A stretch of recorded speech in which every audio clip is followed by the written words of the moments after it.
reception, retransmission, redistribution, or other use of the signal without the express written consent of Supreme Ventures Racing and Entertainment Limited is strictly prohibited and will be the subject of criminal prosecution and civil action.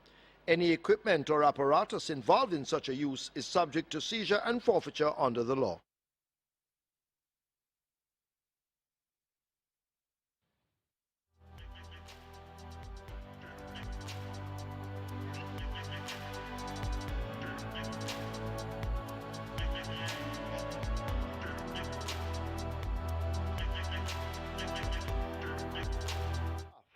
First start, Bomb Knight, just a shade slowly out with Sprague, who's left at the back, as Papidon sets the fractions in the early exchanges. On the outside, Don't Tell Lulu rushing up now as they head toward the mile pole. Don't Tell Lulu on the outside, Papidon racing down against the rail. These two go at it, and now Don't Tell Lulu is sent through to lead by more than a length. Papidon reserved in second. Successful Man is a length and a half back and racing in third. Chesney a length down and running in fourth. Sprague races back next in fifth. Bomb Knight in sixth, and last of all it's Town Star as they take to the back stretch and make their way now toward the final 6 furlongs. Don't Tell Lulu poaches a 4-length lead. Papidon continues the chase. Successful Man right alongside. Sprague snapping at their heels. A break back to Chesney in the red sleeves. Bomb Knight is yet to explode. And the last of all, it's Town Star as they flash past the 5 and run to the half mile. Papidon out in front, not so far. There was the favourite. Successful Man applies the pressure on the outside. A half a length separates them. Don't Tell Lulu has been left 2 lengths further back. Sprague on the outside of Chesney now shaken up as they leave the half mile. Bomb Knight now begins to fizzle out, and at the back of the field remains Town Star. 7/16 of a mile remaining. They run toward the final 3, and Papidon holds on to the advantage from Successful Man as they slip past the 3 and run to the 5/16. Don't Tell Lulu has faded back into third. Chesney now under the pump. A break of 4 to Bomb Knight. Sprague hooking reverse, and last of all, Town Star remains there as they're coming into the top of the lane and coming inside the last quarter. Out in front, it is a Papidon and the champion jockey Radish Roman changing his hold and calling for the right-hand stick. Successful Man breathing right down the neck of the leader, and this is where the race is at the moment. Chesney still has more to find as they're inside the final furlong, and Papidon, under a bustling ride from Radish Roman, continues to hold the nose in front. On the outside, Successful Man trying to cut into it, but it is Papidon and Radish Roman under a strong drive. They get it over Successful Man, then Chesney and a Bomb Knight.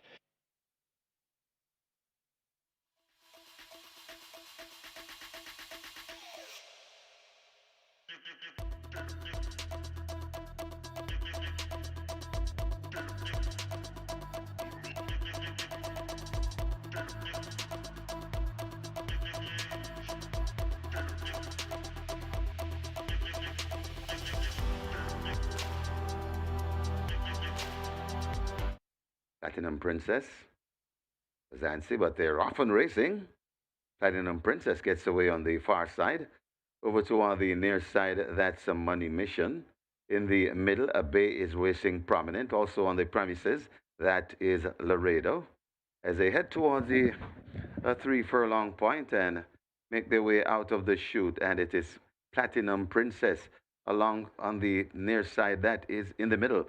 That's Laredo. Toward the near side, that's Money Mission. Over on the far side, Prima Suprema. It's 4 across the track as they make their way out of the chute. But Platinum Princess might just have it. Laredo, though, is driven for all he's worth, and Laredo begins to come forward nicely. It's Platinum Princess. Laredo still on the defense. That's Money Mission right there to Prima Suprema. And over on the far side of Bay, Laredo and the bustling Phil Parchment looks to have the lead. It's Laredo in front and being driven, and this is a good performance by Laredo. Well done, Philip Parchment. Laredo pulling off by 3 lengths. Platinum Princess is second. Then comes a Primo Suprema back in fourth. That's Abe.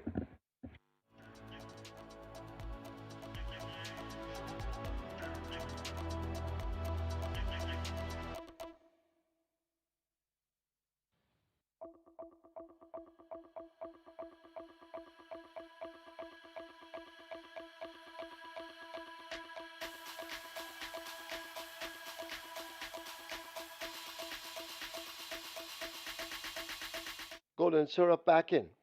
They're off. First start, Whiskey comes away running, already tacking toward us. Curlin's Flight in the yellow racing prominently. Golden Syrup is the grey, along with Basilicus. They take the route near the stand fence. Principal Tiffany is away over on the far side. Saganga Jamuna has more to find as they sort themselves out and make their way toward the final three. Whiskey prominent and right up there with Basilicus. These two actually matching strides. Golden Syrup shaken up by the rider and asked to do more. Tap It Good is left and beginning to drift toward the stand side, but they run away inside the last quarter. A Whiskey and a Basilicus. These two now exchanging jabs as they run toward the final furlong, and a Whiskey has the lead. Basilicus trying to close up. Here is Golden Syrup nearest to us. These are the three main contenders, but it is Whiskey who has them off their legs inside the final 16th and beginning to extend the lead. Whiskey out in front under Demar Williams. They'll win by maybe 6 over Golden Syrup. Then Basilicus, Tap It Good is fourth.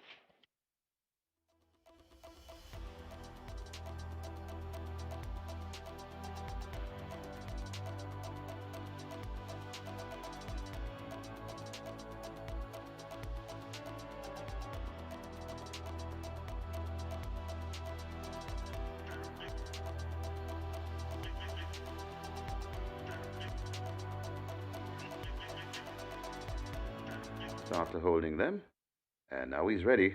They're off and racing for the fourth.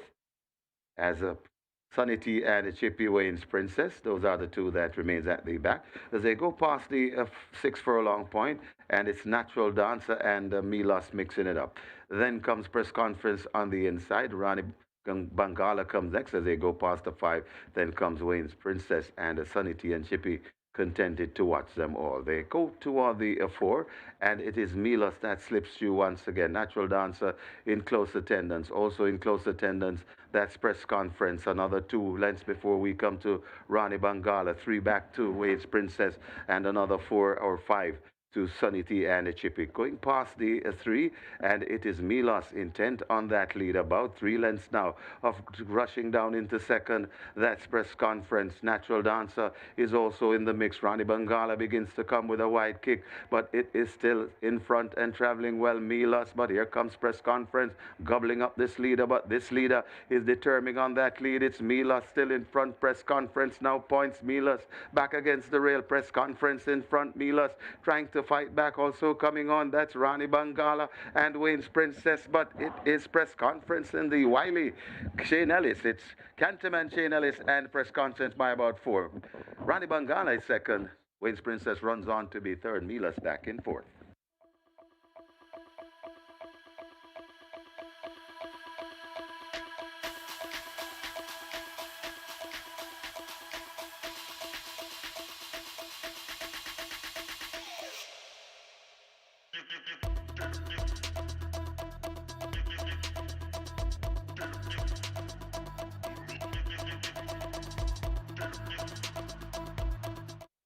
They're off.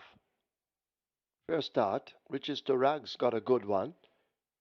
Zulu Warrior is rushing up toward the inside as they make their way toward the 6, and Zulu Warrior sprints into that lead, just about a length in front of Matuso racing in second and closing in already. Mac and Rome right on their heels in third. Jay Spieth, the grey, races in fourth, 4.5 off that lead. Riches to Rags is 3/4 of a length down on the outside. They leave the 5. In behind those, that's a Blue Sensation toward the back of the field. Then comes Battle Angel, and the General, not coping with the speed, will have to do his running late as the leaders flash past the half mile and run that turn for home. Zulu Warrior, just the leader, pressed all the while by Matuso. Mac and Rome close enough, if good enough. Jay Spieth, the same can be said, only 4.5 lengths off the lead. Riches to Rags is 2 further lengths down. They leave the 3. Blue Sensation a further 2 lengths back. Then comes Battle Angel. Forget the General, needing help as they've slipped past the 5/16. They're about to come into the top of the lane. A Zulu Warrior enters it first. Mac and Rome hounding on the outside. Matuso in the green cap over against the rail. Jay Spieth, Riches to Rags, they're the wide ones, but it is a Zulu Warrior showing them a clean pair of heels at the moment, arriving at the furlong pole with what looks to be a good lead. Riches to Rags now moving best of the rest. Mac and Rome needs to do more, but it is Zulu Warrior inside the final 16. Zulu Warrior and the apprentice Tyrese Anderson stretching the lead like an elastic band, and they will win by maybe 6. Riches to Rags second. Mac and Rome is third. Blue Sensation is fourth. Battle Angel is fifth.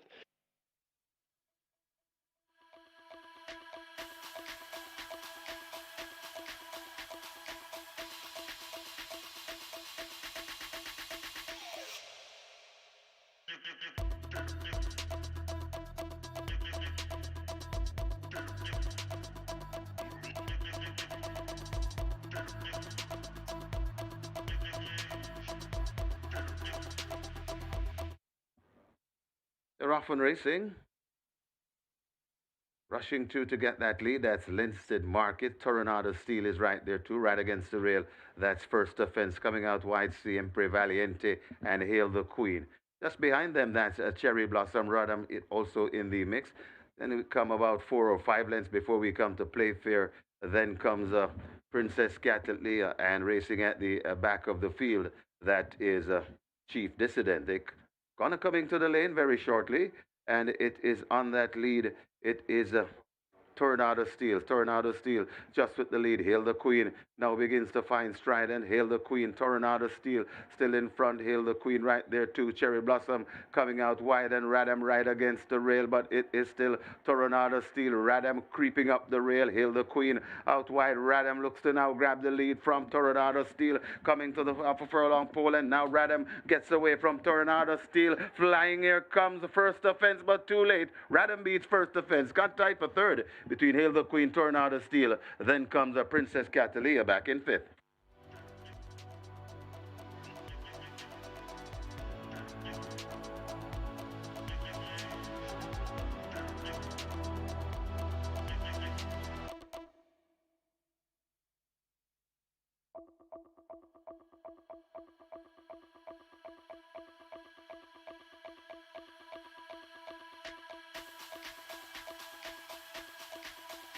They're off.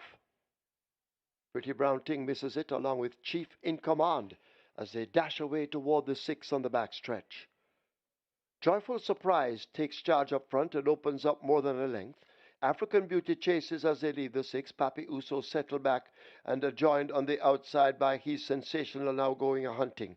Miracle Selection races next 5 off that lead. A break opens up to Pretty Brown Ting asked to recover and Chief in Command at the back of the field.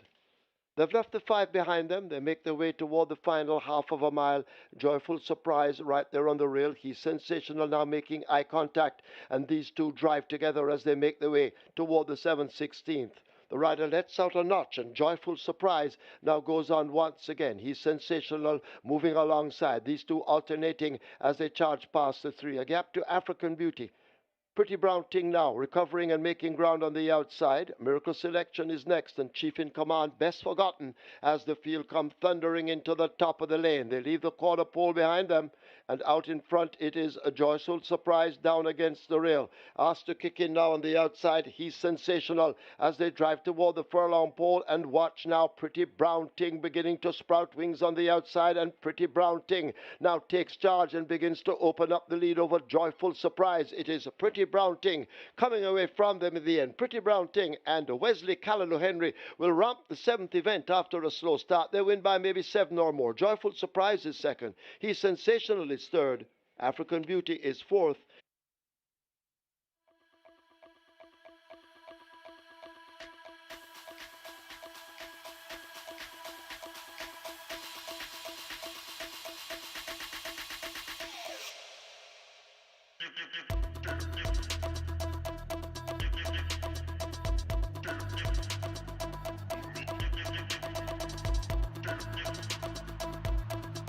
Ready for a start?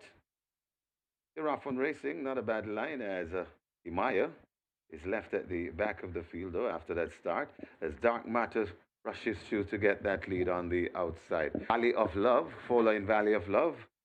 So Radish Roman once again hitting the deck as it's Dark Matter leading them past the 4. Dark Matter just on the outside.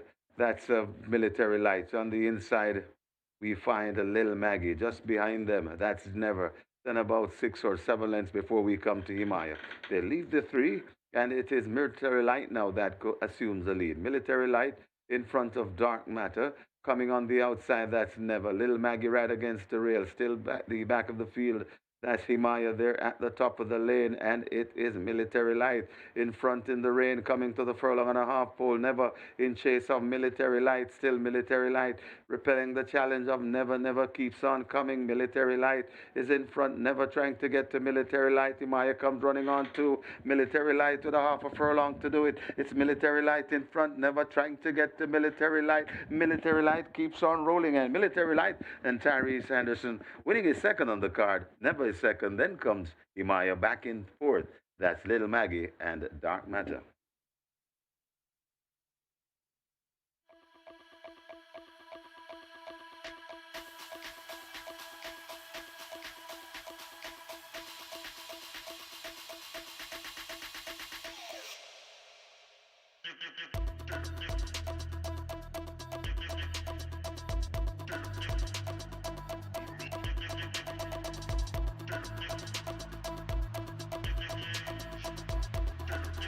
They're ready.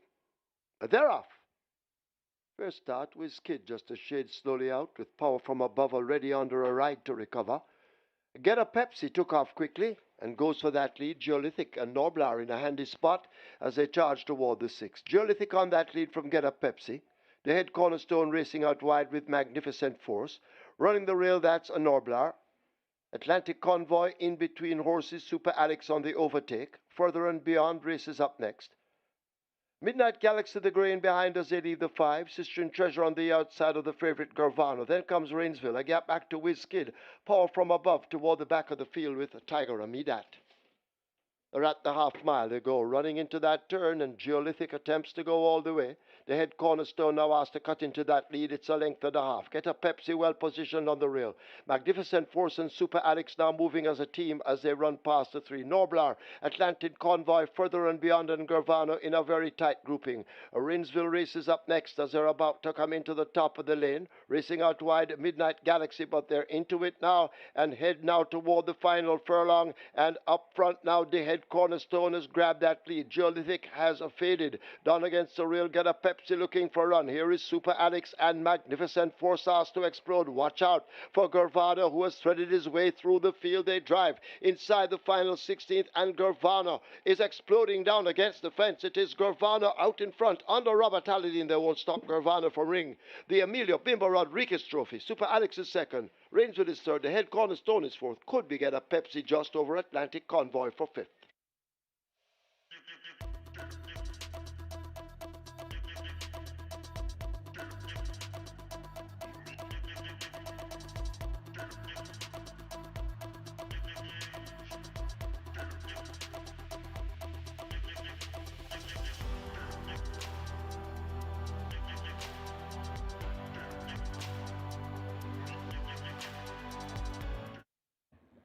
They're off and racing in the Independence Day Stakes Trophy and rushing to get that lead.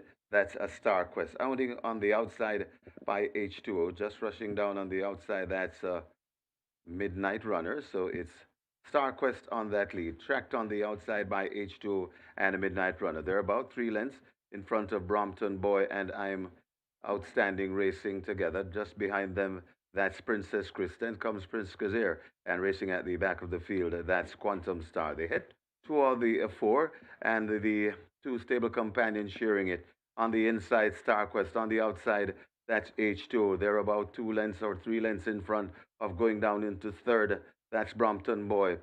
Midnight Runner backing out of it, now overtaken by I'm Outstanding. Also trying to come on the outside. That's Princess Chris there at the top of the lane, and H2O now kicks away and coming on the outside, Brompton Boy. It's H2O in front of Brompton Boy, fading back a bit. That's Star Quest coming down the middle of the racetrack. That's I'm Outstanding, but it's H2O full of running coming to the furlong pole. Brompton Boy still there chasing. I'm Outstanding out wide, fading back into fourth. That is Star Quest, but H2O is beginning to pull away, and Robert Hallidine has his 500 career win. Well done, Robert Hallidine and H2O. Pounding in effortless for a win, about 7 lengths in front of Brompton Alex. Then comes I'm Outstanding back in fourth. That's Star Quest.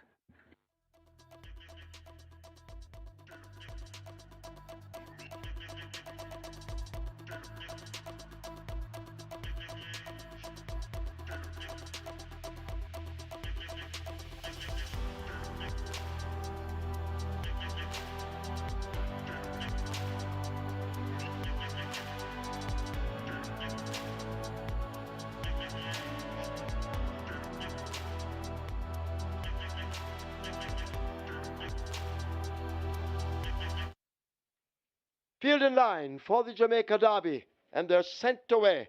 A mile and a half they have in front of them. Burning Hedge took off quickly on the far side. Uncle Harry is also racing over there too. Showing some early dash, a nuclear jet. Racing nearest to us, that's Strong Mind now asked to pick up that lead as they sort themselves out. Sensational Soul is in a very handy spot racing out wide. I Dream Again tucked in between horses. Toward the outside, that's Big Buzz, just in between runners Prince Roy as they pass us for the first time. And Strong Mind gets that lead from I Dream Again. Nuclear Jet is there. Sensational Soul and Uncle Harry come next. Burning Hedge has been taken in hand and kept down against the rail. Prince Roy is overtaken. Big Buzz racing out wide of those as they make their way now over toward the back stretch. Burning Hedge now begins to make some ground. Alchemy of Souls in the green race is up next. Mark My Identity, Bob the Builder, and Cop Car race up as a team. Pretty Perfect race is up next, and behind them that's Benison. And toward the back of the field, it's Secret Sensation as they turn over onto the far side and run away toward the 6 in the Derby. I Dream Again, setting moderate fractions on that lead. Strong Mind continues to stay close. There goes Sensational Soul. He stays forever. A Big Buzz racing on the outside in that group. Just in behind those, that's a Nuclear Jet racing on their heels. Alchemy of Souls and Cop Car race next. Burning Hedge has made up some progress. Prince Roy is ridden as they leave the 5. A break back to Mark My Identity, then a Bob the Builder. A Pretty Perfect toward the back of the field, a long way behind to Benison, and even huge gap to racing second from the back. That Secret Sensation, and last of all being pulled up. That's Uncle Harry as the Derby field have left now the 7/16th, and I Dream Again has taken charge. Sensational Soul needs to find 3. Big Buzz running a surprising one on the outside. Burning Hedge is in a handy spot. Alchemy of Souls now asked to pick up. Cop Car asked to get going, but it is I Dream Again at the top of the lane and coming into it with that lead in the Derby. I Dream Again out in front and holding on to the lead. Here is Burning Hedge now kicking in on the outside. Big Buzz racing in the orange in behind them. Pretty Perfect toward the outside, but they drive up toward the furlong pole. Burning Hedge in a battle with I Dream Again. Both riders all over the mounts. It is Burning Hedge just the leader. Inside the final 16th, I Dream Again now coming with a rally under Robert Hallidine. Burning Hedge and I Dream Again, and I Dream Again has done it over Burning Hedge. Then Pretty Perfect, Alchemy of Souls, and Big Buzz.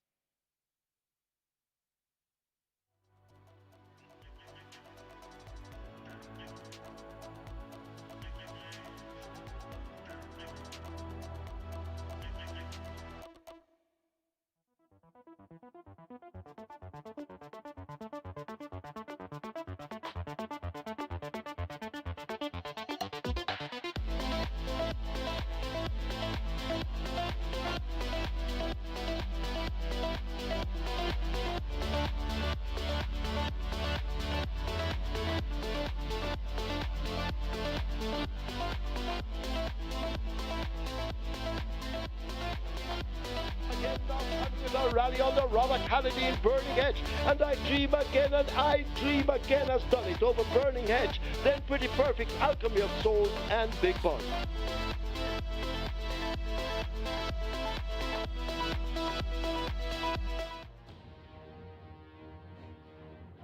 Once again, a very good morning, racing fans. As Supreme Ventures Racing and Entertainment Limited welcome you to the Caymanas Park Racetrack and our off-track betting parlors. Today's first offers wagering on Reggae 6 and Catch 9, both starting anew. Please note, Jaheim Anderson down for the day. Trainers who had booked the services of Jaheim Anderson, please make other arrangements and contact the stewards. A race 2, a place spot 8 and a quick 4. The quick 4 has a mandatory payout, and remember the minimum guaranteed payout in excess, or rather $250,000. Place spot 8 has a single winner bonus in excess of $846,000. Race 3, that's where the early 5-star begins. Single winner bonus in excess of $2 million. And please note, number 2, She Who Has No Name does not wear a visor. Race 3, number 2, She Who Has No Name does not go in a visor, tongue tie only. Moving on to race 4, that's where the Twilight 6 begins. A race 5 high five wagering. A carryover there in excess of $348,000. So a carryover in the high five in excess of 348,000. The late 5 star begins here. Scratch number 1, one code is lame. Race 5, scratch 1 code, lame. Race 6, high five wagering. And the start of the strike 4. Single winner bonus in excess of $509,000. Race 7, that's where the late triple begins. Scratch number 1, solo black, lame. Race 7, scratch 1, solo black is lame. Race 8 is the Poor Little Rich Girl. High five wagering offered there, and that's where the late double begins. Race 9 also offers high five wagering. That's it from me for now. I'll be back with you later on when the horses are running. It's now time to go over to our racing analyst, Mr. Michael Kane. All dressed up and dapper this morning in his tie. As usual, he will be trying to assist you with your selections, hence allowing you to leave here with a bag of cash. Over to Michael when ready.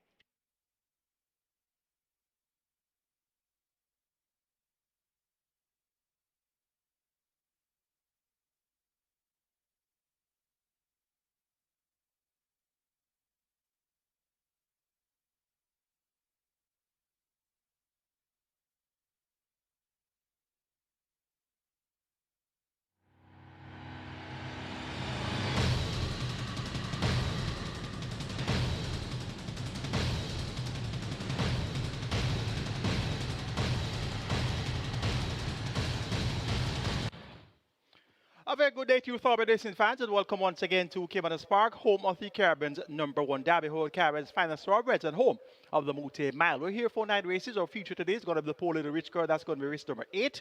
The penultimate in the card, a field of 9 with a purse of 1.4 million. It's an open to launch contest, so throws it up, and they go 1,500 meters or 7.5 furlongs. And we'll see the Rising Star ride all day, going up against Run Julie Run, Unspun, the champion 2-year-old of last season, Rhythm Buzz, as well as Wall Street Trader and Blue Vinyl. So it's going to be a star-studded field for the Poor Little Rich Girl. Today, we'll be having mandatory payout on a quick 4. Congratulations to the most recent winner of the quick 4, scooping the jackpot the day before mandatory payout day. And I don't know how you do it over and over and over again, but you have the knack to get the job done there. 1.9 million plus in dividends for one person, and the stake was, if my memory serves me right, less than 4,000, between 2,080 and 3,200 or something to that sort, but the stake was less than 4,000. So kudos to the lone winner of the quick 4 there. Today, it's still mandatory payout, all to be paid out, and of course the minimum guarantee paid $250,000. The quick 4 sequence begins in the second event. Reggae 6 begins afresh as well. Minimum guaranteed payout 3.5 billion. Jackpot starts afresh at $1 million. So any lone winner of the Reggae 6 today will receive at least 4.5 million. Got it right on the Reggae 6 mandatory payout last race day. The stake there, 9,600. The payout, $98,099. And that's back-to-back mandatory payout days that I've had a winning Reggae 6 ticket. The previous one, 110,000 in dividends there. And jot this date down on your calendars. August 30th. That's going to be 3 weeks' time. Today, yes, the 9th of August. So 21 days' time is going to be the next mandatory payout day in the Reggae 6. And indeed, that's going to be a day worth coming up in 3 weeks' time. And here's your graphics now. Thank you very much, producer. And that's one winner of the quick 4. Last race day, 2,880. Yes, that's the amount staked. And the payout there, 1,948,890.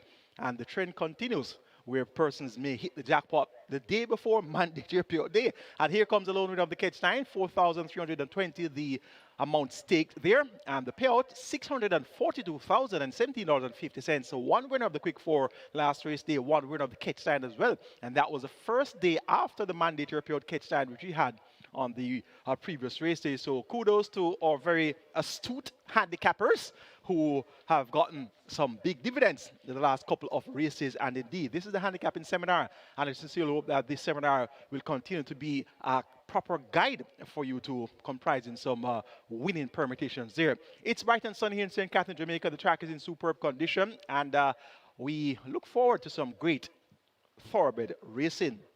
The first event is a restricted allowance 5 for nature bred 4 years and up, nuns of 2, and importees 4 years and up maidens. They go a distance here of 1,000 meters straight. The purse is 750,000. We have a field of 8, and your early favorite at 1 to 2 is number 5, the debutant Unguided Missile. It's 3 to 1 John second favorites, 2 Speed on Wheels, and 3 Dream to Reality. Then you get 7 to 1 for number 6, A Plum.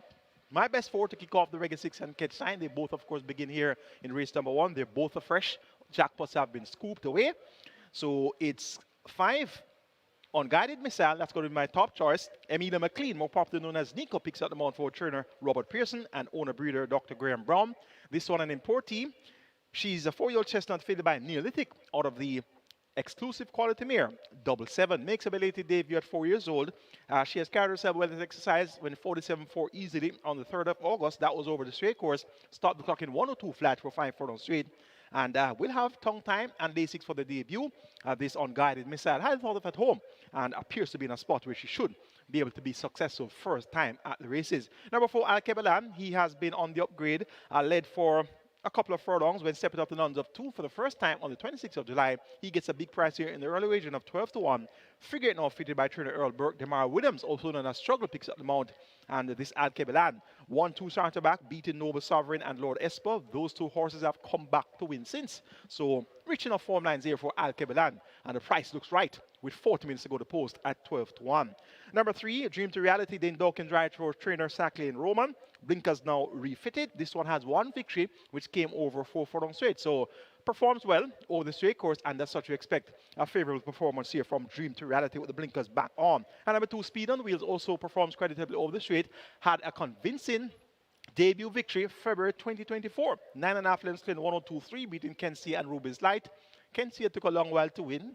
Ruby's Light took an awful long time to win their, they both took a long time to win their first races, so didn't really need much there, but the win was quite impressive visually.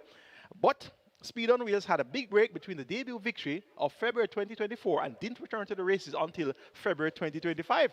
So you don't just win by 9.5 lengths on debut and sit out a year before you come back. So clearly she had setbacks along the way, and she has been rounded into useful form. Last time out, went close, second by neck as my top selection there, behind the importee, which was making its debut, Siempre Valiente. That one won at 65, and Speed on Wheels second at 7 to 1, beaten by a neck. Radam was third. Radam came back and won, actually won twice, but had his number taken down there, did Radam. So Speed on Wheels looks to be the type that should acquit herself well here, and Shayna maintains the mount for the 3rd consecutive occasion for trainer Matthew Williams and owner Willys Racing Stables Limited.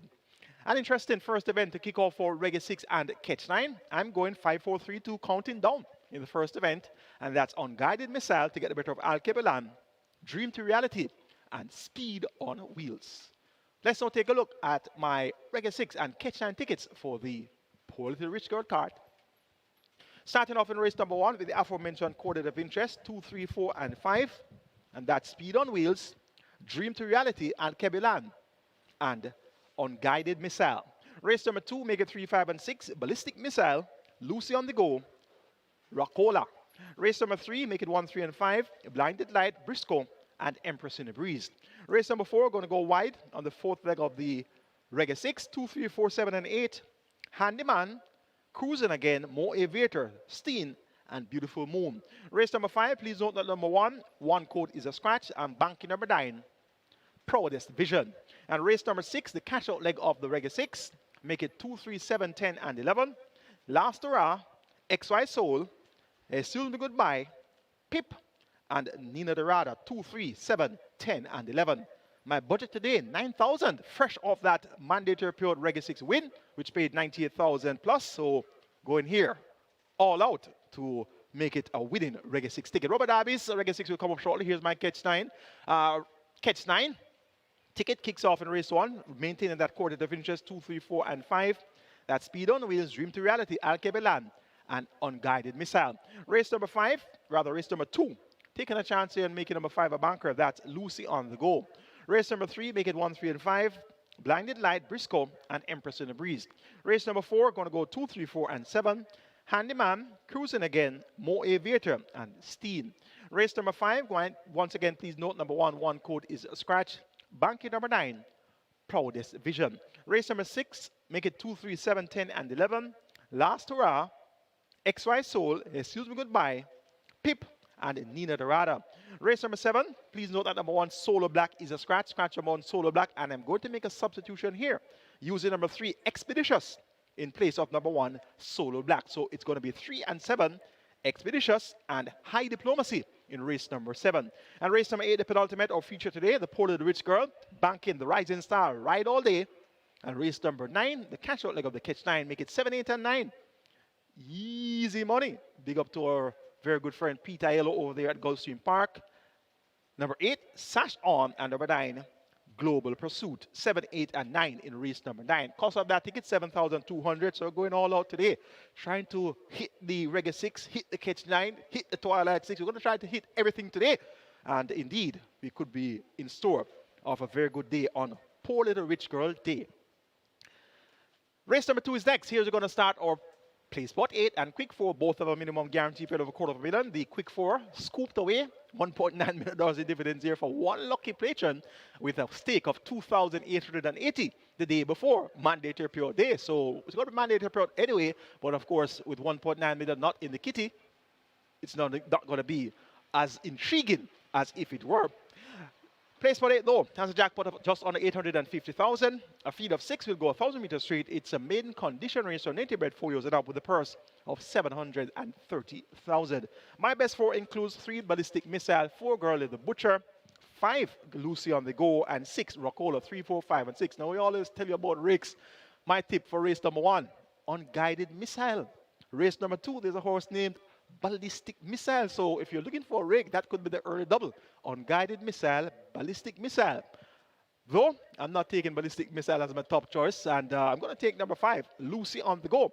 This one has raced only once so far. Debut came in February, went off at 2-1, well fancied behind Share de Jour, Valley of Love, and Girl the Butcher. 4 by 14 and 3/4 lengths after breaking slow with O'Neil Mullins.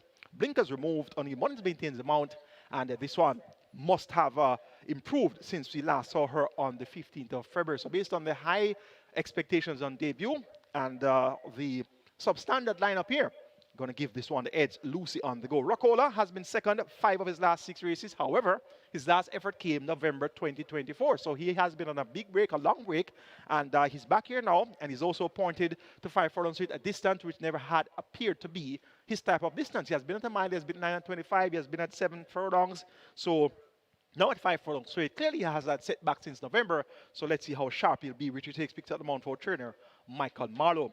Number 3, Ballistic Missile, 3 to 5 last time out with Shane Ellis. He maintains the mount here for trainer Joseph Thomas. Blinkers taken off. The strip is now 5 furlongs straight once again. Look for a good enough effort here from Ballistic Missile, and this one could very well get the job done. And number 4, Girl of the Butcher, Tanika Wolf riding for trainer Patrick Fong. Girl of the Butcher has been thereabouts, prominent, but not really getting her head in front where it matters most. Has not really been close to winning either. So we're going to keep on the right side of the list, so in the small field of 6, going the free running course of 1,000 meters straight. Lucy on the Go, number 5, to get the better of number 3, Ballistic Missile, then 6, Rockola, and 4, Girl the Butcher.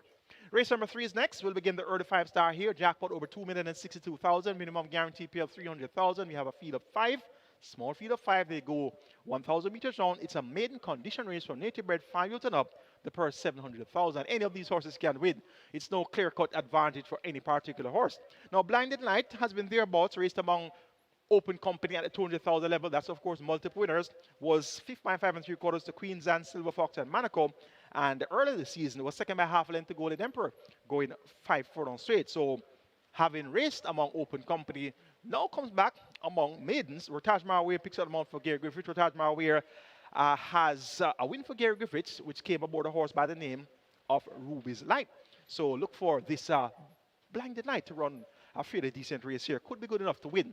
Empress of the Breeze has been runner-up on several occasions. Paul Francis picks up the mount for Edward Stanver. Her last 2 efforts were below par, but she's nice and freshened and has looked well at exercise. So look for Empress of the Breeze to possibly, finally, release the main certificate here.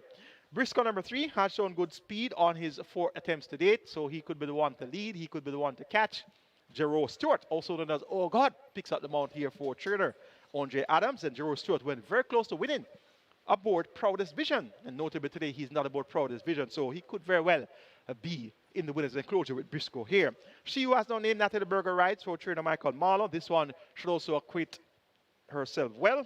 And the other entry, number 4, Time Bomb, has been upgraded in recent times, but has not really been getting the job done, and has always, well, most times been pointed over the straight course. So now comes around the bend. It's got to be interesting to see how Time Bomb will negotiate the turns. How about race 1? Unguided Missile. Race 2, Ballistic Missile. And race 3, Time Bomb. Well, the rakes continue, and that could very well be a good rake for the first triple on the Poor Little Rich Girl card. I'm not working that rake, though. I'm taking number 1, Blinded Light, to get the better of number 5, Empress of the Breeze, then 3 Briscoe, and 2, She Who Has No Name, and of course, Time Bomb, the only other horse in the lineup. Race number 4 is next. We begin the Twilight 6 here. Minimum guaranteed pay of 3.5 billion. We have a field of 8. They go 1,100 meters of 5 and a furlong. It's restricted around 5 for native bred, 5 years and up, nuns up 2, and importees 5 years and up. Maidens, the purse here is 720,000. My best 4 are 2, 3, 4, and 7. Handyman cruising again. More Aviator. Steen, 2, 3, 4, and 7. Number 4 in the 4th.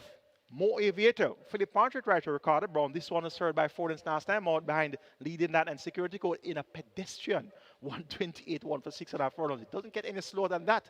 And I tell you, if I had a good bicycle, I could beat those horses in 128, 1 for 6.5 furlongs. That's just too slow. The track must have been on the heavier side that day. But More Aviator, getting fitter at each run, had a break between February 2024 and May 2025.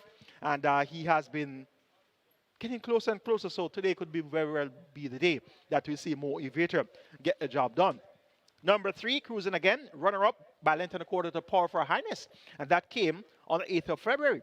An effort similar to that, we'll see this cruising again being just as good as any here. Champion apprentice Shane Richardson picks up the mount for trainer Ron Matthew, cruising again.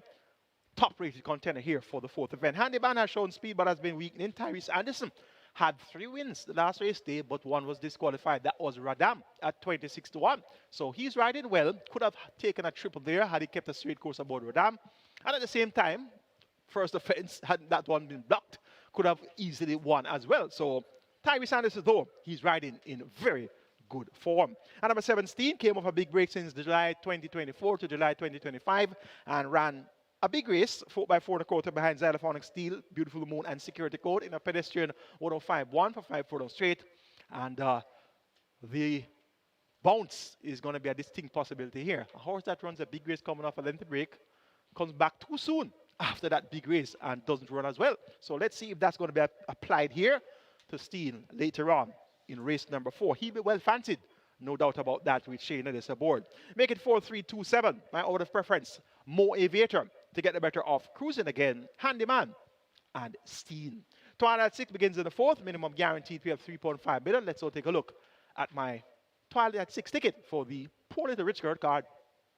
Started off in race number 4 with numbers 2, 3, 4, 7, and 8. So in addition to that quartet I mentioned, I'm going to throw in number 8 as well. So 2, Handyman, 3, cruising again, 4, More Aviator, 7, Steen, and 8, Beautiful Moon. 2, 3, 4, 7, and 8. Race number 5, maintaining that banker of number 9, Proudest Vision. Please note that number 1 code is a scratch. Race number 6, 2, 3, 7, 10, and 11, Last Hurrah, XY Soul, Still Be Goodbye, Pip, and Nina Dorada. Race number 7, kindly note that number 1 is a scratch, and that's Solo Black. Number 1, Solo Black, stays home.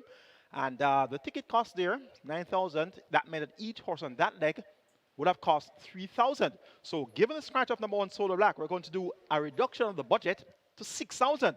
And that's going to be the important effect of a non-runner on your permutations if you're not going to make a substitution. But I suspect that Expeditious and High Diplomacy should be able to take care of business there. If you're going to look any further, number 2, Medal Award, could be the horse you're looking for. As a matter of fact, I'm going to just go ahead and make a substitution. It can't hurt. The budget was 9,000 already, so we're going to maintain that budget and make that substitution of number 1, Solar Black, with number 2, Medal Award. So 2, 3, and 7 are going to be the Twilight 6 numbers here for race number 7. 2, 3, and 7, given the scratch of number 1, Solo Black. Race number 8, the feature, the Poor Little Rich Girl, Make it 1, 6, and 8. That's blue vinyl, ride all day, and run through the run. 1, 6, and 8. And race number 9, the cash out leg of the Twilight 6, not making any mistakes on this Twilight 6 today. So once this banker comes through, and that's in race number 5, Proudest Vision, we should be encashing our winning Twilight 6 ticket. So make a substitution then race 7 with the 2 horse, and that's Medal Award. And the last race is going to close off at 6, 7, 8, and 9. Almastilist. Easy money. Sash on and Global Pursuit 6, 7, 8, and 9. So we're going to maintain the cost of 9,000. The temptation was there to use 3 and 7 in race number 7 only. But looking back at the form lines here of Medal Award, coming down to 500,000 for the first time, Medal Award, soundness is not a major issue for him. So he could definitely be able to get the job done here now, running among claimers for the first time. So 9,000, maintain that budget for the Twilight 6. And let's keep our fingers crossed that the breaks go our way today, and we will be in treat of encashing some exotic wager tickets. Best of luck wagering or Twilight 6 on the Polar Rich Girl card. Race number 5 is next. We'll begin the late 5-star here. Minimum guarantee pay of 300,000. We have a field of 9 declared to go post storage. However, number 1 code is a scratch. We're down to a field of 8. It's a maiden condition race for native bred 3-year-olds with a purse of 1,050,000. They go 5.5 furlongs or 1,100 meters. My best 4 includes 3 Chasing My Dream, 4 Black Ringo, 5 Rush of Class, and 9 Proudest Vision. 3, 4, 5, 9. That's where I'm going in race number 5. Proudest Vision, the one that's gone closest to winning. Second by a short head. Last time was showing vast improvement, beaten by Legal Fight. The time was slow, 1:18.4, but he was well clear of the others, Legal Fight and Proudest Vision, are both well clear of Prince Ogilvy, who was third, some 7 3/4 lengths in the rear. So whenever a horse finishes second by a short head, a nose, a head, a neck, and finishes well clear of the rest of the field, that speaks to his ability to get the better of that grade. And this is a maiden condition level. So Proudest Vision now has Shaheem Gordon replaces Zero Stewart for owner trainer Carlton Cunningham. Look for Proudest Vision to go one better here. Number 4, Black Ringo, raced on debut in that same race. Won by Legal Fight over Proudest Vision. Went off at 5-2, so was well fancied first time of asking. Was a shade slow to stride, but made a good mid-race move. 5th by 6.5 lengths at the quarter pole, then weakened 5th by 9.5 and 5th by 12 at the finish. Shane Ellis maintains some out, coming in a kilo and a half lighter from 57 kilo to 55.5. We'll have second time Lasix. Black Ringo with experience under his belt. He should get a lot closer here, and based on the 5-2 price on debut, you know that the stable confidence was very high in the chances of Black Ringo. Number 3 is Chasing My Dream, and how about Dreams? I Dream Again. What a ride by Robert Haldane in the Jamaica Derby on Independence Day, trained by Jason Acosta. So here's Chasing My Dream. So another rake, a possible rake here. I Dream Again. How about Chasing My Dream? Garvin Harris picks up the mount. This one has been working fairly well. On the 26th of July, when 4 fallen straight in 47 flat by a 104 flat, and raced on the 2nd of August, but did not do much. So he's back here now on a quick turnaround. This Chasing My Dream, and based on that 47 flat, we should very well see a decent enough effort here from Chasing My Dream. Number 5 is Rush of Class, makes his debut. He's a 3-year-old chestnut coat by Burn Identity out of the Law of the Sea Dam, Princess Lorna. Bred by PJ, that owned by PJP Racing Club. Bred Winston Frank Tracy, owned PJP Racing Club, and Dalton Surgeon, the trainer. Only Mullins, the rider. Rush of Class has been working well for some time now. Appears better suited to distances well in excess of 5.5 furlongs. So this Rush of Class may need more real estate. Worked a mile on the 20th of July in 1:49.1. The first half mile in 48.1 of a second. So the 48.1 there speaks to some amount of ability from this Rush of Class. So keep Rush of Class on the right side. Going for number 9, Proudest Vision, to get the better of number 4, Black Ringo, then 3, Chasing My Dream, and 5, Rush of Class. Race number 6 is next. We begin the strike 4 here. Minimum guarantee pay of 500,000. We have a jackpot just over 509,000. Big field of 14. Maximum field actually at the distance of 1,100 meters. The maximum field is 14. It's for the low-level claimers, 200,000 claimers. The purse is 600,000. My best 4 includes 2 Last Hurrah, 7 Excuse me goodbye. 10, Pip, and 11, Nina Dorada. That's 2, 7, 10, and 11. That's where we're going here in race number 6, which is the cash out leg of the Reggae 6 and the start of the Strike 4. Excuse me goodbye has been showing good speed, good pace, leading comfortably. Doing so among non-winners of 2, has raced among 200,000 claimers on multiple times. So this is goodbye, very comfortable in this spot. And Dick Cardenas, the Oaks winning jockey, of course, he rode Linguist there. So he is in great form, was just beaten in that final drive to the wire aboard Burning Hedge. And I'm glad about that because I tipped IG again to beat Burning Hedge. That was the exacta tipped for the Derby by yours truly by Cocaine. So I was really excited when I saw IG again rallying strongly inside the final half a furlong there. Number 4 in the first event will be ridden by Jaheim Anderson. So race number 1, well, race number 1, number 6, that's Richie Shakes will be aboard number 6, Aplomb. And Jaheim Anderson is down for the day. So Jaheim Anderson down for the day. Richie Shakes will be aboard number 6, Aplomb in race 1. And in race number 4, number 8, Beautiful Moon will now be ridden by Shaheem Gordon. So Jaheim Anderson down for the day and replacement rider for race number 1. Number 6, Aplomb, Richie Shakes. And in race number 4, number 8, Beautiful Moon, Shaheem Gordon. The 6th event looks likely to be a close contest here. Excuse goodbye. Hood on, tongue tie off. The Cardenas replacing Wesley Henry for Fitzgerald Treddy Richards. Excuse goodbye. Can definitely get the job done here. Number 2 is Last Hurrah. Released the main tag as a 7-year-old. And what's important to note is the fact that the visor, is it on today? The visor now fitted for the first time.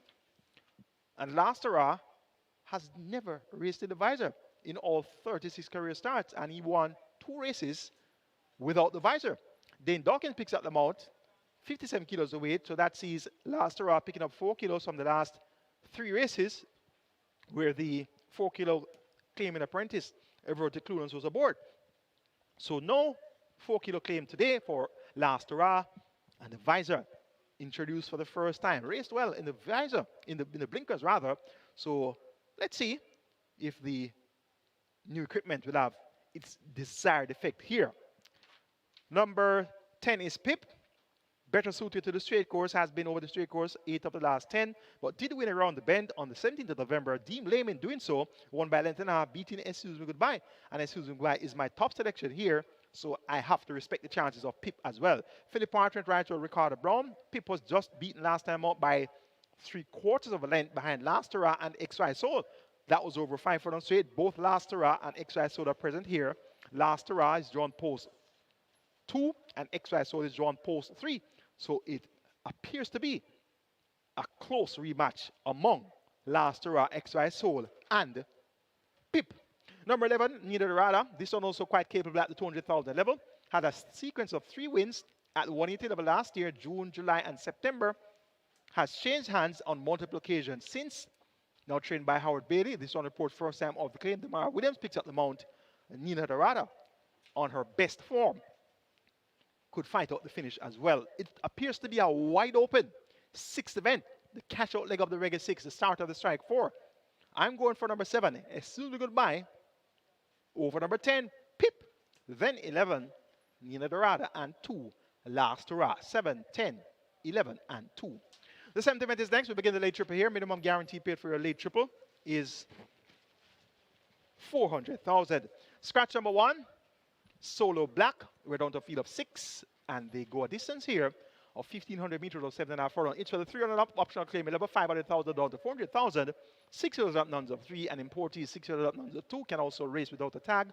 The purse 790,000. My best 4 includes 2 medal award, 3 expeditious, 5 Angelos, and 7 high diplomacy. 2, 3, 5, and 7.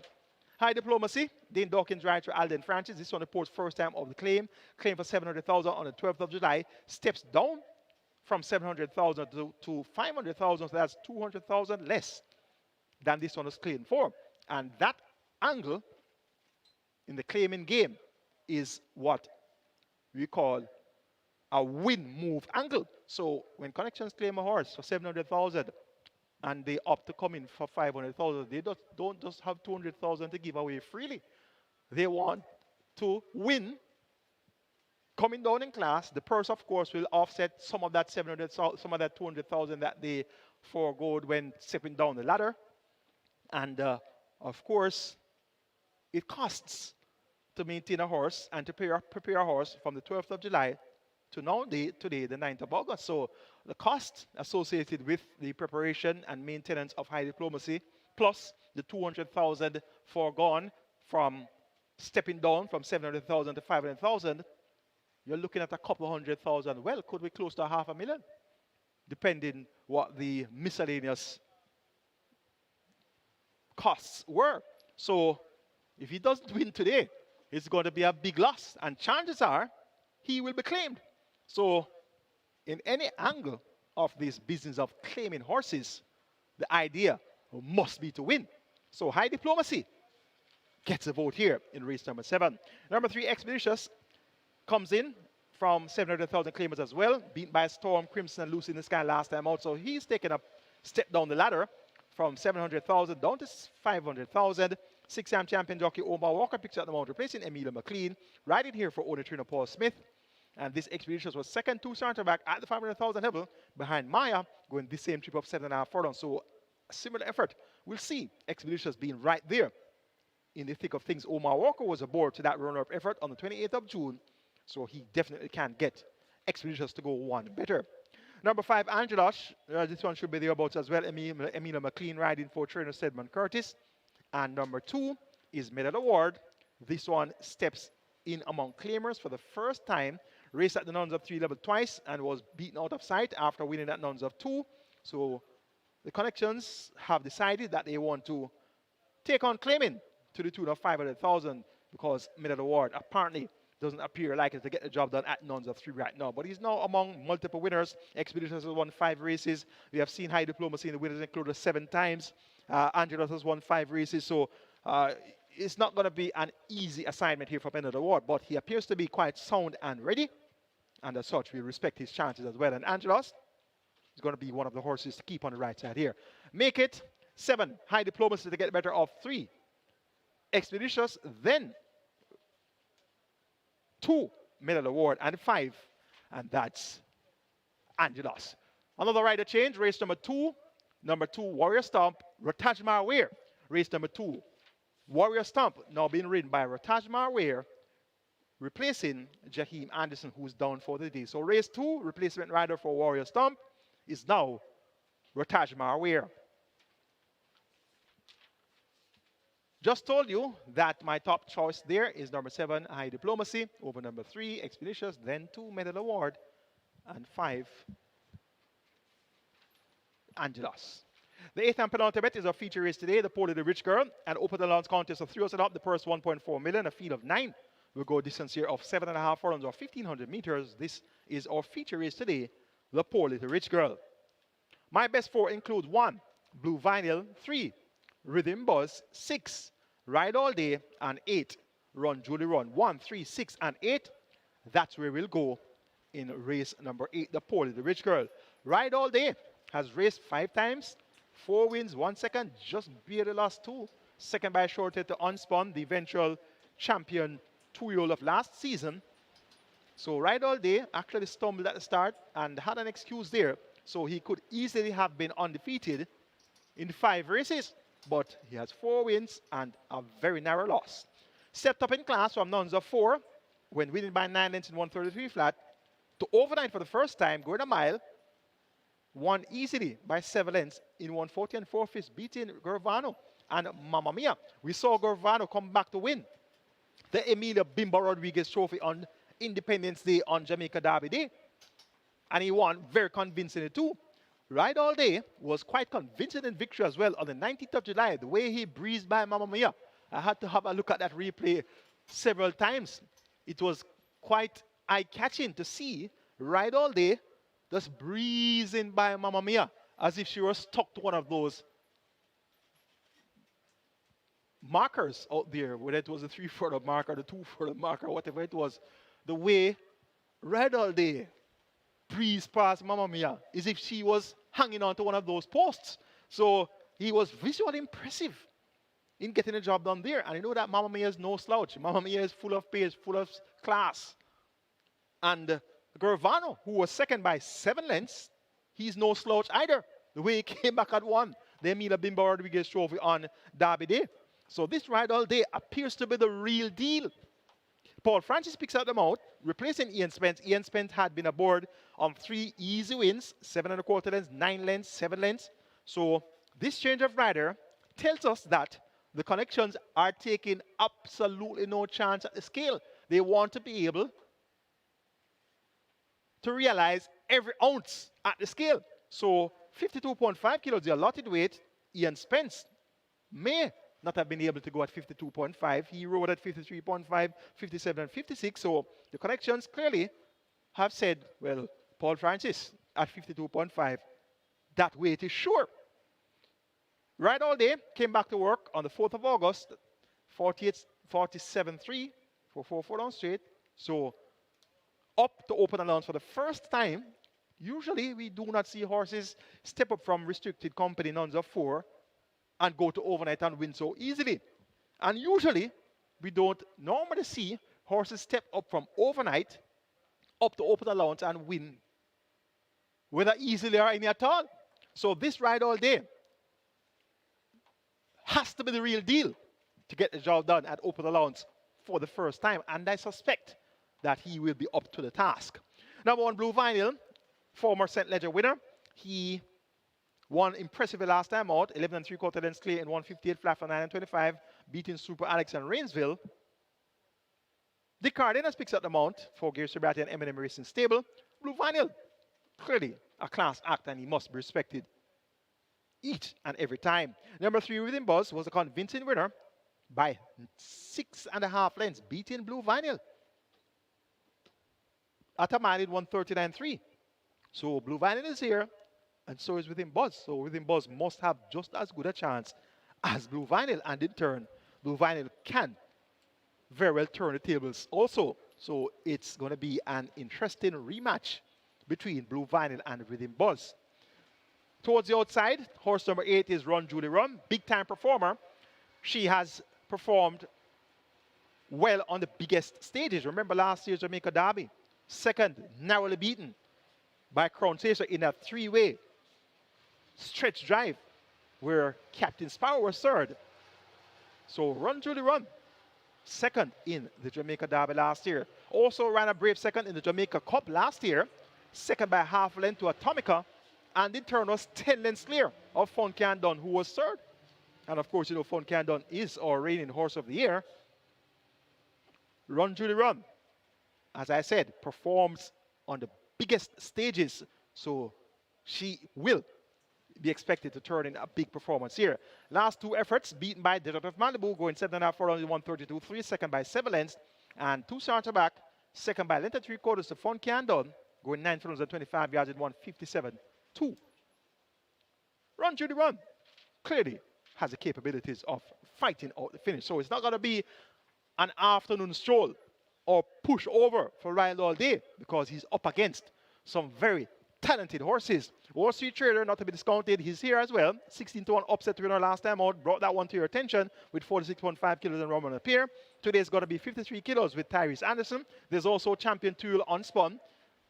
52.5 kilos is the allotted weight. Richie Shakes keeps off 3, should be 49.5 kilos here. So this is no easy field for Ride All Day. So once Ride All Day gets the job done today, the Mute Mile preparation will be in high gear. So taking number 6, Ride All Day, to win the Poor Little Rich Girl. Over number 8, Run Julie Run, then 1, Blue Vinyl, and 3, Rhythm Buzz. The 9th and final will close the curtains with a field of 11. They go a distance here of 1,000 meters straight or 5 furlongs straight. It's a restricted allowance 2 for native bred 3-year-olds nuns of 2 and importees 3-year-olds and up maidens. The purse is 1.1 million. My best four, 6, 7, 8, and 9. Almastilist, Easy Money, Sash On, and Global Pursuit, 6, 7, 8, and 9. Global Pursuit came to the races with a big reputation. The 14th of September 2024, 1 to 5 on debut. Third by 4.5 lengths behind Burning Hedge, the eventual Jamaica 2-year stakes winner, the eventual Jamaica 1000 Guineas winner of 2025, and of course, runner-up in the Derby. Danka was second, and Global Pursuit third.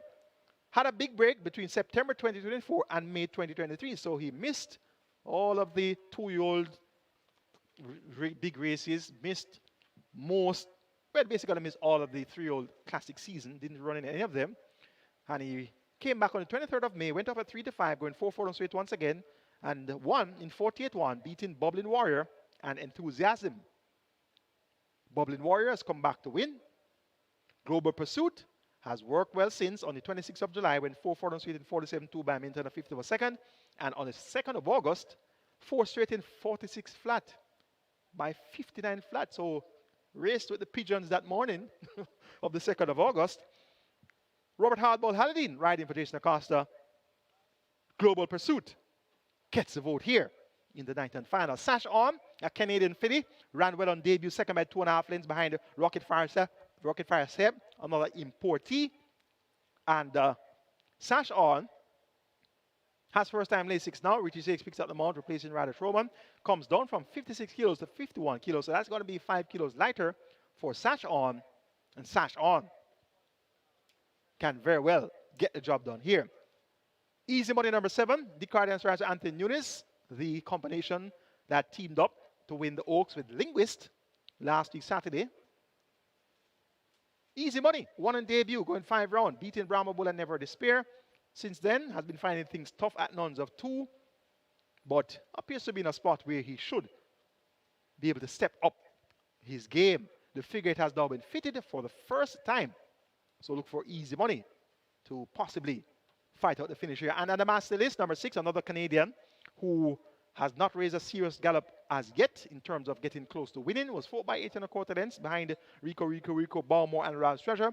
Has worked well on the 30th of July, 4-4 on straight in 47 flat by 101.3 alongside Battle Angel. So that exercise gallop is one that's quite eye-catching. Champion apprentice Shane Richardson picks up the mount for trainer Greg Fennell. And master list want to keep on the right side based on the exercise reports. Make it 9, 8, 7, and 6, counting down in race number 9. Global Pursuit to get the better of Sash On. Easy Money. And Almastilist. Big up to my good friend Peter Yellow from Gulfstream Park, or ace commentator there from Gulfstream Park. And you heard the replay of last year's Jamaica Derby where Pete called the first half of the race, and of course Brian Lodi called the last half of the race. And big up as well to Pee Wee over there in the racing office at Gulfstream Park. Had the pleasure of speaking to Pee Wee last week on a call with Colin Maraj, my good friend, trainer Colin Maraj as well. Big up yourselves over there at Gulfstream Park. They are big fans of Caymanas Park Racing. Peter Yellow, Pee Wee from the racing office at Gulfstream Park. And as well, you know that Colin Maraj trains horses at Gulfstream. He has a spunking record. I saw his stats yesterday, or was it the day before yesterday? Was it 4 wins, 4 seconds, and 5 thirds from 20 starts? Something of the sort. He's doing very well. Colin Maraj over there at Gulfstream Park. And Colin Maraj, one of my mentors along the way. He is a very knowledgeable horseman, former jockey at Caymanas Park, of course. So we'll be keeping in touch. Colin Maraj, Pee Wee, and Peter Yellow. That's the handicapping seminar for you today, highlighting the chances of the horses that I think should be able to fight out the finish today. And hopefully those tips, those tickets will be perfect guides for you to encash winning tickets later on. Wagered right here at Caymanas Park, all the OTBs island-wide, as well as on the SB Games app, wagering through MBet, and also on FanDuel, ExpressBet, the Woodbine mobile betting platform. Have a great day. And of course, don't leave the NairBets platform out either. Have a great day wagering Caymanas Park Racing.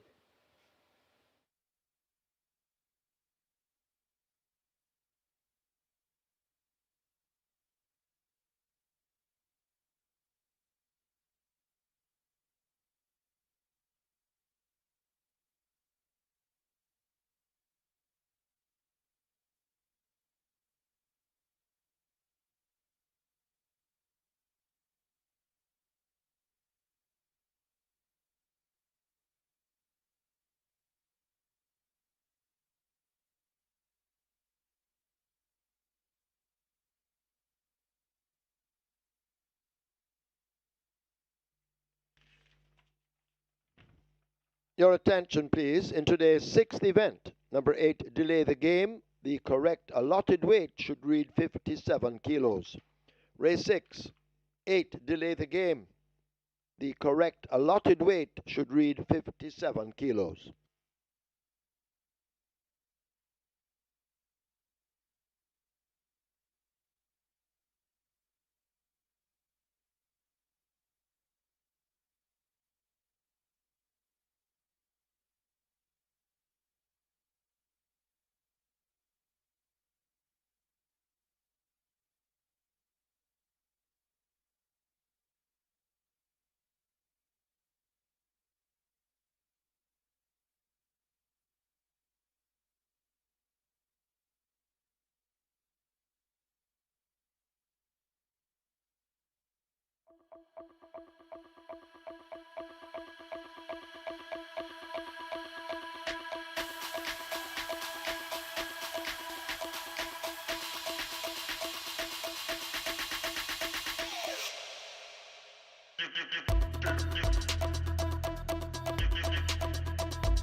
Welcome to another Saturday, lovely Saturday racing here at Caymanas Park. So, start off with race number 1 at the fixed odds windows here. A couple of them are getting support. Number 2, Speed on Me is currently at 550, and 3, Dream to Reality at 360. However, it's number 5, Unguided Missile is a big seller here. This one is a 45 favorite in the tote. He opened at 350 at the fixed odds. Now, they're very heavily bet all the way down to $1.55. So, no doubt about who the best back runner is here at the fixed odds winners. It's number 5, Unguided Missile, currently at $1.55, and that's also your to 45 favorite in the tote. A couple others that are getting support later down in the program. Race 2, Ballistic Missile. In race 5, Rush of Class, open at $4.50 down to $2.20. In race 6, Lady Cat Gara, $9 into $5. And another one as well fancied is race 7, Expeditious. So those are the early sellers of note so far. A lot of action will be coming in later down, closer to the races, of course. And back to race number 1, it's number 5, Unguided Missile. Currently $1.55, best backed runner here at the fixed odds winner. So good luck.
Your attention, please, in today's 4th event, scratch number 8, Beautiful Moon, sick. Race 4, scratch 8, Beautiful Moon. Beautiful Moon is sick.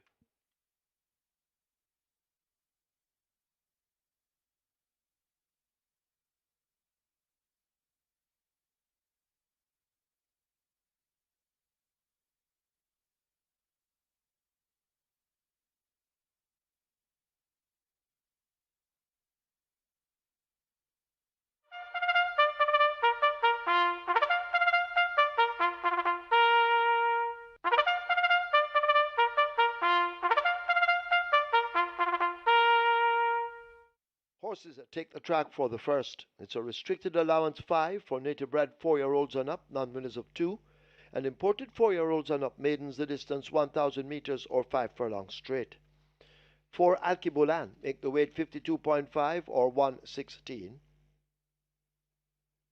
5 Unguided Missile 52 or 115. 6 Aplum 50.5 or 111. Richie Shakes rides. 7 Captain Fantastic 51.5 or 114. Wagering on double event exactor. Quinella trifecta, superfecta, rolling triple, Reggae 6 and Catch 9 both begin here. Reggae 6.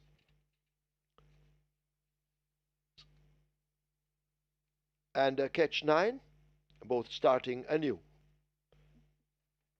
The Catch 9 on its way to 600,000, the Reggae 6 heading for 8 million. Get your wagers on.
Hello again to our racing fans and welcome to Caymanas Park, home of the Caribbean's #1 Derby, home of the Caribbean's finest thoroughbreds and home of the Moute Man. 9 races in store for you today. The feature of the Poor Little Rich Girl, that will be race number 8, a field of 9 with a purse of 1.4 million. They go 7.5 furlongs and open the launch contest of 3 years and up.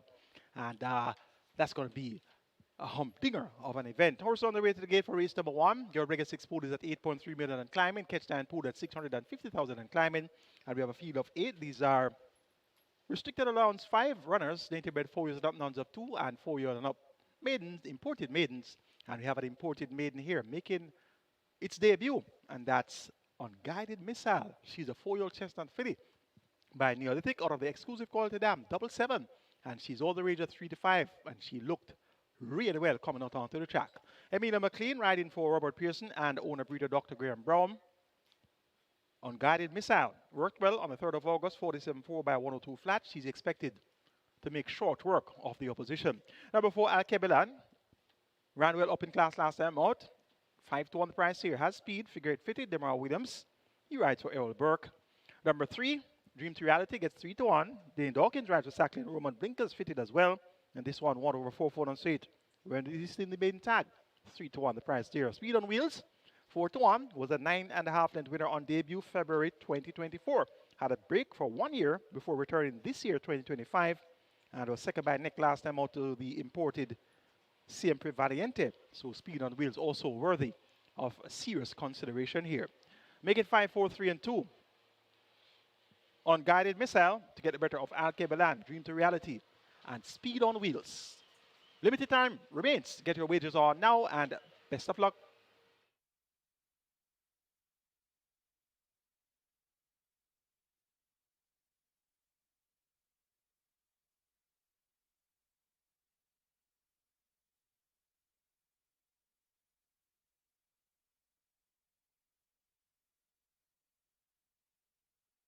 Catch 9 on its way to 700,000. Reggae 6 heading for 9 million. Runners at the post. Get your wagers on.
They're now closing up the front of the gates. Get your wagers on. You're running out of time. Catch 9 on its way to 800,000. Hurry. Put your wagers in.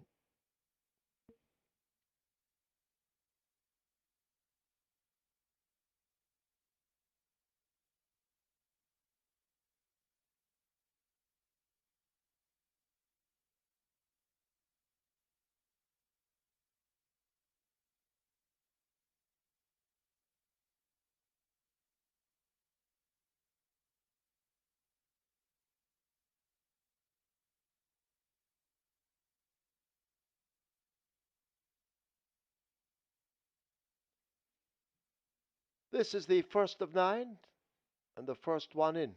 Awesome line.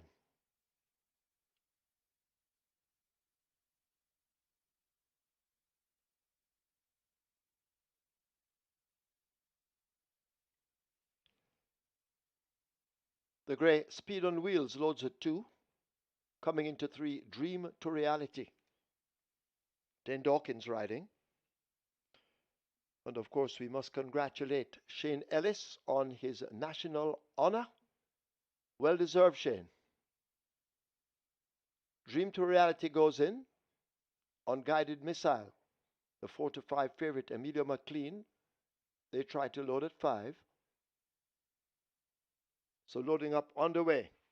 If you haven't wagered, you need to hurry. Unguided Missile now in. Next up could be Alkebulan at 4, Demar Williams. He's been riding very well, Demar Williams.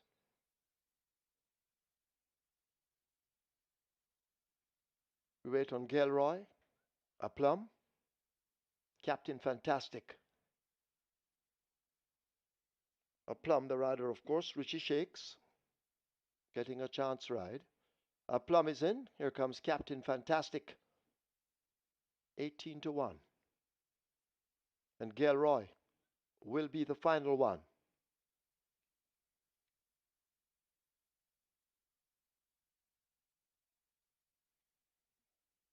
Gilroy looks to be in. Fielded 9 for the first of 9. Starter ready. 5 furlongs straight thereof. Alkebulan swerving a bit to the left. Straightened out now, races in the center. The favorite Unguided Missile took off quickly and begins to attack nearest to us. Gilroy is also near the stand fence, but they're spread right across the course and make their way now toward the final 3 furlongs.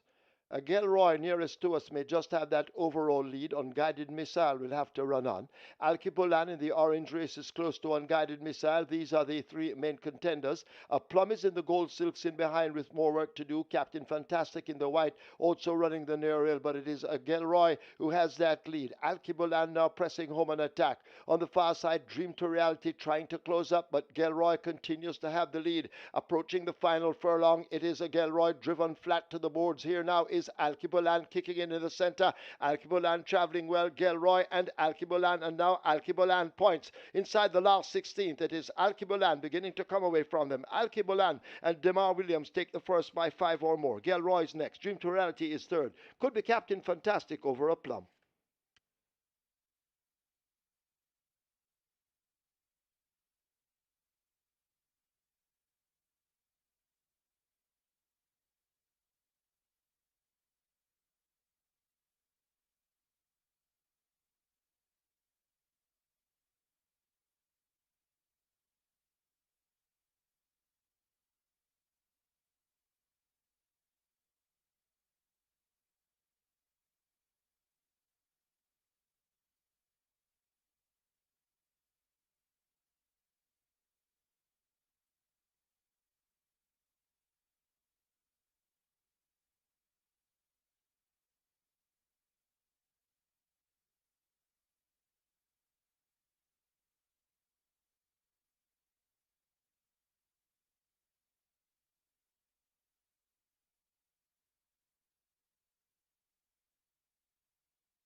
In the winner's enclosure, the unofficial winner of today's first number 4, Alkebulan, a 4-year-old chestnut colt by Admiral Alex, Empress Hall by Emperor Hall, bred Nicole Hunter and Bevan Hall, owned Bash. Trained Errol Burke, the rider Demar Williams, the groom under Ricketts. Second 8, Gelroy. Third 3, Dream to Reality. Fourth 7, Captain Fantastic. Running time 5 furlongs straight, 102 and 3.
Five furlongs straight.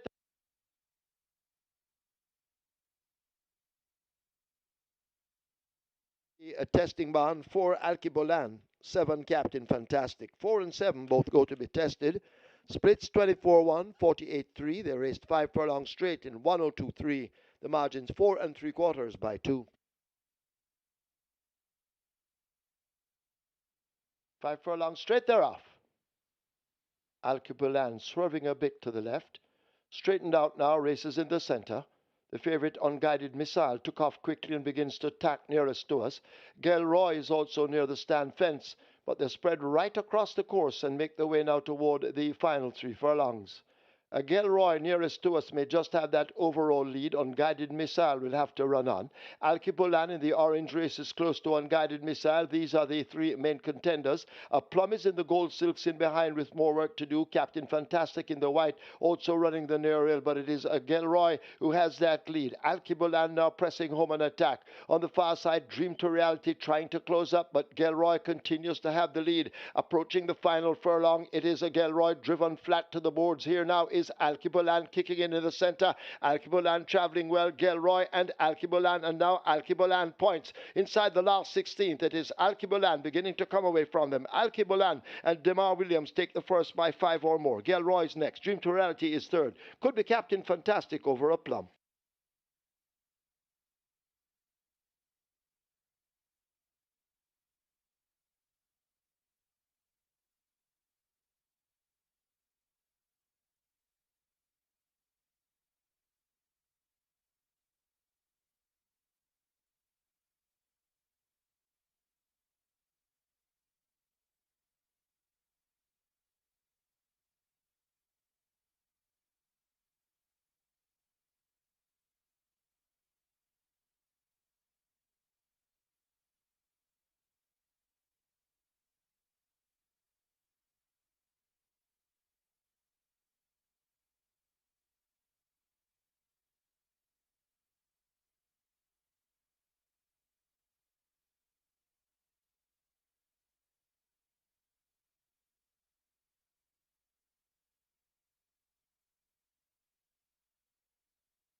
So we have a list here of mandatory payouts coming up Wednesday, August the 6th.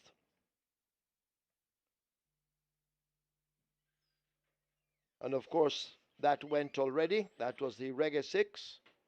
Saturday, August 9, Caymanas Park. As you know, we have the Quick 4 mandatory payout with a minimum guaranteed payout of $250,000. Saturday, August the 16th, Caymanas Park, the 5-star has a mandatory payout. And Saturday, August 23, Caymanas Park, there's a mandatory payout in the play spot 8. Del Mar, California, USA opens on, well, it is already opened, July 18 to September 17. So just repeating those mandatory payouts. Saturday, that's today, August 9, the Quick 4. Saturday, August 16, Caymanas Park, the 5-star. And Saturday, August 23, Caymanas Park, the play spot 8.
Race number 2. Small field of 6 here, and three main horses that are getting bet. Number 3, Ballistic Missile, currently at $1.70. This one is a 45 favorite. Um, Number 6, Racola, 240. That one is a 3-2 joint second favorite. However, at the fixed winner, it's number 5, Lucy on the go, open at $3 down to $2, and Lucy in the Sky is the best back runner here at the fixed odds winner. They've been taking it it opened at $3, and they've been taking it. So it's the best back runner, currently at $2. That's Lucy on the go, number 5, your 3-2 joint second favorite in total. As I mentioned, there's a lot of support for Ballistic Missile at $1.70 and Racola at $2.45, but it's all Lucy on the go. Best back runner here at $2 at the fixed odds winner. So good luck for race number 2.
Horses that take the track for the second. It's a maiden condition race for native bred 4-year-olds and up. The distance 1,000 meters or 5 furlongs straight.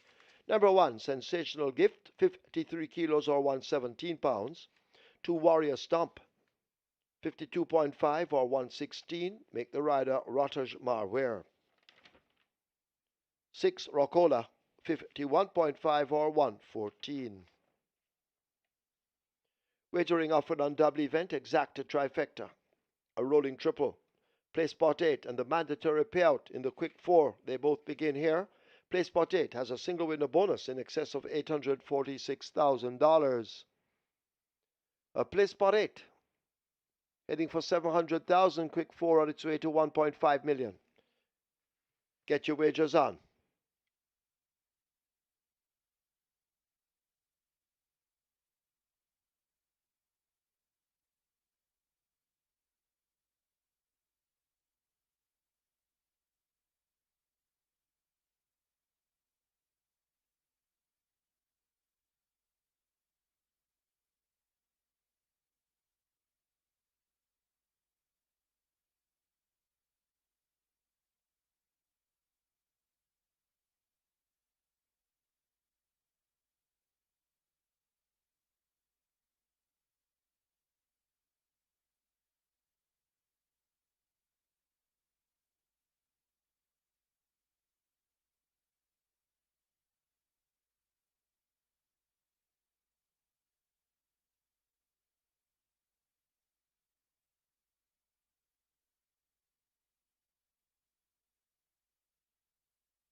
So Alkebelan gets the job done in race number 1 at good odds, 5-1. Demar Williams riding for Errol Burke, and the early part of the handicapping seminar, 12-1 is the price there for Alkebelan. Told that this one had a live chance, was my actual second choice, and Alkebelan. I'm happy that this one came through at 5-1. The big favorite at 3-5 on Guided Missile was nearer last than first, and if there's going to be a chink in my armor as far as handicapping races is concerned, is some of these first-time starters. They come and you hear all sort of things, them work this, work that, and they're so good. And when race time come, you don't see them in the finish any at all. So there are going to be some times when you see some first-time starters coming to the races, and I don't really pay them much attention. There's one the other day named Siempre Valiente that came through with a lot of hype and won. But these are the type of instances where I'm really disgusted to go down with one of these talking horses, so to speak. They are well touted, they look good, but they just don't run. So this is going to be an example here on Guided Missile. But as I said, for Reggae 6 wagering purposes, I'm happy that the 5-1 chance won, because look at the live ticket count, 902. And when they have a live ticket count starting on Reggae 6, it's less than 1,000. You know that's a good start. The net pool is 6.7 million. The Catch 9 live ticket count starts off at 89. And my ticket is off to a start. I used 2, 3, 4, and 5 there.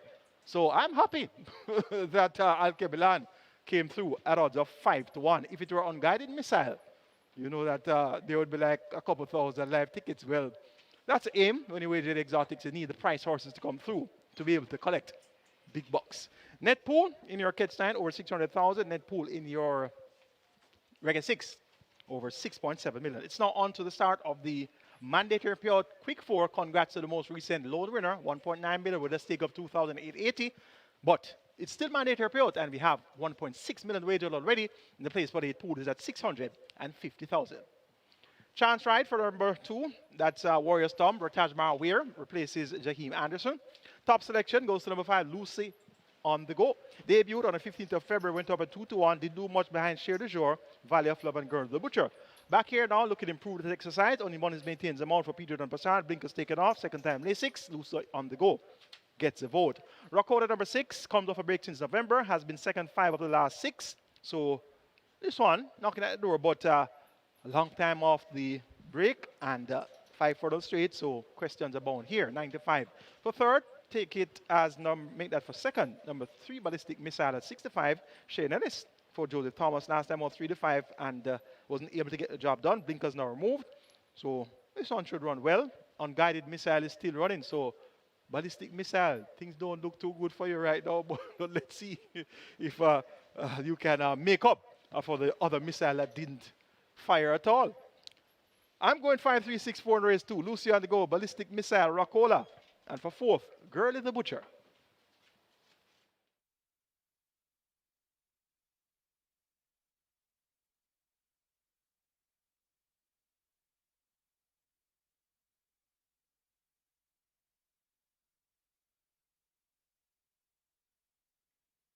So runners at the post. Quick 4 on its way to 1.7 million. Place spot 8 heading for 700,000. And we had a carryover in the superfecta after race 1. That carryover will go to race 4. So superfecta carryover in the fourth event, 294,141 and 25 cents. Get your wagers on, 0 on the board.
They've now closed up the front of the gates.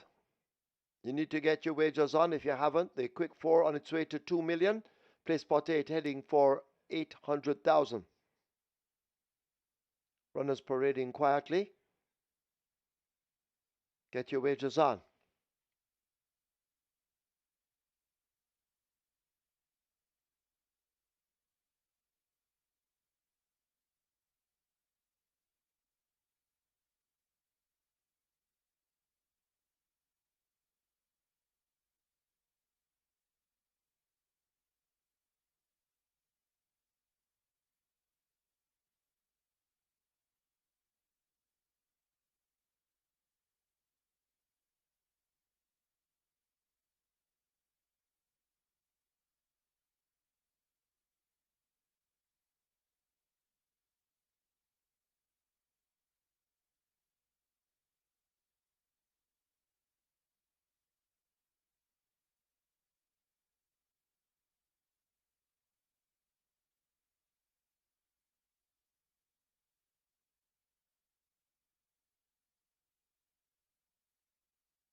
Get those wagers on.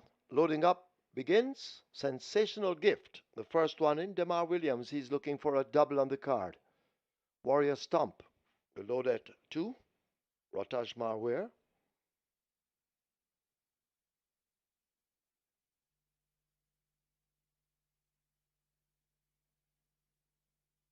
Ballistic Missile throws himself to the ground. So we'll have to see what the vet decides.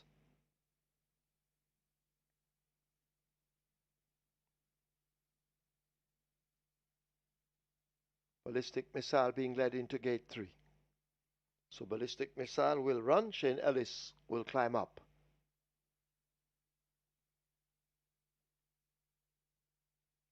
Maybe they'll try with Rockola.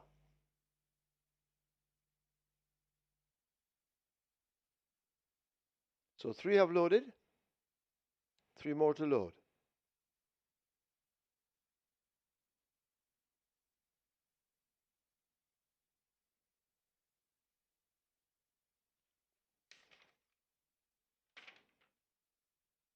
Lucy on the go.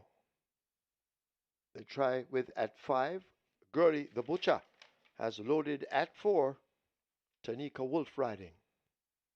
Lucy on the go. The 3 to 5 favorite is in. And we wait on the final one, Rockola in the blindfold.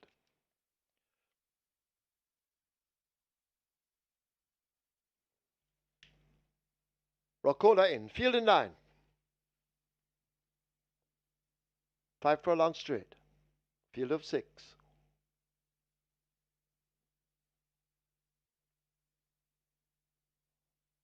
Michael Sims holding them.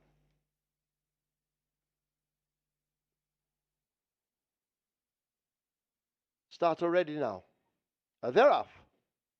Ballistic Missile gets away in between horses. Warrior Stomp just toward his inside. Sensational Gift has catching up to do in the early exchanges. Gurley the Butcher not too far away. Lucy on the go will have to catch up as they make their way covering the first furlong, and Rockola in the orange cap races near to us. Ballistic Missile running quickly in the center with Rockola, these two battling for it. Gurley the Butcher has to do more, so too Lucy on the go. The other two left out of it as they charge away now toward the final quarter. Ballistic Missile just the leader. Rockola continues to apply some pressure. Lucy on the go is asked to get going. Gurley the Butcher in between them. Warrior Stomp in the blue left out of it, and way at the back it's Sensational Gift showing nothing at all as Ballistic Missile angles to the fence. Rockola continues to chase. On the far side, the favorite Lucy on the go making heavy work of it. They're inside now the final 16th, and it is Ballistic Missile. Lucy on the go now asked to get going, but Ballistic Missile holds the lead. Lucy on the go coming with a late run. Ballistic Missile gets there ahead of Lucy on the go. Then Rockola in third. Warrior Stomp is fourth.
And right away, there's a Stewards inquiry. Look at the final 200 meters. Please hold all tickets. Stewards inquiry.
In the winner's enclosure, the unofficial winner of today's second, number 3, Ballistic Missile.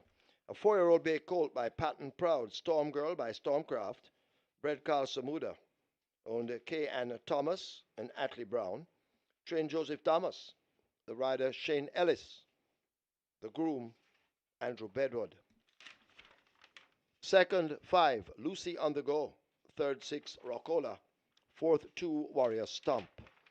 Running time, 5 furlong straight, 103 and 4.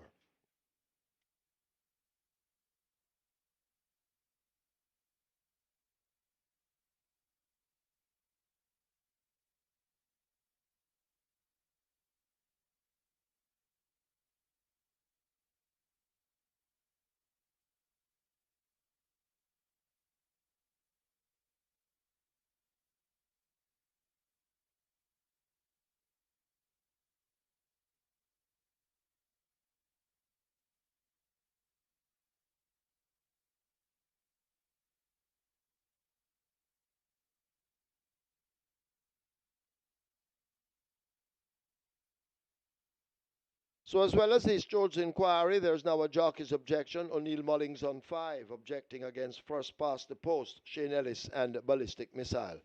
Stewards inquiry, jockey's objection, lodged by second past the post, Lucy on the Go. It's against first past the post, number 3, Ballistic Missile. Hold all tickets, please.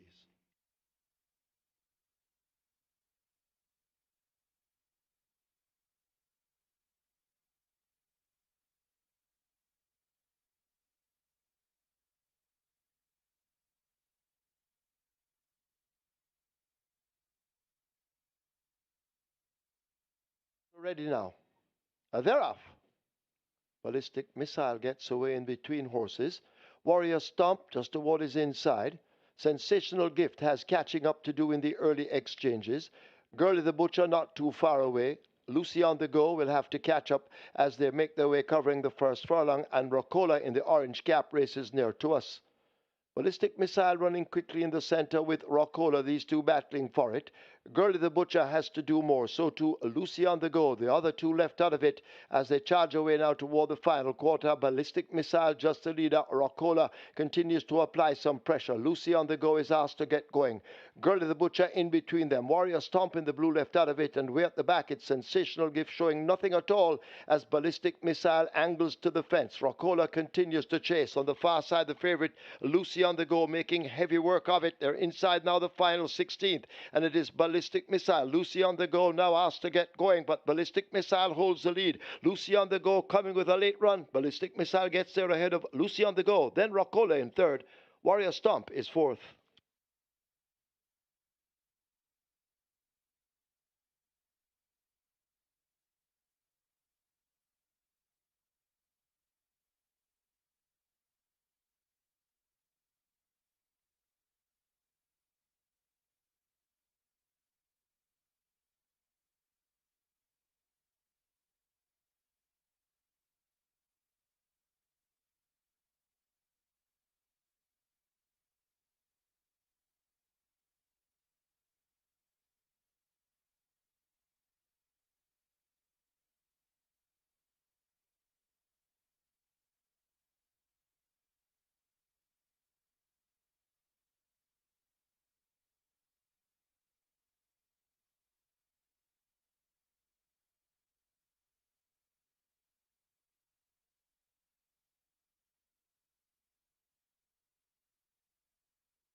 And after the steward's inquiry and jockey's objection, the objection has been overruled. There will be no change.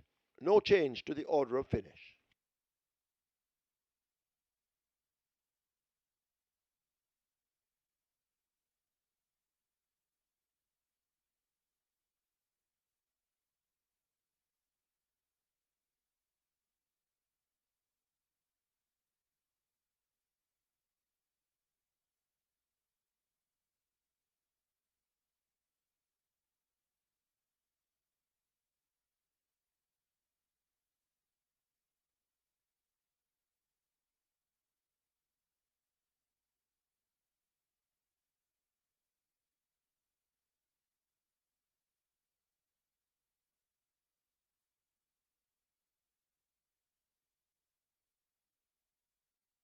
Result of the second now official. Horses to the testing barn. 3 Ballistic Missile, 6 Rockola. 3 and 6 both go to be tested.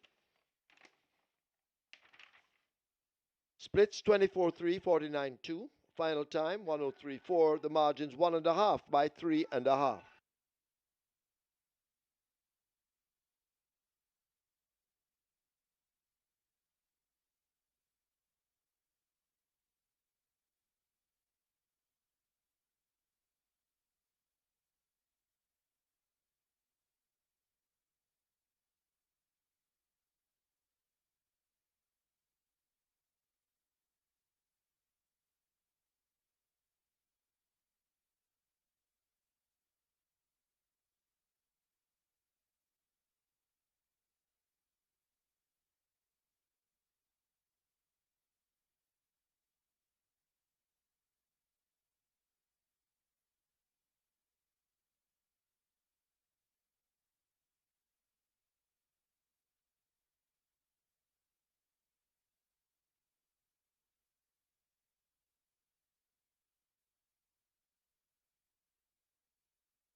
So in the second event, number 3 Ballistic Missile was trained by trainer Joseph Thomas. Joseph Thomas has reached a milestone of 300 wins. Trainer Joseph Thomas, please go now to the winner's enclosure. Joseph Thomas asked to go now to the winner's enclosure.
Ladies and gentlemen, your attention called to the winner's enclosure for a special presentation to trainer Joseph Thomas. Win number 300. That's his milestone at the moment. I'm sure he will go flying past that. So Joseph Thomas now on his way to 400 winners. Danica Thompson makes the presentation to trainer Joseph Thomas. Congratulations, well done.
And number 2, She Who Has No Name takes the track early. Remember, no visor declared.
Horses take the track for the third. It's a maiden condition race for native bred 5-year-olds and up. The distance 1,000 meters or 5 furlongs round. Number 1, Blinding Light, 53.5 or 118. 2, She Who Has No Name, 50 or 110. 3, Briscoe, 53.5 or 118. 4, Time Bomb, 54 or 119. Wagering offered on W event, exacta, trifecta, rolling triple. This is where the early 5-star begins with a single winner bonus in excess of $2 million. Early 5-star heading for 500,000, rolling triple 300,000. Runners will make their way to post. Get your wagers on.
So ballistic missile comes good in race number 2, whereas in race number 1, the unguided missile didn't fire at all. So ballistic missile gets the job done as your second choice on the betting at 65. Shane, that's right in there for trainer Jody Thomas. Congrats to Jody Thomas on a milestone career 300th career win.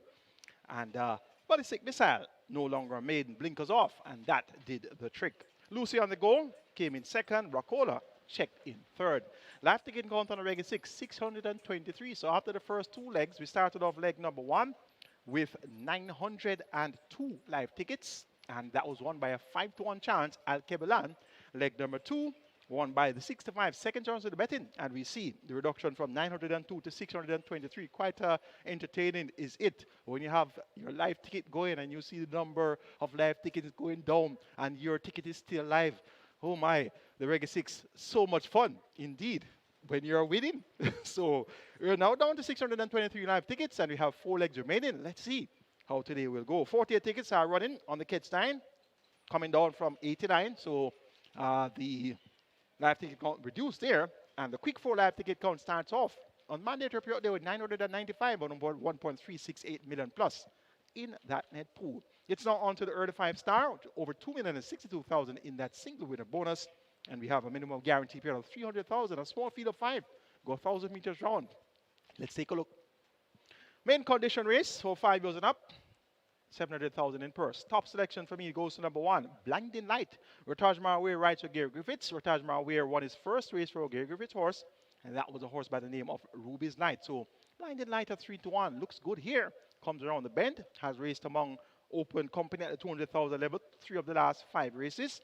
Second by half length behind Golden Emperor going over the straight. 5th behind Queen's Anne. Last time out beat behind Last Hurrah. John Post 1.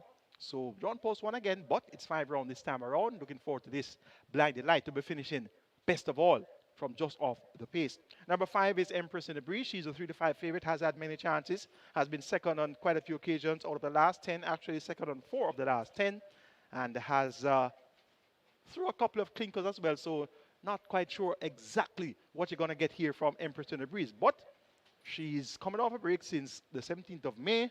Paul Francis picks up the mount for Edward Stanberry. We're expecting a decent enough effort here from Empress in the Breeze, but if she doesn't win, it won't be a surprise. Number 3, Briscoe, has much more scope to improve, has only raced 4 times and has shown good pace on all 4 occasions. Jerome Stewart looks for his first career win. He rides returner Andre Adams. Andre Adams looks for his first win for the season. Started 16 horses thus far this season, and Briscoe is going to give him a live chance of realizing his first win for 2025 here at Caymanas Park. 3-2 for the speedy Briscoe. Looks quite appealing as well. Number 2, She Who Has No Name. 7-1 for Natalie Berger, riding for Michael Marlowe. And number 4, Time Bomb also gets 7-1. Ricardo Carr, riding for trainer Ryan Darby. This easily could be a race you could say all and hope for the longest shot. Make it 1, 5, 3, and 2. Blinding Light to get the better of Empress of the Breeze Briscoe. She Who Has No Name.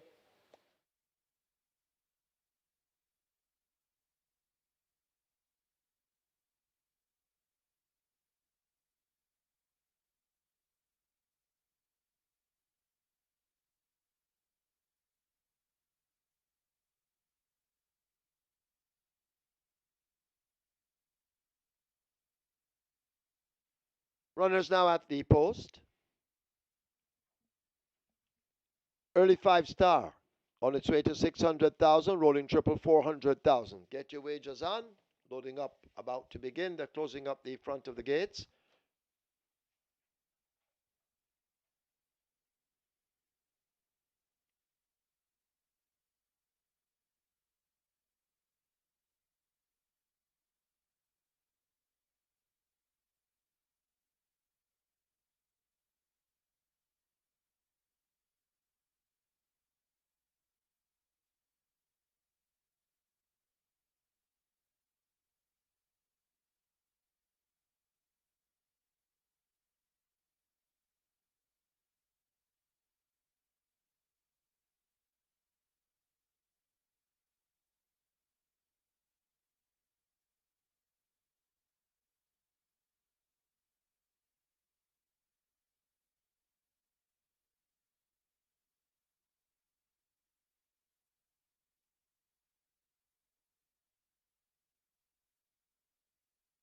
They're closing up the front of the gates for this, the third event.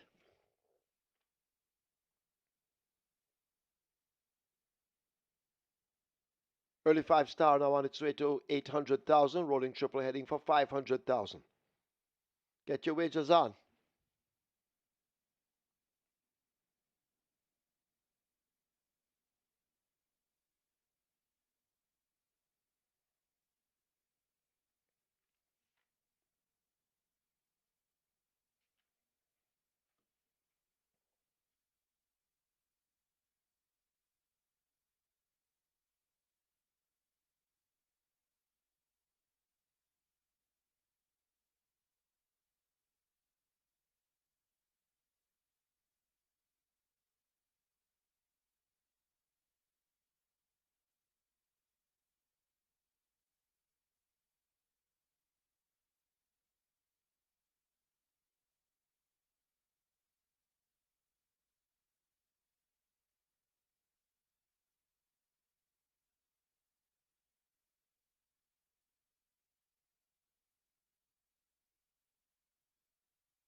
You need to hurry and wager now as they're about to begin loading up.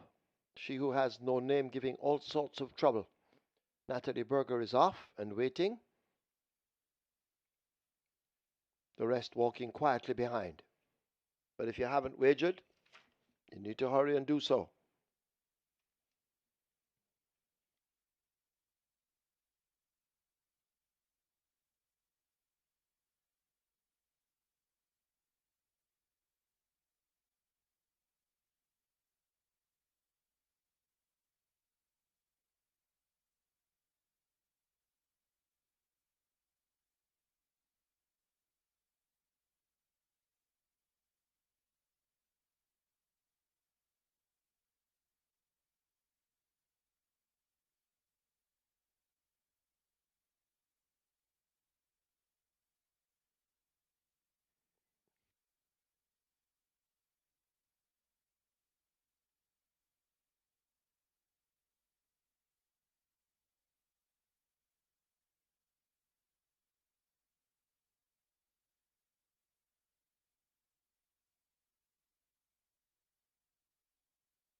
Early 5-star at 800,000. Horses loading. Blinding Light, the first one in. Briscoe will be next at 3. Time Bomb walks the 4. Empress in the Breeze will be at 5. And we await word on number 2, She Who Has No Name, riderless at the moment. Empress in the Breeze goes in. So we may have a scratch here in She Who Has No Name. The field cut to 4 runners. Got it. She Who Has No Name has been scratched. They're off. Blinding Light gets a good start. Briscoe drawing alongside. Time Bomb is 2 lengths back. Empress in the Breeze closing in on Time Bomb. And these 4 fairly tightly grouped as they head past the half mile and go sprinting into that turn. Briscoe now goes on by some 4 or 5 lengths. Blinding Light chasing in second. Empress in the Breeze shaken up and last to cut the gap. A break back to Time Bomb, last of the 4. The quartet will arrive at the 5/16th. Headed by Briscoe out in front, cruising under the hand ride. Blinding Light trying to close up along with Empress in the Breeze and Time Bomb yet to explode, but it's Briscoe on that lead, traveling comfortably. The rider having a look over the shoulder as they leave the 3/16th behind. Blinding Light put to the stick, so too Empress in the Breeze, and forget Time Bomb, but they flash past the furlong pole, and the Briscoe is in full flight and has opened up a gap and begins to extend it with every stride. A 16th to catch Briscoe they can't. Briscoe out in front under Gerald Stewart, coming in for an afternoon stroll by double digits. Empress in the Breeze is second. Blinding Light is third. Time Bomb is fourth.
In the winner's enclosure, the unofficial winner of today's third, number 3, Briscoe, a 5-year-old chestnut horse by Here Comes Ben, Kiss Me Quick by Nasheed. Bred and owned New Blue Limited. Trained Andre Adams. The first win for Jero Stewart. Congratulations, Jero. Wishing you many more. The groom, Derek Mason. Second 5, Empress in the Breeze. Third 1, Blinding Light. Fourth 4, Time Bomb. They raced 5 furlongs straight in 104 and 1. Rather 5 furlongs round in 104 and 1.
She who has no name has been scratched. They're off.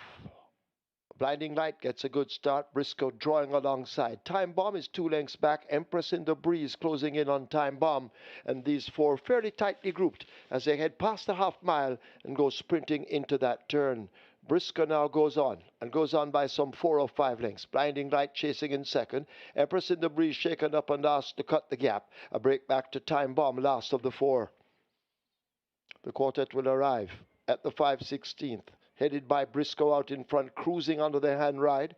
Blinding Light trying to close up along with Empress in the Breeze and Time Bomb yet to explode, but it's Briscoe on that lead, traveling comfortably. The rider having a look over the shoulder as they leave the 3/16th behind. Blinding Light put to the stick, so too Empress in the Breeze, and forget Time Bomb, but they flash past the furlong pole, and the Briscoe is in full flight and has opened up a gap and begins to extend it with every stride. A 16th to catch Briscoe they can't. Briscoe out in front under Jero Stewart, coming in for an afternoon stroll by double digits. Empress in the Breeze is second.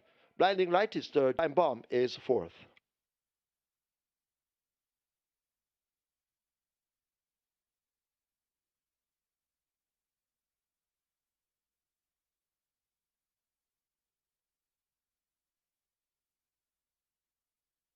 Result of the third, now official. Horses to the testing barn. 3, Briscoe. 5, Empress in the Breeze. 3 and 5 go to be tested. Splits 24-3, 51. They raced 5 furlongs round in 104.1. The margin's 12 by 3.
To race number 4, and this one hasn't been taking a whole lot of excitement in terms of action at the fixed winners, but similar to how the total is playing out. Number 3 cruising again at $3, a little bit of support for that one, along with Mo Aviator at 220, but best back runner here, and it's also the even money favorite in the total is number 7, Steen, currently at $1.70, which is, well, it's a 65 favorite in the total, $1.70 at the fixed odds winner. So they're taking this one here, but it's, like I said, it hasn't really been a high volume betting rate as yet. I would expect a lot more action closer to the actual jump of the race, but as it is now, it's number 7, Steen here, best back runner at the fixed odds windows for race number 4, currently at $1.70. Good luck.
horses take the track for the fourth. It's a restricted allowance 5 for native bred 5-year-olds and up, non-winners of 2.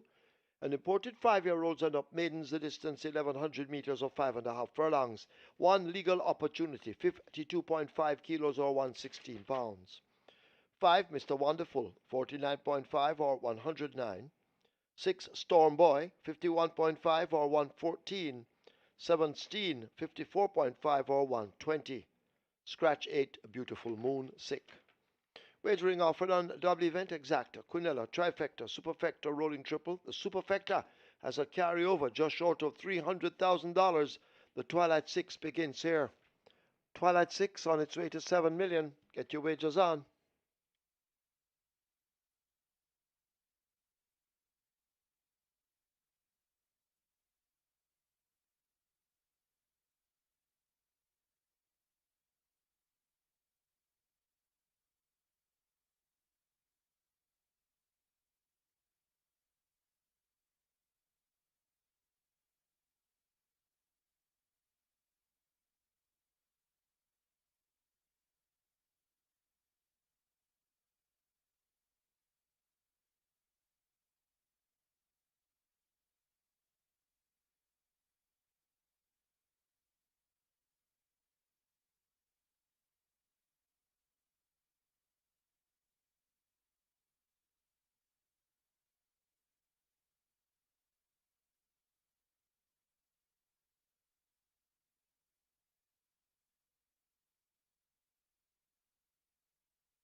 So Briscoe comes good there in race number 3, giving Jero Stewart, more popular known as Oh God, his first career win. Congrats are in order to apprentice Jero Stewart on their first career win. Andre Adams got his first win for 2025. Briscoe won by a wide margin. Runner-up, Empress in the Breeze. Second runner-up, Blinding Light. Live ticket count on the Regular 6 now down to 353 with 6.7 million plus in that net pool. And we have 20 live tickets on the catch time at over 600,000 in that net pool. And the quick 4 on mandatory payout day, 678 live tickets with 1.36 million plus in the net pool there. It's now time to shift our focus to the Twilight 6 minimum guaranteed payout 3.5 million. We have already 7 million wagered, a field of 8 declare to go posters here. Scratch number 8, Beautiful Moon. We're on the field of 7. They go a distance of 1,100 meters. It's our native bred, 5 years and up, nuns of 2. Top choice here goes to number 4, Mo Aviator. 2-1 for the partner right to Ricardo Brown. This one is getting fitter and fitter with each run. Has raced 4 times coming off the break since February last year. Raced on the 24th of May, the 7th of June, 28th of June, and the 12th of July. Got a lot closer on the 12th of July, making that third by 4 lengths behind the leading lad and security code. A similar effort should see this Mo Aviator being on the premises come decision time. Number 3, Cruising Again, looked well. Shane Richardson rides for Ron Matthew. Blinkers off, the customer cheek pieces returned. Has a big effort here on the 8th of February at this nuns of 2 level, second by length and a quarter behind Power for Highness. Anything near that will get the job done here. 7-2 looks quite appealing for the chances of a sharp looking Cruising Again. Number 2, Handyman gets 7-1. Tyrese Anderson rides for Lorenzo Robertson, owner trainer breeder. Has been showing some pace in recent races but has been weak in late. Let's see how long this Handyman will last out today, coming around the bend at 5.5 furlongs. And number 7, Steen, is their favorite at 3-5. Came off a 1-year break on the 26th of July and at odds of 8-1, going 5 furlongs to John Post 1, ran a brave race. Second by 2 1/4 at the furlong pole, finished up 4 by 4 1/4, drifted towards the far side inside the final furlong, and finished up 4 by 4 1/4 in 105 1/5. That was a slow time by the winner. Steen's final time 106 flat. So all the range of 3-5. Shane Ellis, he picks up the mount, replacing apprentice Shaheem Gordon. Way too short a price here for Steen, and this one could very well bounce coming off that good effort of the 1-year break. Going here for number 4. In the 4th, Mo Aviator to get the better of number 3. A very sharp looking Cruising Again. Then 2, Handyman. And 7, Steen. Twilight 6 pool, 7.5 million and climbing. You have limited wagering time remaining. Best of luck.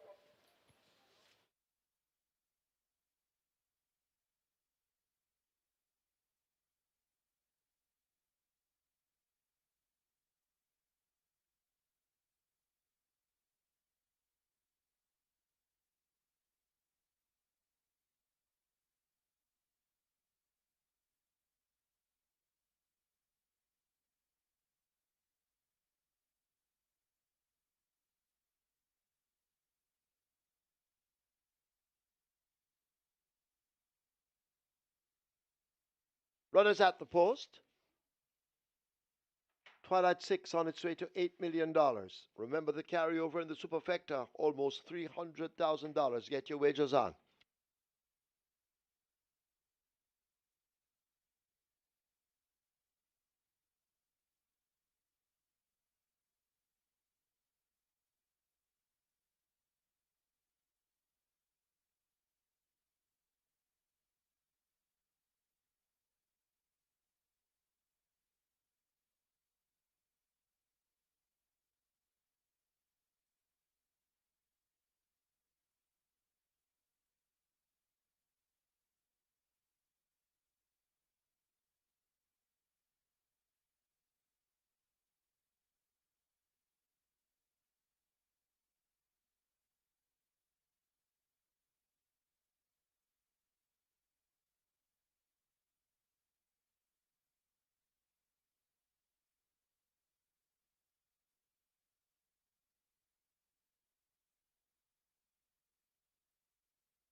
Closing up the gates. Twilight 6 at 7.5 million. You need to hurry now. If you haven't wagered, you need to get those wagers in.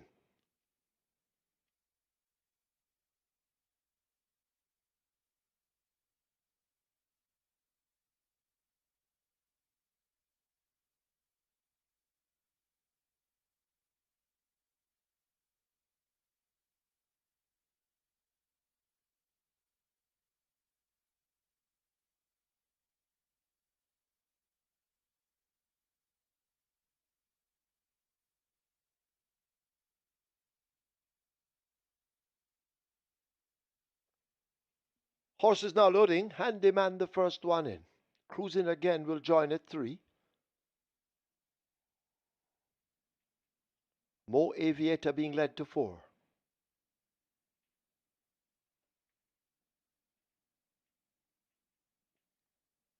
Mr. Wonderful up next at 5.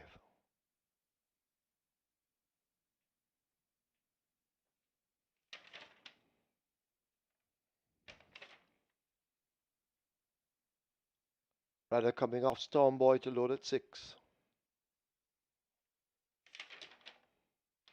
That's Ram on the pair. So Storm Boy up in the air. Now goes in. The pair walking across.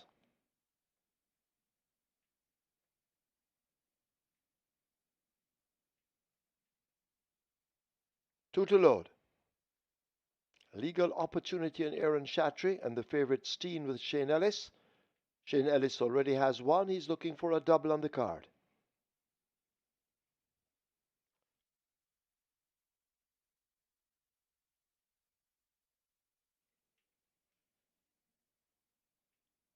So Steen is in. We wait on Legal Opportunity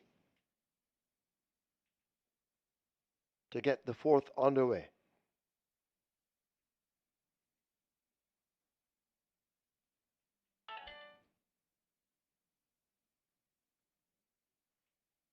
Legal Opportunity being pushed into one.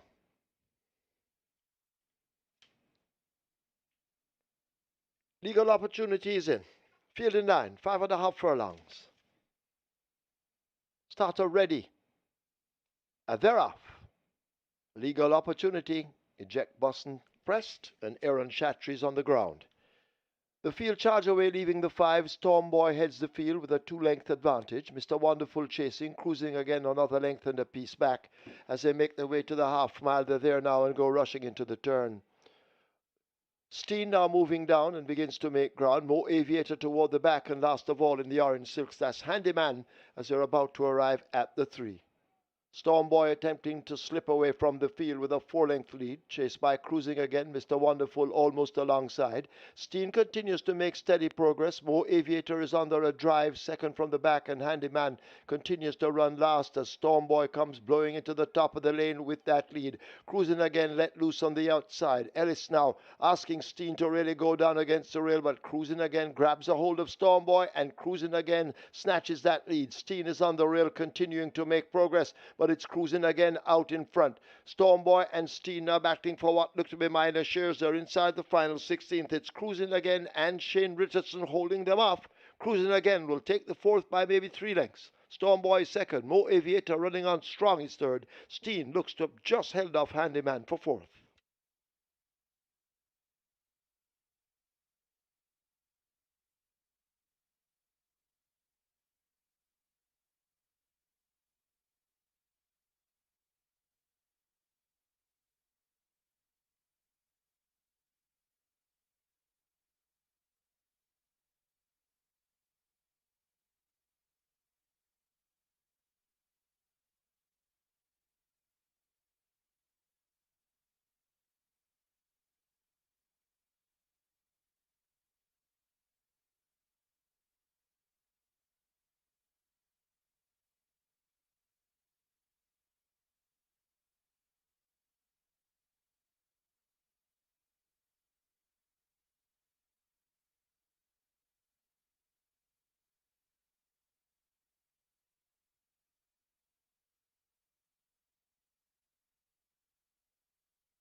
Right away, there's a George Inquiry looking at the start, the fall of the rider. Please hold all tickets. George Inquiry.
In the winner's enclosure, the unofficial winner of the fourth. And number 3, Cruising Again. A 5-year-old chestnut horse by Soul Warrior, prime time by Burning Mark. Red O'Neill Hines.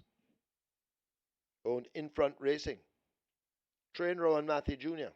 The rider Shane Richardson, the groom Ajani Oxford. Second, number 6 Storm Boy. A third, 4 Mo Aviator. Fourth, 7 Steen. They raced 5.5 furlongs in 113 flat.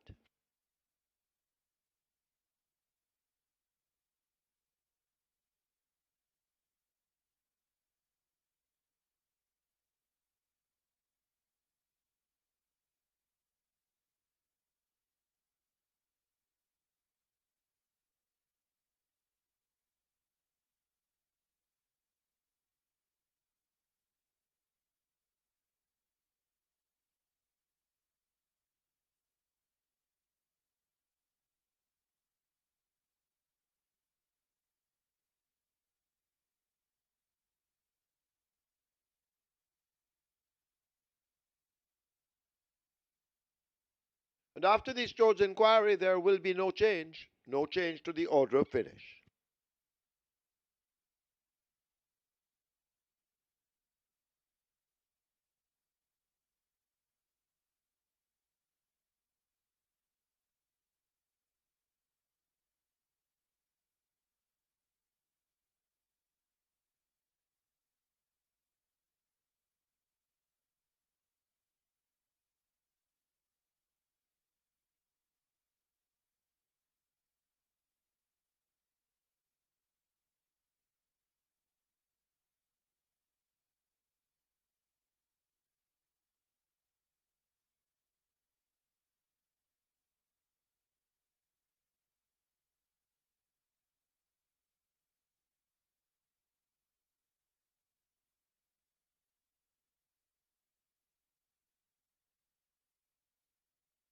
Legal opportunity. Eject button pressed, and Aaron Chatry's on the ground. The field charge away, leaving the 5. Storm Boy heads the field with a 2-length advantage. Mr. Wonderful chasing, cruising again another length and a piece back. As they make their way to the half mile, they're there now and go rushing into the turn. Steen now moving down and begins to make ground. Mo Aviator toward the back, and last of all in the orange silks, that's Handyman as they're about to arrive at the 3. Stormboy attempting to slip away from the field with a 4-length lead, chased by Cruising Again, Mr. Wonderful almost alongside. Steen continues to make steady progress. Mo Aviator is under a drive, second from the back, and Handyman continues to run last as Stormboy comes blowing into the top of the lane with that lead. Cruising Again let loose on the outside. Ellis now asking Steen to really go down against the rail, but Cruising Again grabs a hold of Stormboy, and Cruising Again snatches that lead. Steen is on the rail continuing to make progress, but it's Cruising Again out in front. Stormboy and Steen now battling for what look to be minor shares. They're inside the final 16th. It's Cruising Again and Shane Richardson holding them off.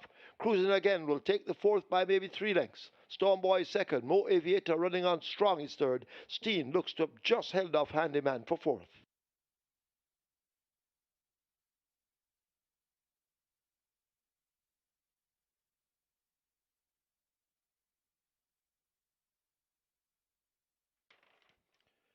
Result of the fourth now official. Horses to the barn. 3, Cruising Again. 4, Mo Aviator. 3 and 4 go to be tested. The splits are 24-2, 50 and 4. They raced 1,100 meters or 5.5 furlongs in 1:13. The margin's 4 by 1.5.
Your attention, please. Ricardo Carr has to go now to the storage room. Ricardo Carr wanted in the storage room.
Too bad gal Khaleesi takes the track early.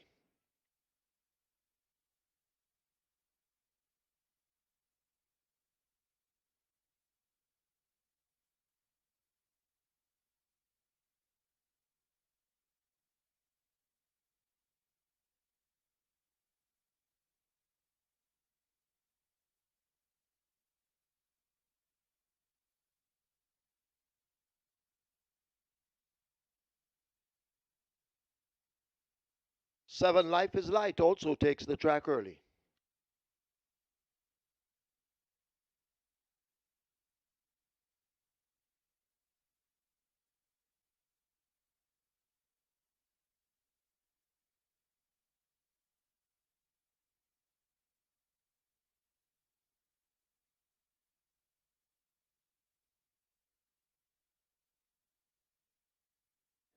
On to race number 5. There are a couple of horses that are very close in terms of the betting. Number 5, Rush of Class, currently at 210. This one opened at 450, taking a whole lot of money. Rush of Class, 450 into 210. That's actually the best back runner here at the Fixers Winners. But money is coming in also for number 6, Royal Maverick, currently at 220, as well as number 9, Proudest Vision, 260. These are three that are the main ones taking the money. Although in the 85 favorite is number 9, Proudest Vision. However, the best back runner at the Fixers Winners here is number 5, Rush of Class, 4, open at 450, down to $2 in. And that's your best back runner for race number 5 at the Fixers Winners. Good luck.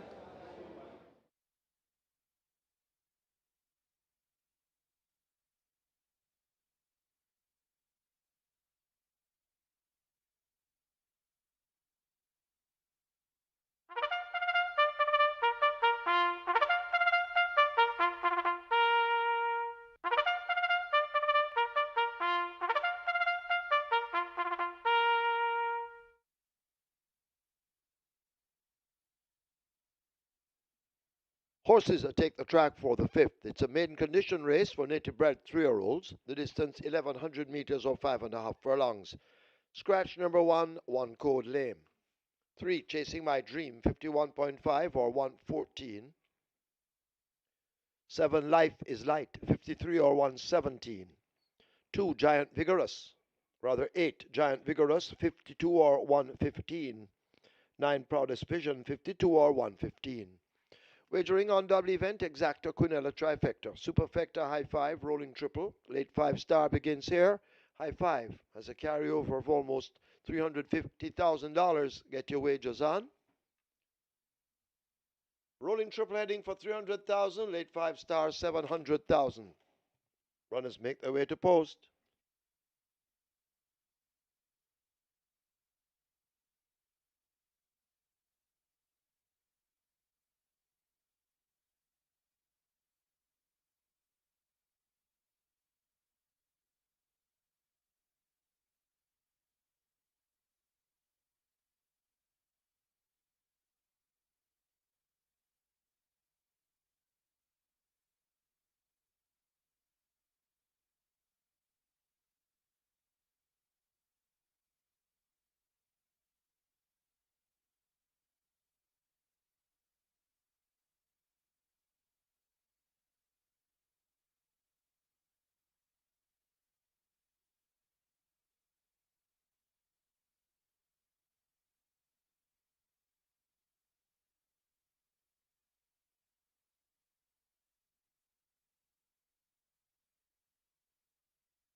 So the sharp-looking cruiser again delivers the goods there with champion apprentice Shane Richards riding for Trader Road. Matthew cruising again graduates from the nuns of 2 level.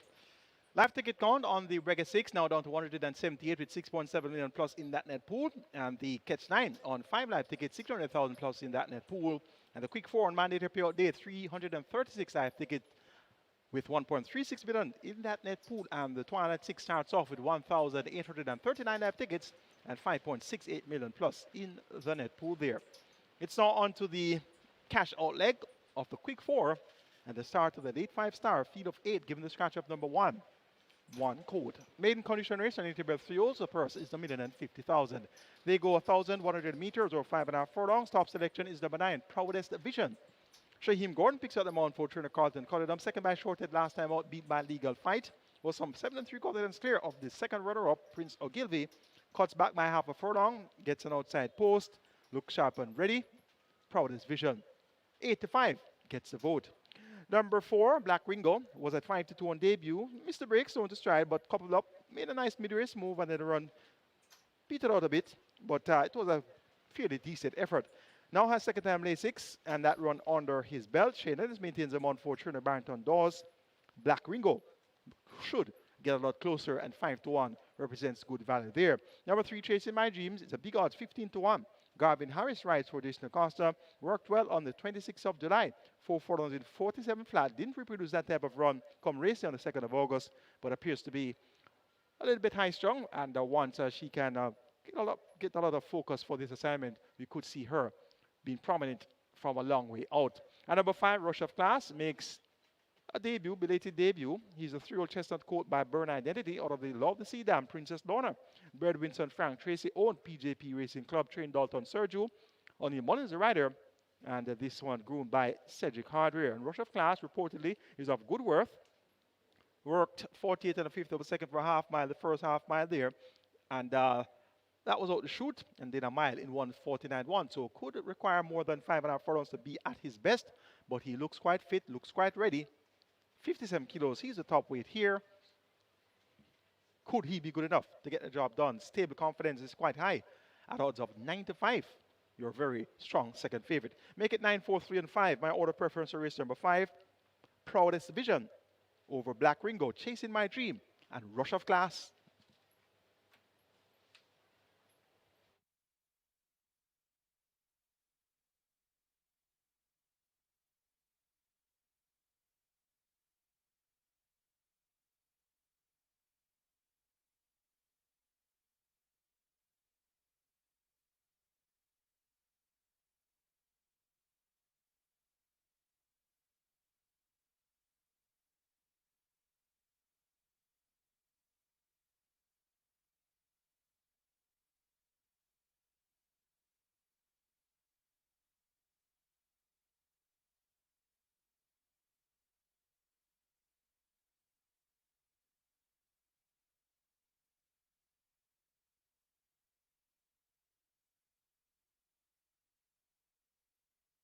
Runners arriving at the start.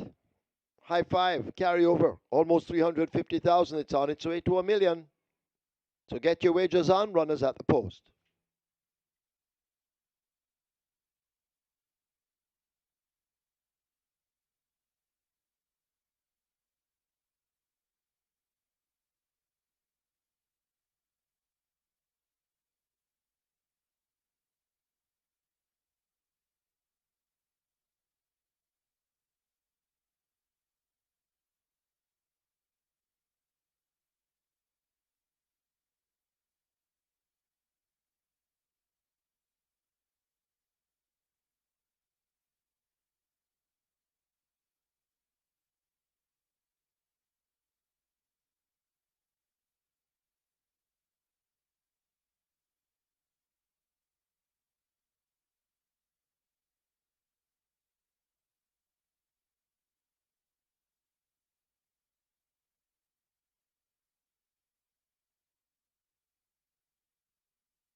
They've closed up the front of the gates.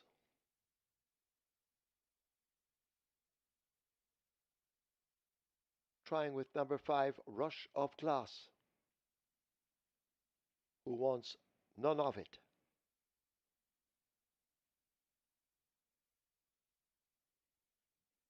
First time runner.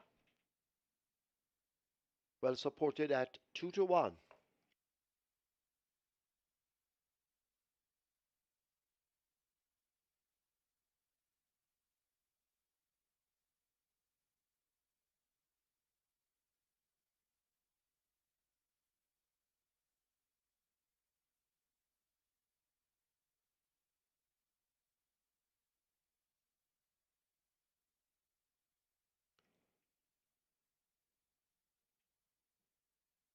Rolling triple on its way to 400,000, late 5-star at $1 million. And the high five continues to make way towards $1 million. Rush of Class giving problems.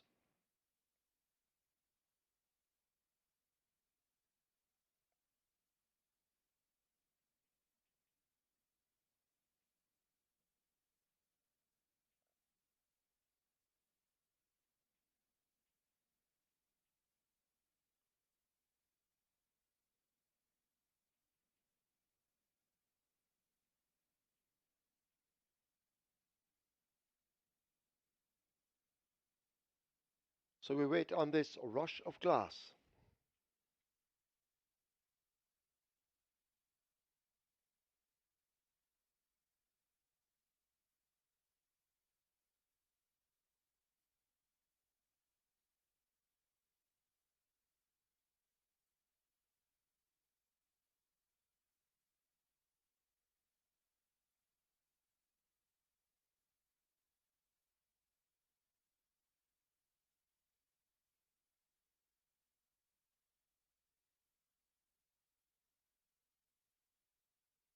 High five with the carryover of almost 350,000. It has arrived at $1 million, heading for 1.2. So it's on its way to a 1.2.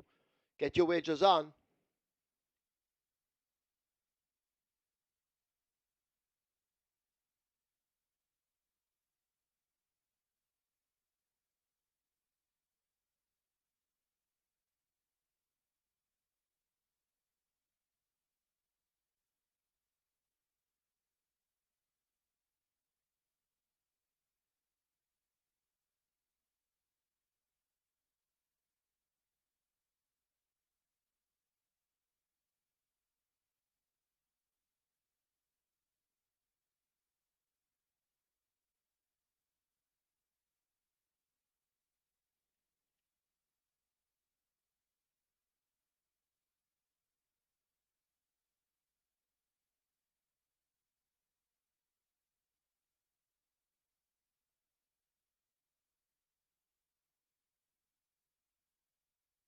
So number 5, Rush of Class, is in the gate finally. Good work by the attendants. O'Neill Mullings walking across.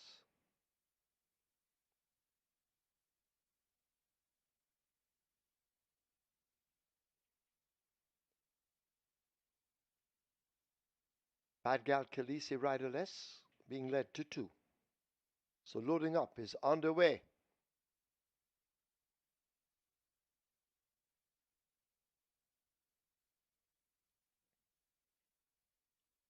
Bad Gal Khaleesi up to 2. Goes in.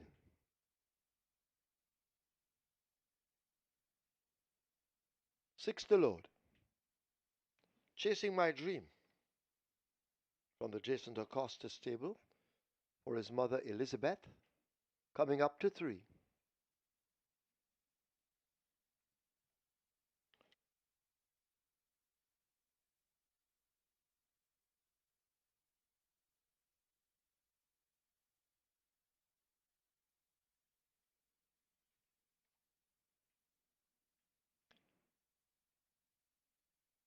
Chasing My Dream backing away. They'll try again at 3. Chasing My Dream is in with the apprentice Garvin Harris. Black Ringo walks to 4, running for the second time.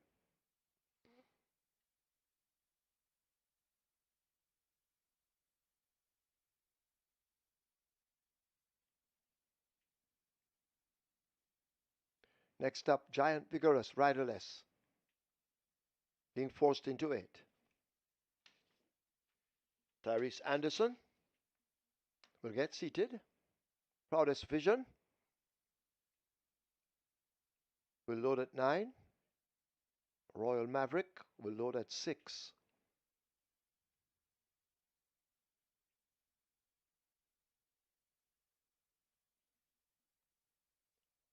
Proudest Vision joined now by Royal Maverick. And the final one will be Life is Light.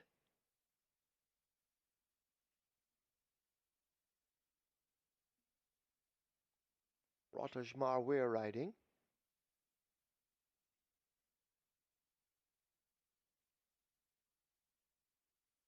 So Life is Light giving you some time to wager, but you need to hurry now.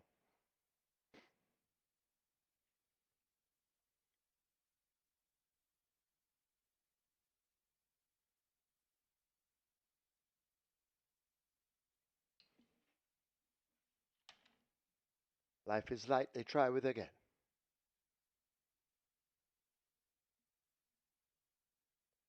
Field in 9, 5.5 furlongs.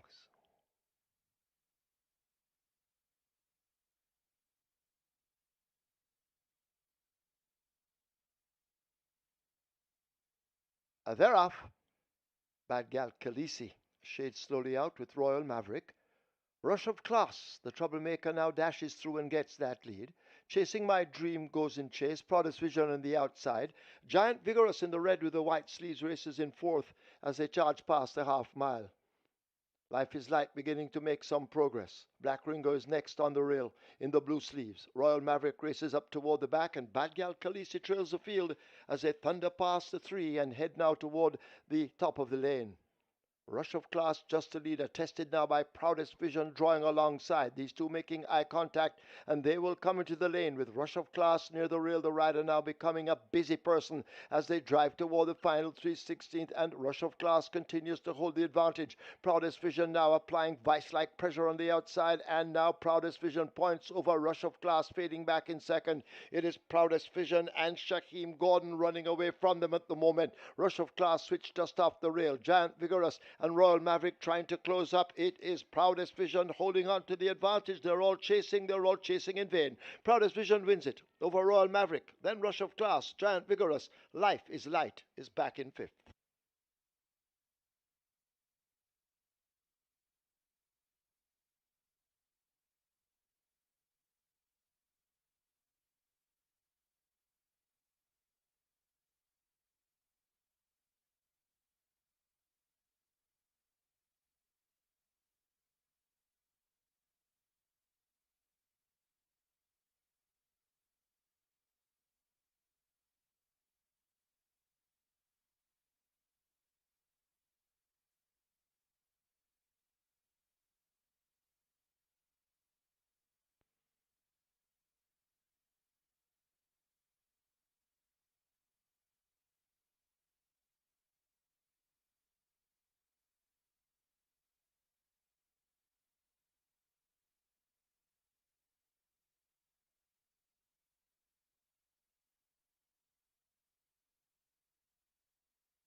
In the winner's enclosure, the unofficial winner of today's fifth, number 9, Proudest Vision. A 3-year-old chestnut filly by Patton Proud, Visionary Wonder by Pollard's Vision. Bred Castle Muda. Owned and trained Carlton Cunningham. The rider Shaheem Gordon. The groom Jerome Samuels. Second, 6, Royal Maverick. Third, 5, Rush of Class. Fourth, 8, Giant Vigorous. Fifth, 7, Life is Light. Splits 24-49, 5.5 furlongs raced in 110-2. Margins 1.5 by 3/4.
They're off. Bad Gal Khaleesi shades slowly out with Royal Maverick. Rush of Class, the troublemaker, now dashes through and gets that lead. Chasing My Dream goes in chase. Proudest Vision on the outside. Giant Vigorous in the red with the white sleeves races in fourth as they charge past the half mile. Life is Light beginning to make some progress. Black Ringo is next on the rail in the blue sleeves. Royal Maverick races up toward the back, and Bad Gal Khaleesi trails the field as they thunder past the 3 and head now toward the top of the lane. Rush of Class just the leader, tested now by Proudest Vision drawing alongside. These two making eye contact, and they will come into the lane with Rush of Class near the rail. The rider now becoming a busy person as they drive toward the final 3/16th, and Rush of Class continues to hold the advantage. Proudest Vision now applying vice-like pressure on the outside, and now Proudest Vision points over Rush of Class, fading back in second. It is Proudest Vision and Shaheem Gordon running away from them at the moment. Rush of Class switched just off the rail. Giant Vigorous and Royal Maverick trying to close up. It is Proudest Vision holding on to the advantage. They're all chasing in vain. Proudest Vision wins it over Royal Maverick. Then Rush of Class, Giant Vigorous, Life is Light is back in fifth.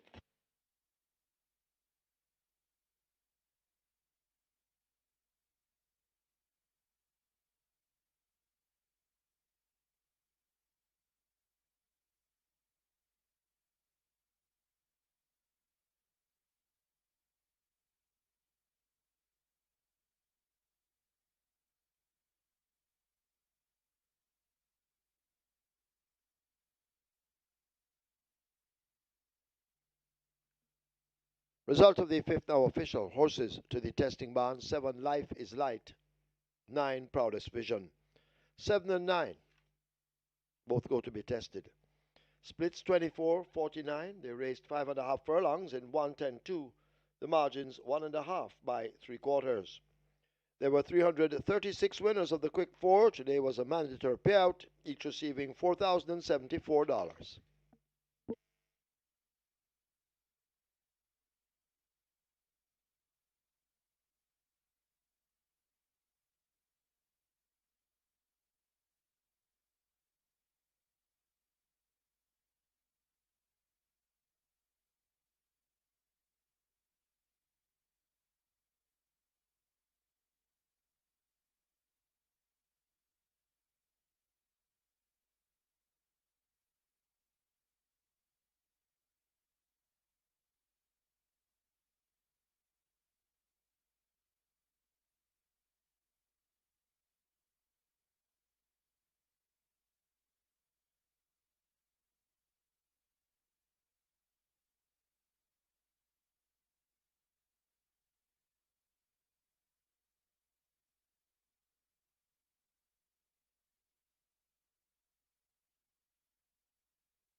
Your attention, please. Your attention, please. Number 9, Galway Bay in the 6th race coming up. Make the rider Rotterdam Wear.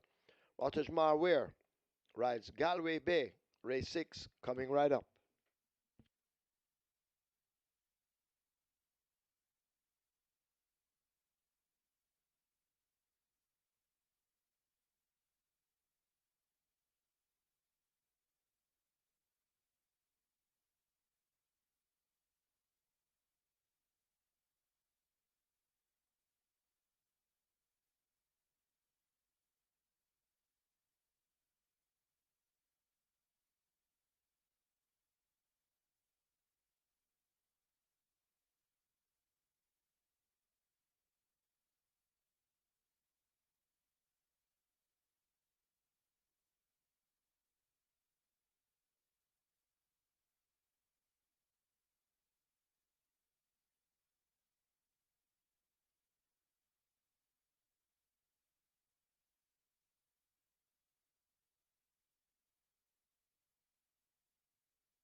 Horses take the track for the 6th. It's for 5-year-olds and up. It's an optional claiming event.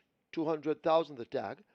Also, native bred 6-year-olds and up, non-winners of 2, and native bred 5-year-olds, maidens, the distance 1100 meters or 5.5 furlongs. Number 1, Wear Your Honor, 53 kilos or 117 pounds. 3, XY Soul, 53.5 or 118. 4, Crafty Zelazine, 53 or 117. 8, Delay the Game, 55 kilos or 121. 9, Galway Bay, 53 or 117. Make the rider Rotterdam Ware. 10, Pip, 55 or 121. 11, Nina Dorada, 52.5 or 116. 13, Boss Izzy, 52 or 115. Wagering offered on double event, exacta, quinella, trifecta, superfecta, high five, rolling triple. The strike 4 begins here, single winner bonus in excess of $509,000. A rolling triple heading for 400,000, strike 4 on its way to 900,000, heading for $1 million or more. Get your wagers on.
No problems there for the banker. Proudest Vision. Shaheem Gordon picking up them out there for Trina Carlton. Cutting and Proudest Vision doesn't disappoint and gets the job done fairly convincing. The Royal Maverick second. Rush of Class ran a big race to lead for a long way there. Make note of that one.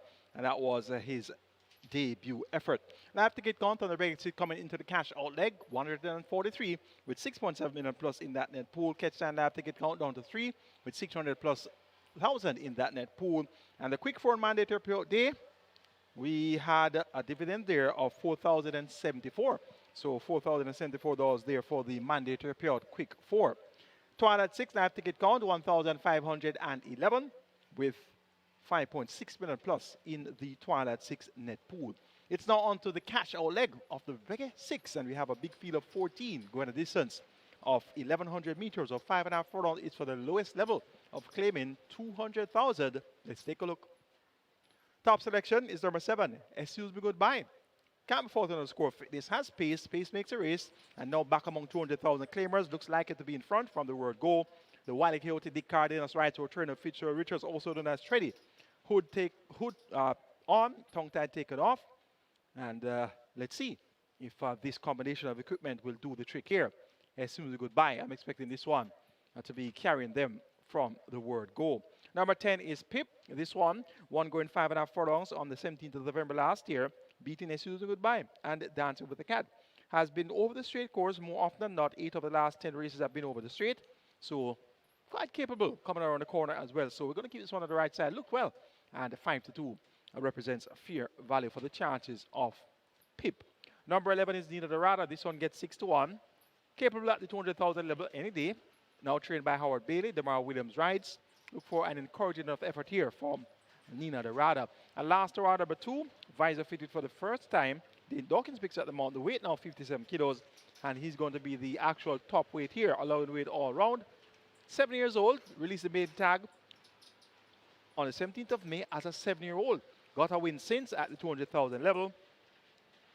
Let's see how close last Dorada will get with the heavy impost. Make it 7-10, 11-2. In race number 6, Excuse Me Goodbye over Pip, Nina Dorada, and Last Hurrah. Strike for a pool, 1.1 minute and climbing. Your triple is at 350,000.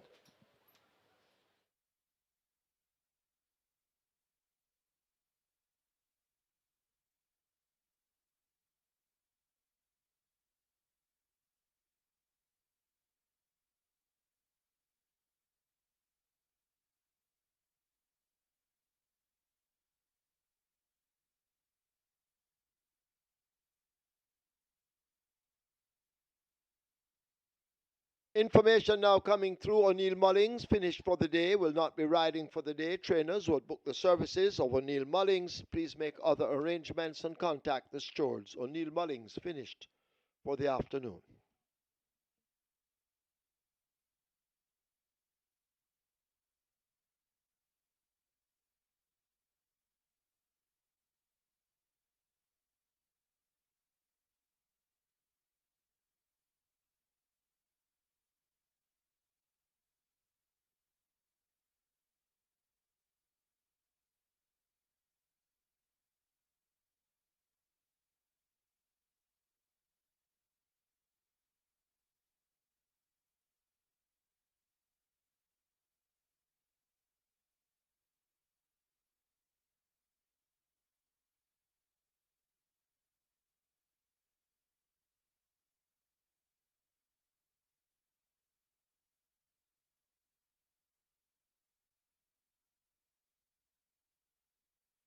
High Five on its way to 300,000.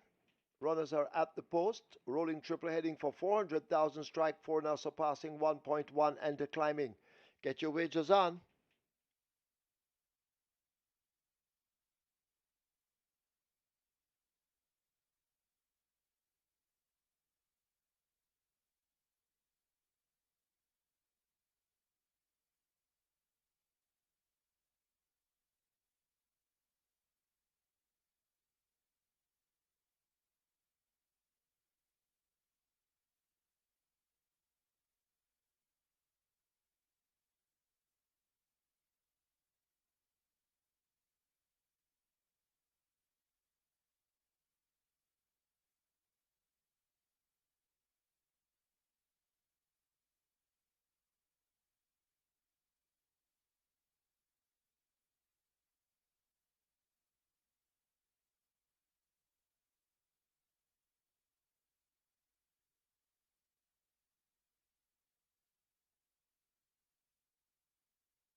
So just reminding you of some of the mandatory payouts coming up this month. Saturday, August 16.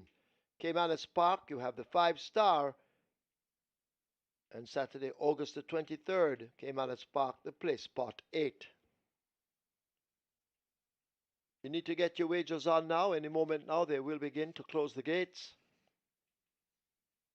Getting ready for this, the cash out leg of the Reggae 6.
They've closed up the gates. Where your honor. Delay the game. They will begin the loading up along with Last Hurrah.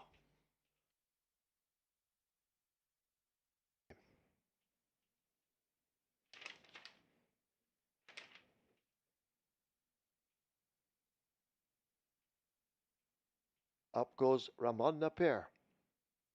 Rider off Excuse Me Goodbye to load at 7.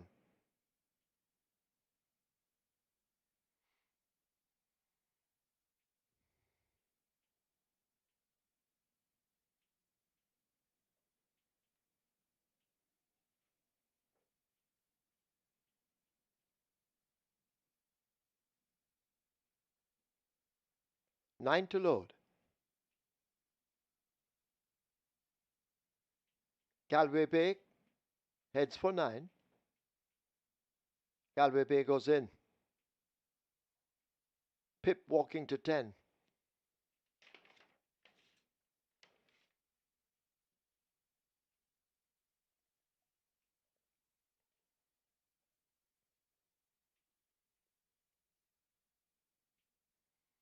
And Nina Dorado loads. They'll try with a riderless Blue Persuasion at 12.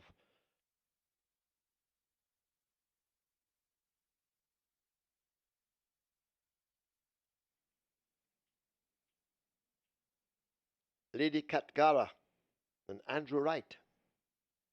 They're up next. Boss Izzy out wide at 13. Kiwana walks to 5.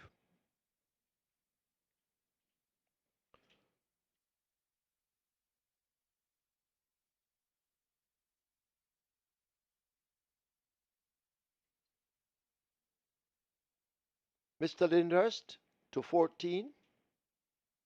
And then we wait on the final one. Crafty Zelazine. Jermaine Lewis. So 1 to load. Crafty Zelazine. 5.5 furlongs.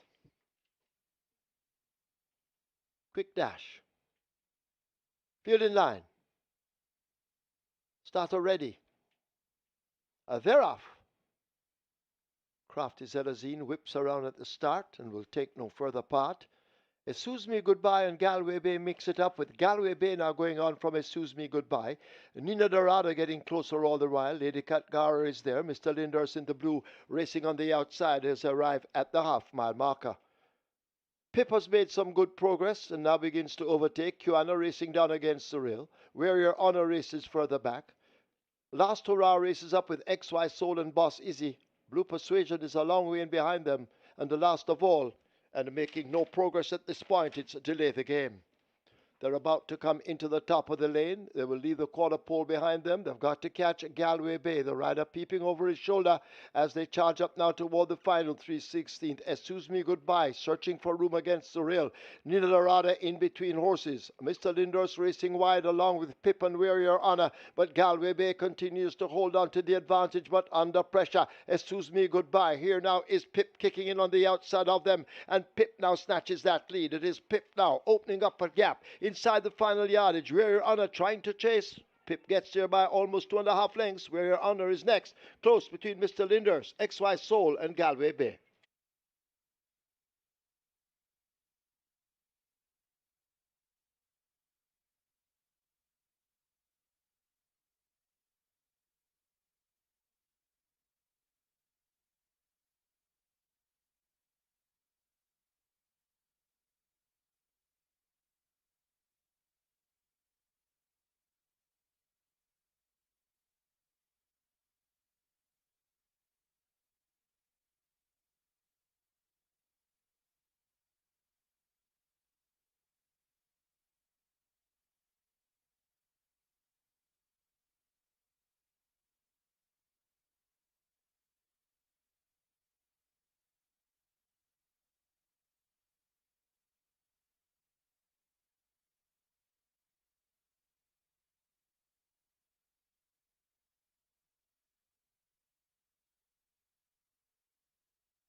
Right away, there's a Stewards inquiry. Stewards looking at the start. Please hold all tickets. Stewards inquiry. We have claims. Number 2, Last Hurrah. 1 submitted. Nicholas Smith for Norris Richards. Nicholas Smith claims Last Hurrah for Norris Richards. 2 claims submitted for number 11, Nina Dorada. Adelroy Wisdom for Richard Core. Adelroy Wisdom claims Nina Dorada for Richard Core.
In the winner's enclosure, the unofficial winner of today's 6th event, number 10, Pip. A 6-year-old bay horse by Perfect Curling, Noon It Is by Yankee Gentleman. Bred Michael Bernard. Owned Ricardo Brown, also the trainer. The rider Philip Parchment. Second one, Wear Your Honor. Third, 14, Mr. Lyndhurst. Fourth, 3, XY Soul. Fifth, 9, Galway Bay. Running time, 5.5 furlongs. While we wait on the time,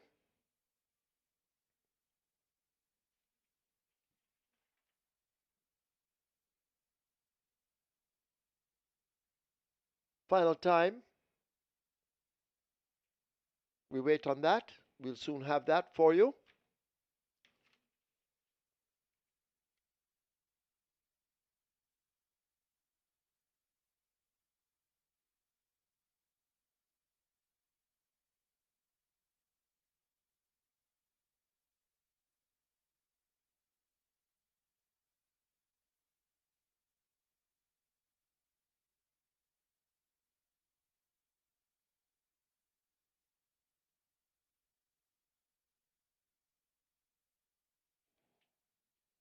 They're off. Crafty Zelazine whips around at the start and will take no further part. Excuse Me Goodbye and Galway Bay mix it up, with Galway Bay now going on from Excuse Me Goodbye.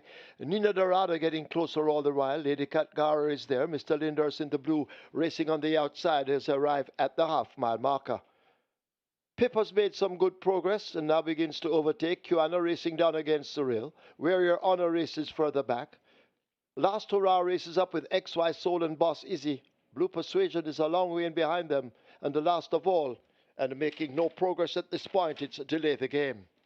They're about to come into the top of the lane. They will leave the quarter pole behind them. They've got to catch Galway Bay. The rider peeping over his shoulder as they charge up now toward the final 3/16. Excuse Me Goodbye, searching for room against the rail. Nina Dorada in between horses. Mr. Linders racing wide along with Pip and Wear Your Honor. But Galway Bay continues to hold on to the advantage, but under pressure. Excuse Me Goodbye. Here now is Pip kicking in on the outside of them. And Pip now snatches that lead. It is Pip now opening up a gap inside the final yardage. Where Your Honor trying to chase. Pip gets there by almost 2.5 lengths. Where Your Honor is next. Close between Mr. Linders, XY Soul, and Galway Bay.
After the steward's inquiry, there will be no change. No change to the order of finish, no change.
Result of the six now official. Horses to the testing barn 3. XY Soul 10 pip. 3 and 10.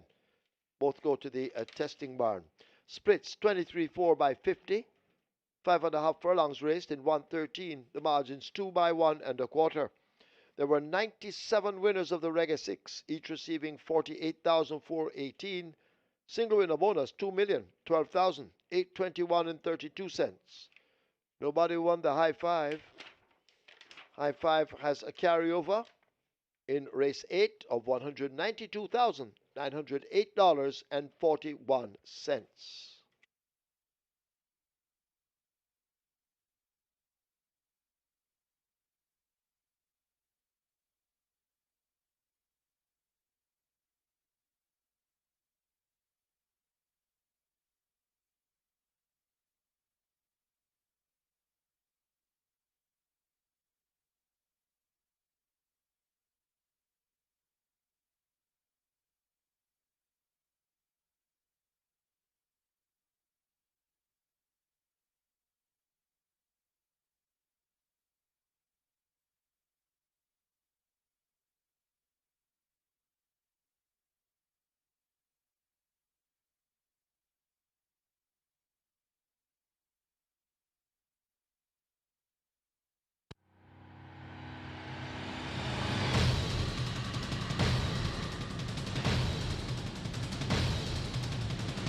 Congratulations to our Reggae 6 winners today, all 97 of us. Another winning Reggae 6 ticket. This time the payout 48,418. So fresh off the mandatory payout Reggae 6 on Independence Day. We had a payout of 98,099. And today the stake was 9,000 and the payout 48,418.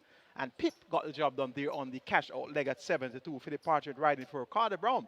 So good day in the office again. And remember, Reggae 6 mandatory payout is scheduled for the 30th of August, 3 weeks' time. And the jackpot now, 2,012,000 plus. Let's now take a look at the closing stages of our Reggae 6 races. Roy continues to have the lead. Approaching the final furlong, it is a Gelroy driven flat to the boards. Here now is Alkebulan kicking in the center. Alkebulan traveling well. Gelroy and Alkebulan, and now Alkebulan points. Inside the last 16th, it is Alkebulan beginning to come away from them. Alkebulan and Demar Williams take the first by 5 or more. Gelroy's next. Dream to Reality is third. Could be Captain Fantastic over a plum. As Ballistic Missile angles to the fence, Rockola continues to chase. On the far side, the favourite, Lucy on the go, making heavy work of it. They're inside now the final 16th, and it is Ballistic Missile. Lucy on the go, now asked to get going, but Ballistic Missile holds the lead. Lucy on the go, coming with a late run. Ballistic Missile gets there ahead of Lucy on the go. Then Rockola in third. Warrior Stomp is fourth. But they flash past the furlong pole, and the Briscoe is in full flight and has opened up a gap and begins to extend it with every stride. A 16th to catch Briscoe they can't. Briscoe out in front under Gerald Stewart, coming in for an afternoon stroll by double digits. Empress in the Breeze is second. Blinding Light is third. Time Bomb is fourth. But it's cruising again out in front. Stormboy and Steen now battling for what look to be minor shares. They're inside the final 16th. It's cruising again, and Shane Richardson holding them off. Cruising again will take the fourth by maybe 3 lengths. Stormboy second. Mo Aviator running on strong is third. Steen looks to have just held off Handyman for fourth. As they drive toward the final 3/16th, and Rush of Class continues to hold the advantage. Proudest Vision now applying vice-like pressure on the outside, and now Proudest Vision points over Rush of Class, fading back in second. It is Proudest Vision and Shaquem Gordon running away from them at the moment. Rush of Class switched just off the rail. Giant Vigorous and Royal Maverick trying to close up. It is Proudest Vision holding on to the advantage. They're all chasing in vain. Proudest Vision wins it over Royal Maverick. Then Rush of Class, Giant Vigorous. Life is Light is back in fifth.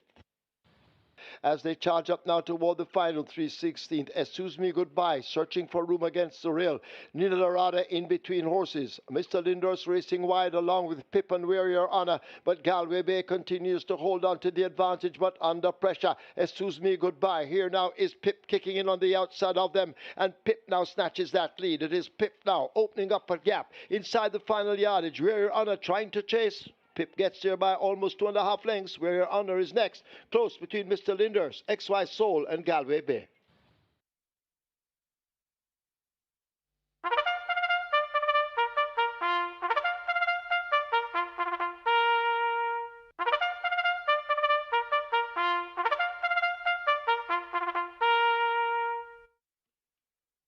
Horses take the track for the 7th.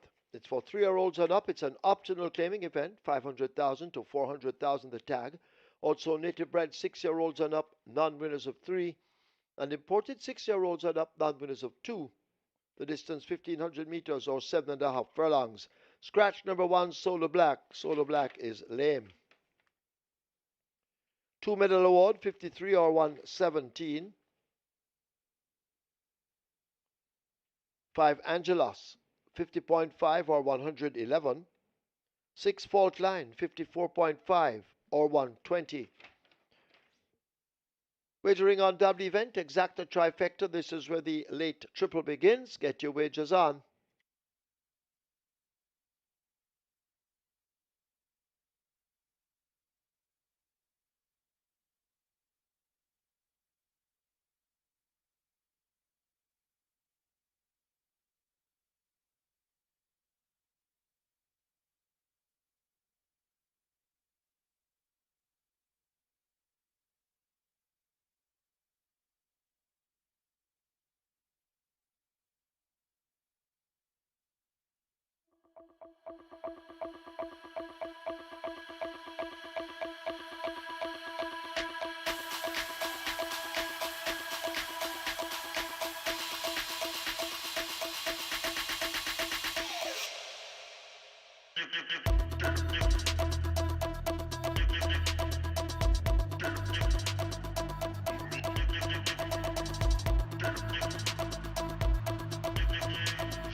Congrats once again to our Reggae 6 winners, 97 of us. And yes, my ticket came in today. The ticket cost there 9,000 and the payout 48,414. Make that 418. So you got $39,418 for that winning Reggae 6 ticket. And I think that we have that ticket to share with you once again. Do we have that up and ready, producer? So we're getting that ticket up and running for you in a moment. Race number 1 was won by a 5-1 chance, and that was Al Kebilan. Horse number 4, Demar Williams for Errol Burke, and that one was the good start. That was the good start for the Reggae 6 today. So that must be the reason why the Reggae 6 paid all of 48,000, because when you look at the other horses that won on the ticket, there wasn't any other horse that won at over 7-2. So we're gonna have that ticket for you in just a moment's time. And indeed, after that springboard win on the mandatory period on Independence Day, decided to go all out, not leaving any stones unturned for the Reggae 6 or Twilight 6 today. The ticket cost there 9,000, and we had one banker, which was Proudest Vision, and the one banker win. So here's the ticket now. Race number 1, won by number 4, Al Kebilan at odds of 5-1. Race number 2, won by number 3, Ballistic Missile at odds of 6-5. Shayna is right there for Joseph Thomas. That was Joseph Thomas's 300 career win. Race 3 won by number 3 Briscoe. That went off at 4-5. Jerome Stewart getting his first career win right in there for trainer Andre Adams. Race 4 won by number 3 Cruising Again at 2-1 with Shane Richardson for trainer Ricardo Matty. Race number 5, the banker came through, and that's why you need bankers. Bankers make you win bets. So Proudest Vision delivered at 6-5.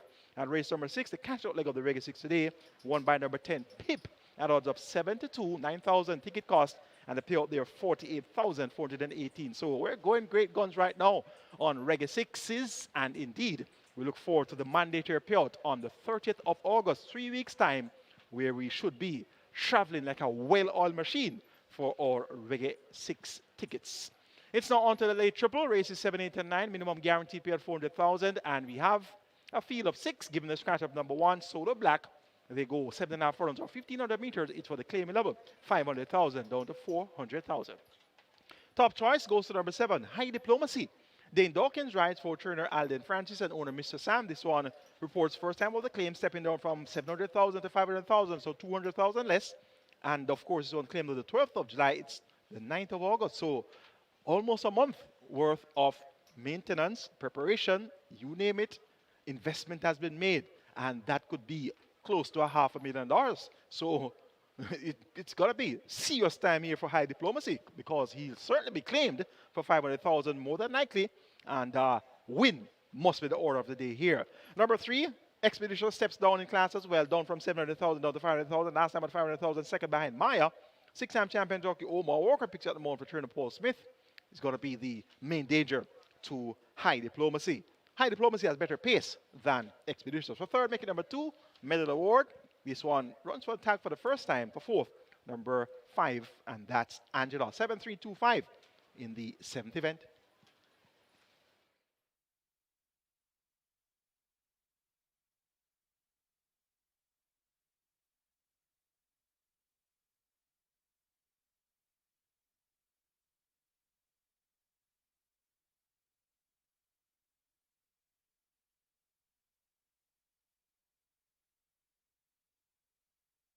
Front of the gates now closed as the late triple on its way to 900,000. Get your wagers on.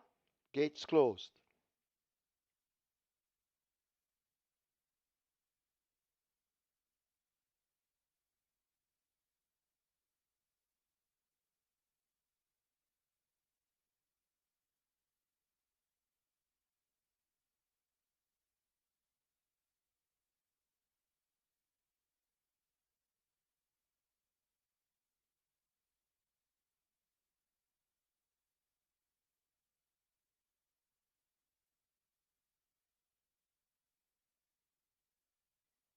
Horses now loading.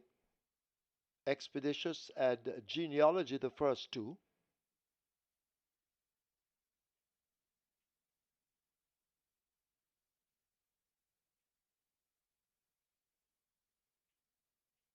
They'll try with a riderless fault line at 6, the front of the gate open.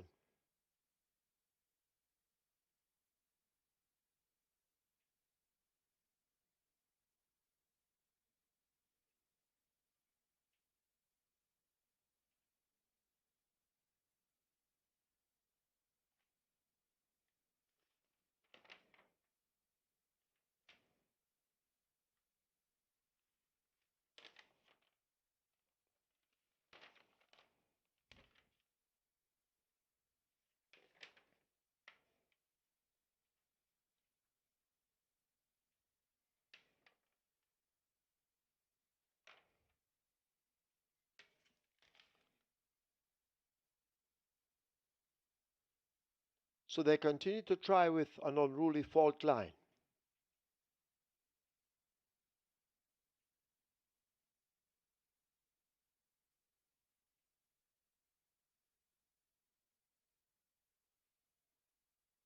So still fault line fights the handlers off.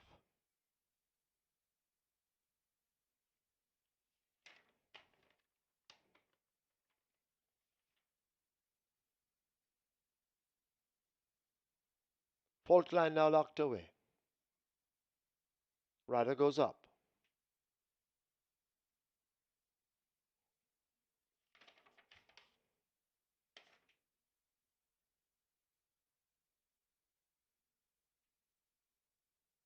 High Diplomacy, the 1-2 favorite, loads at 7.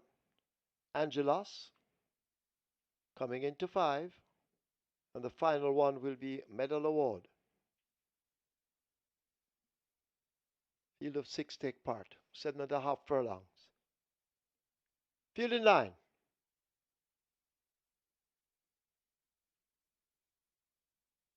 Starter waits.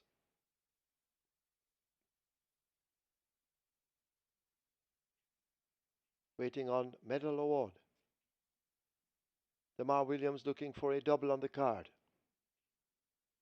And Medal Award continues to rear in the gate.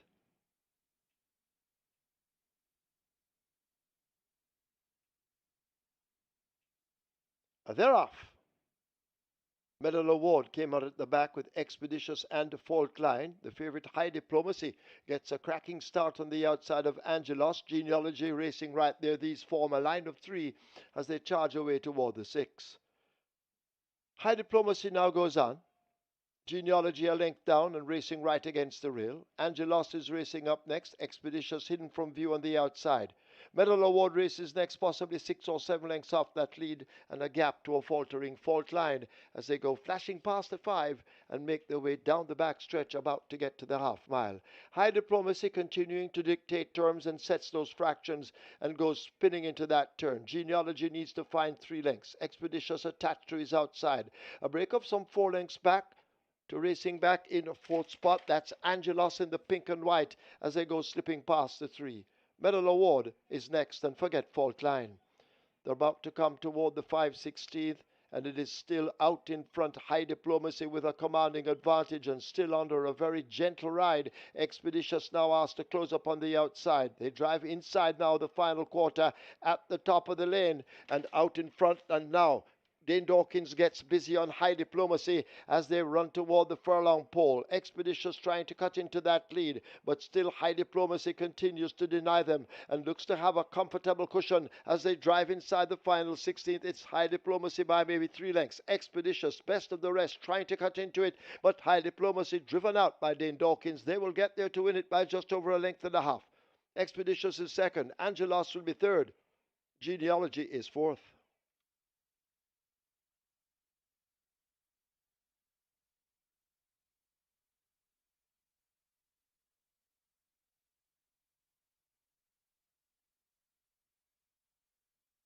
We have claims in the 7th event. Number 2 Medal Award, 1 submitted, Alfred Davidson for Dadab 71.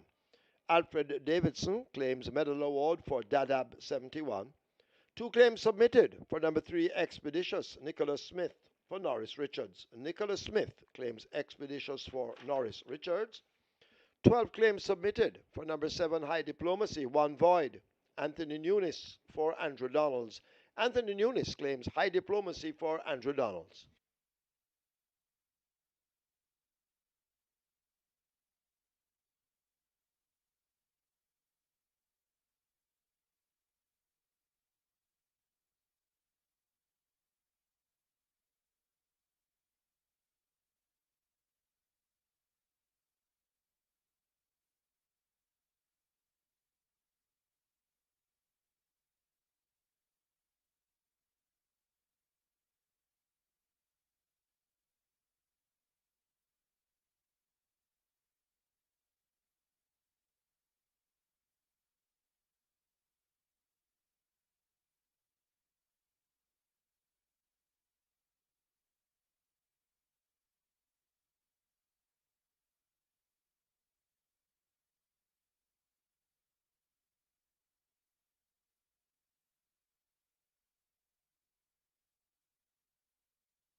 In the winner's enclosure, the unofficial winner of today's seventh, number 7, High Diplomacy.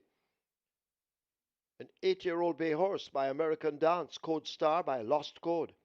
Redham Stables Limited own Mr. Sam, trained Alden Francis, the rider Devastating Dane Dawkins, the groom Anthony Blair.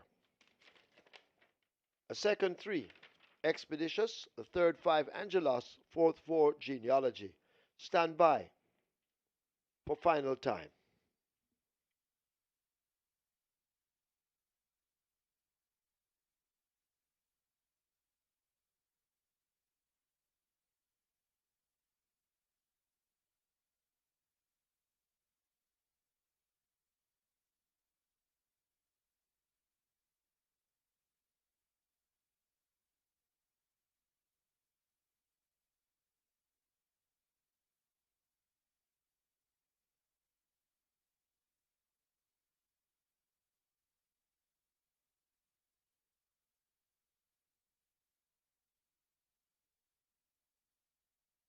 Please note the final time, 7.5 furlongs, 1:38 and 4.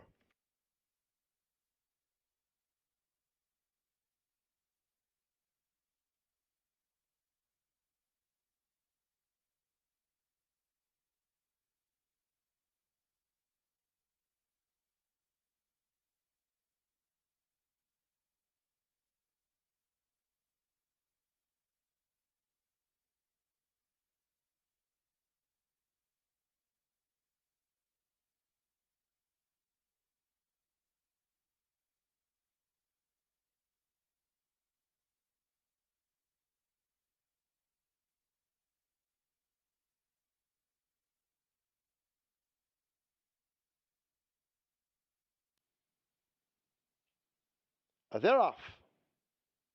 Medal Award came out at the back with Expeditious and Fault Line. The favorite High Diplomacy gets a cracking start on the outside of Angelos. Genealogy racing right there. These form a line of 3 as they charge away toward the 6.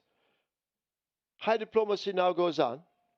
Genealogy a length down and racing right against the rail. Angelos is racing up next. Expeditious hidden from view on the outside.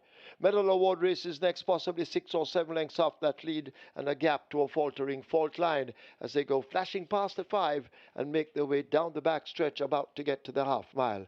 High Diplomacy continuing to dictate terms and sets those fractions and goes spinning into that turn. Genealogy needs to find 3 lengths. Expeditious attached to his outside. A break of some 4 lengths back to racing back in a 4th spot. That's Angelos in the pink and white as they go slipping past the 3. Medal Award is next, and forget Fault Line. They're about to come toward the 5/16th, and it is still out in front. High Diplomacy with a commanding advantage and still under a very gentle ride. Expeditious now asked to close up on the outside. They drive inside now the final quarter at the top of the lane and out in front, and now Dane Dawkins gets busy on High Diplomacy as they run toward the furlong pole. Expeditious trying to cut into that lead, but still High Diplomacy continues to deny them and looks to have a comfortable cushion as they drive inside the final 16th. It's High Diplomacy by maybe 3 lengths. Expeditious, best of the rest, trying to cut into it, but High Diplomacy driven out by Dane Dawkins. They will get there to win it by just over a length and a half. Expeditious is second. Angelos will be third. Genealogy is fourth.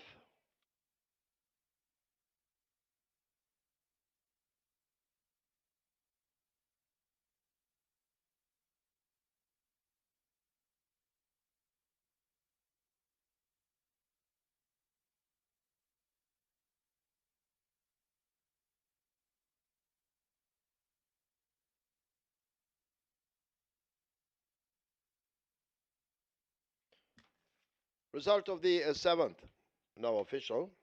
Horses to the testing barn. 3, Expeditious. 7, High Diplomacy. 3 and 7 both go to be tested. Splits 24-2, 49-2, 116. They raced 7.5 furlongs in 1:38.4. The margin's 1.5 by 7. Up next, the Poor Little Rich Girl.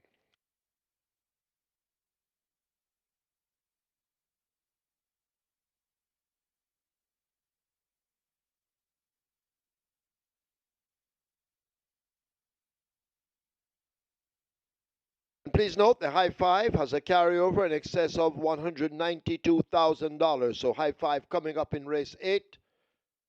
Carryover in excess of $192,000.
And we want to race number 8 here. And this one is a simple one for the punters at the fixers winners because they are betting just one horse, and it's horse number 6, Ride All Day.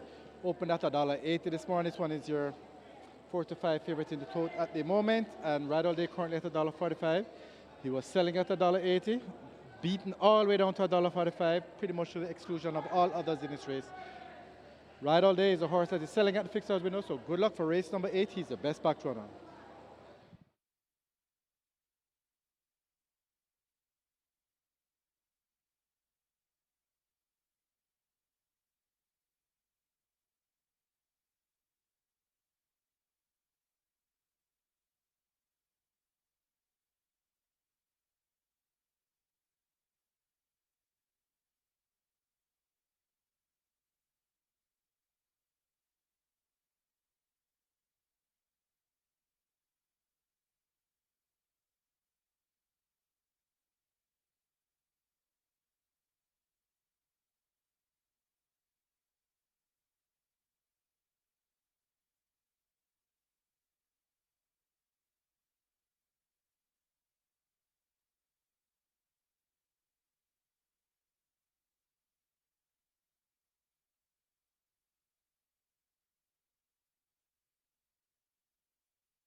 Horses take the track for the 8th. It's the Poor Little Rich Girl. It's an open allowance for 3-year-olds and up, over 1,500 meters or 7.5 furlongs. Number 2, Wall Street Trader, 53 kilos or 117 pounds. 4, Unspun, 50.5 or 111. 5, Chem, 53 or 117. 7, Fearless Soul, 52.5 or 116. 9, Sheer Delight, 53 or 117. Wagering offered on double event. This is the late double. Late double on its way to 600,000. Exacta, Quinella Trifecta, Superfecta High 5 with a carryover in excess of $192,000. Get your wagers on.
Your attention, please, in today's ninth event, number 3 altogether, make the rider Aaron Shatry. Aaron Shatry rides 3 altogether in the ninth event.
For a feature, the Poor Little Rich Girl or feature race comes up next. And on your monitor right now is a photo of Poor Little Rich Girl, horse of the year 1991, owned by GB Train Gunnery Butner, and the jockey on board there, Hubert Chinner Bartley, also known as Washington. 9 career wins did Poor Little Rich Girl have, inclusive of the Thornbird Stakes, a Grade 2 event, 1991 won the Jamaica Derby, 1991 won the Jamaica St. Ledger, 1991 won the Jamaica Oaks, also in 1991 won the Red Stripe Super Stakes in 1991 as well, and was fourth in the Caribbean Classic in Puerto Rico, also in 1991. So a flying filly she was. Poor Little Rich Girl being honored today with our feature, the 8th event. High Diplomacy got the job done there for Dane Dawkins, and the Connections trainer, Alden Francis, owner Mr. Sam, claimed for 700,000 on the 12th of July, steps down to 500,000, and the win must be the order of the day there. And indeed, that one delivered the goods, getting the better of Expeditious. and Expeditions completed quite a logical exactly. The numbers I gave you were 7, 3, 2, and 5. The race came back 7, 3, 5, and 4. Now ticket count on the 206 now down to 890 with over 5.6 million in that net pool. Let's take a look at our feature, the Poor Little Rich Girl, race 8. Top choice goes to the Rising Star, Ride All Day. Impressive in victory. 7 lengths last time out in 140 and 4/5, breezed by Mamma Mia and went about his business. Gervano, who was second by 7 lengths, came back to win convincingly in the Emilia Bimbo Rodriguez Trophy on Independence Day on Derby Day. That was on Wednesday. So Ride All Day, up to open allowance for the first time. The connection have opted for Paul Francis to obviously go at 52.5 kilos. So Ian Spence may not have been able to catch this weight. So the connections are making every use of every ounce and Ride All Day. As such, this one is expected to get the job done, though up in class among some tough campaigners for the first time. Ride All Day appears to be that type of horse that can deliver the goods. Number 8 is Run Judy Run. Classy filly, runner-up in the Derby last year, runner-up in the Jamaica Cup. She runs on the biggest stages, so she won't have anything to fear here. It's more like Ride All Day has something to fear in terms of Run Judy Run, but Run Judy Run, she's not afraid of anybody because she is a proven open allowance horse, and she is a multiple stakes winner, of course, 1,000 Guineas winner. So she's your 65 strong second favorite. Number 1, Blue Vinyl, St. Ledger winner a couple of years ago, so he is also a classic winner, and he definitely got back to useful form last time out. 11 and 3/4 lengths clear and 158 flat, beating not much Super Alex and Rainsville, but indeed he has the class to fight out the finish here. 12-1. That would be a nice upset for your exotics. Number 3, Rhythm Buzz gets 7-1, won by 6.5 lengths last time out, beating Blue Vinyl. And he's fit and ready again for departure at Luxor. He's second win on the card, and he rides here for trainer Vincent Atkinson, also known as Curry. Make it 6-8-1-3 in the Poor Little Rich Girl. Ride All Day over Run Judy Run, Blue Vinyl, and Rhythm Buzz.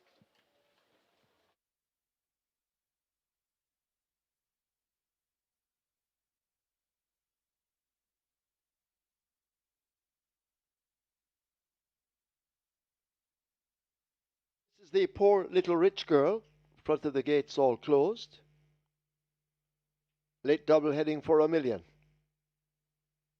You need to wager now if you haven't. Loading up, about to begin. Number 6, Ride All Day.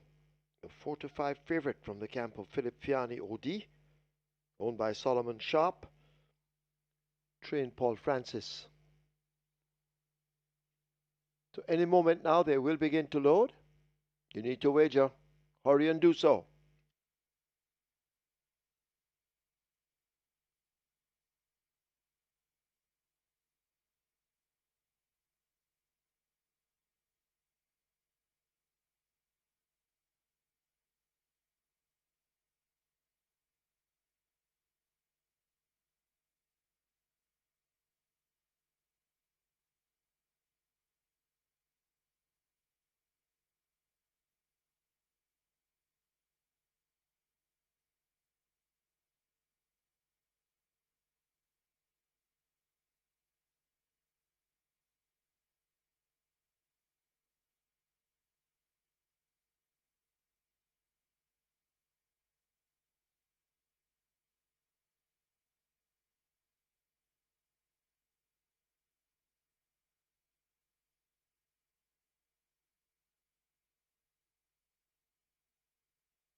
Horse is now loading.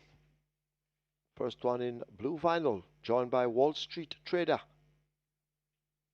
Blue Vinyl at 12-1. Wall Street Trader offers 11-1. Rhythm Buzz slightly shorter at 7-1. Loads at 3. Next up should be Unspun. 12-1.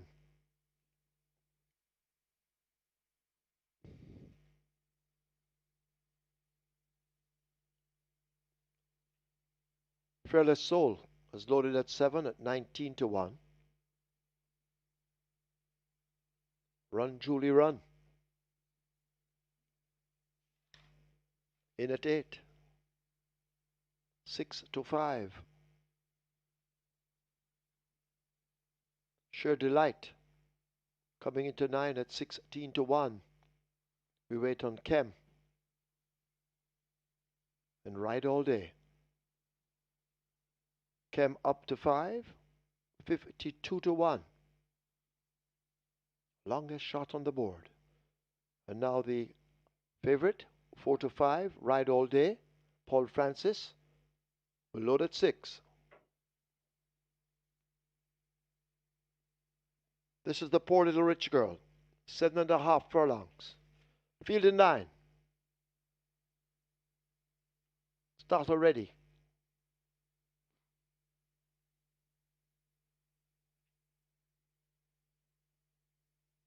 And they're off for the Poor Little Rich Girl. Fair start, Rhythm Buzz just misses it. Run Julie Run shows her usual dash. Ride All Day, though, zipping through to get that lead from Run Julie Run as they make their way toward the final 6 furlongs. Wall Street Trader on Unspun chase from 3rd and 4th. Sure Delight on the outside. Rhythm Buzz now making some progress. Blue Vinyl settled in behind them on the rail. Fearless Soul is second from the back, and Kem is last as they go flashing past the 5. They make their way to the half mile. Run Julie Run, a narrow leader, pressed all the while by a Ride All Day. Wall Street Trader watches them closely. Rhythm Buzz is racing next. Sheer Delight now begins to make ground on the outside of horses as they arrive at the half mile and go spinning into that turn. Ride All Day now makes a move and gets the lead from Run Julie Run and Sheer Delight. Wall Street Trader is ahead of Unspun and Rhythm Buzz. A gap to Blue Vinyl, then Fearless Soul, and the Kem content to be running last. Approaching the final 5/16th, and it is a Ride All Day hugging that rail, stepping just off it. Run Julie Run in behind. Sheer Delight is a one in the purple racing out wide, but it is a Ride All Day who continues to hold the lead with 3/16 to run, extending his stride. Sheer Delight running a big one on the outside. Run Julie Run will try to come on once again, but it is a Ride All Day getting cracks on the right-hand stick and a quick change of hold with a 2-length lead over Sheer Delight. A 16th to run. This is the Poor Little Rich Girl. Ride All Day lives up to favorite expectations and wins it by maybe 3 or more. Sheer Delight is second. Rhythm Buzz is third. Run Julie Run is fourth. Unspun is fifth.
In the winner's enclosure, the unofficial winner of the Poor Little Rich Girl, race number 8. Number 6, Ride All Day. A 3-year-old grey or roan colt by Vekoma, Song of Hours by Unbridled's Song. Bred Nirvana Farm, LLC. Owned Solomon Sharp. Trained Philip Fiani, OD. The rider Paul Francis, the groom Devon Biggs. Second, 9, Sheer Delight. Third, 3, Rhythm Buzz. Fourth, 8, Run Julie Run. Fifth, 4, Unspun. Running time, 7.5 furlongs, 1:31 and 1.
They're off for the Poor Little Rich Girl. First start, Rhythm Buzz just misses it. Run Julie Run shows her usual dash. Ride All Day, though, zipping through to get that lead from Run Julie Run as they make their way toward the final 6 furlongs. Wall Street Trader on Unspun chase from 3rd and 4th. Sheer Delight on the outside. Rhythm Buzz now making some progress. Blue Vinyl settled in behind them on the rail. Fearless Soul is second from the back, and Kem is last as they go flashing past the 5. They make their way to the half-mile. Run Julie Run, a narrow leader, pressed all the while by a Ride All Day. Wall Street Trader watches them closely. Rhythm Buzz is racing next. Sheer Delight now begins to make ground on the outside of horses as they arrive at the half-mile and go spinning into that turn. Ride All Day now makes a move and gets the lead from Run Julie Run and Sheer Delight. Wall Street Trader is ahead of Unspun and Rhythm Buzz. A gap to Blue Vinyl, then Fearless Soul, and the Kem content to be running last. Approaching the final 5/16th, and it is a Ride All Day hugging that rail, stepping just off it. Run Julie Run in behind. Sheer Delight is a one in the purple racing out wide, but it is a Ride All Day who continues to hold the lead with 3/16 to run, extending his stride. Sheer Delight running a big one on the outside. Run Julie Run will try to come on once again, but it is a Ride All Day getting cracks on the right-hand stick and a quick change of hold with a 2-length lead over Sheer Delight. A 16th to run. This is the Poor Little Rich Girl. Ride All Day lives up to favorite expectations and wins it by maybe 3 or more. Sheer Delight is second. Rhythm Buzz is third. Run Julie Run is fourth. Unspun is fifth.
Result of the 8th now official. Horses to the testing barn. 6, Ride All Day. 8, Run Julie Run. 6 and 8 go to be tested.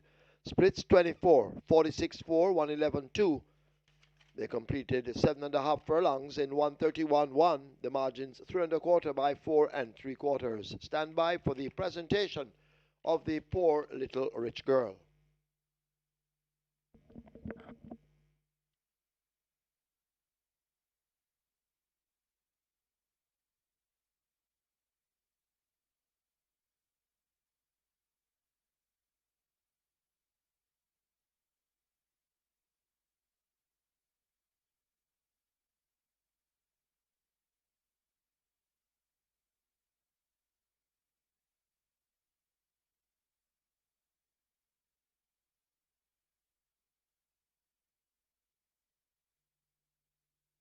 Ladies and gentlemen, your attention called to the winner's enclosure for the presentation of the Poor Little Rich Girl Trophy. Making the presentation, Judith Horton, claiming coordinator SVREL, and she makes it to our executive chairman, Mr. Solomon Sharp. He's the owner of Ride All Day, winner of the Poor Little Rich Girl Trophy.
We're here for the ninth and final. So we have a couple of horses that are selling here. Number 7, Easy Money, currently 550.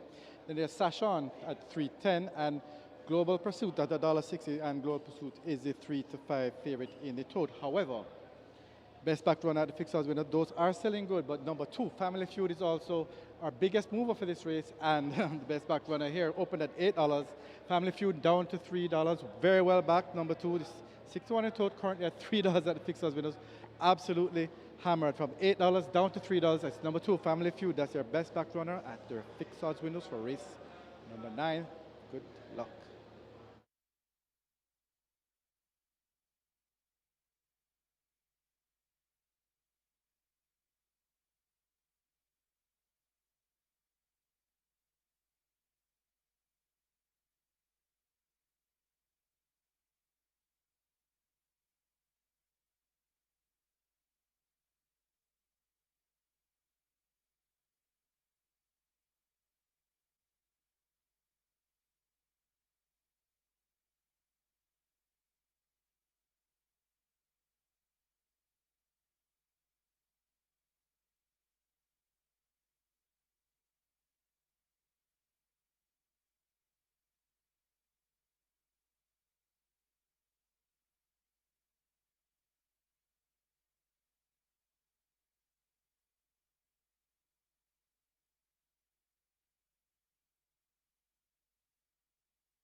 Horses take the track for the 9th. It's a restricted allowance 2. For native bred 3-year-olds, non-winners of 2, and imported 3-year-olds and up maidens, the distance 1,000 meters or 5 furlongs straight. Number 2, Family Feud. Make the weight 50.5 or 111 pounds. 3 altogether, 52 or 115, the rider Aaron Shatry. 4, Bangarang, 55 or 121. 8, Sashan, 51 or 112. 9, Global Pursuit, 54.5 or 120. 11, Sashit, 52.5 or 116. Wagering on Exacta, Quinella Trifecta, Superfecta, High Five. Get your wagers on.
The POORLITTLERICHGIRL goes to the favorite, Ride All Day. What a performance there by Ride All Day, stepping up to open the launch for the first time. Splits, 24 flat for the first quarter. They did 46.4 for the half mile, so that's 22 and 4 for the second quarter. 111.2 for 6 furlongs, then stopped the clock in 131 and a fifth of a second. 3 1/4 lengths clear in the end over Sheer Delight. Then Rhythm Buzz and Run Judy Run could not keep pace with Ride All Day. And the question I'm asking, have we just seen this year's winner of the Moute Mile? We're in August, the 9th of August, and right now, it doesn't appear as if any of the other horses can stay with this Ride All Day. He has pace, and you know pace makes a race. He's a great pace, and indeed, just 3 years old, foaled on the 1st of April, so he's just getting to a state of maturity right now. And the way things are shaping up for Ride All Day, the sky is the limit. So look for this one to be in high gear in preparation for the big race later on this season. My, that's an eye-catching performance. 131.1 for 7.5 furlongs.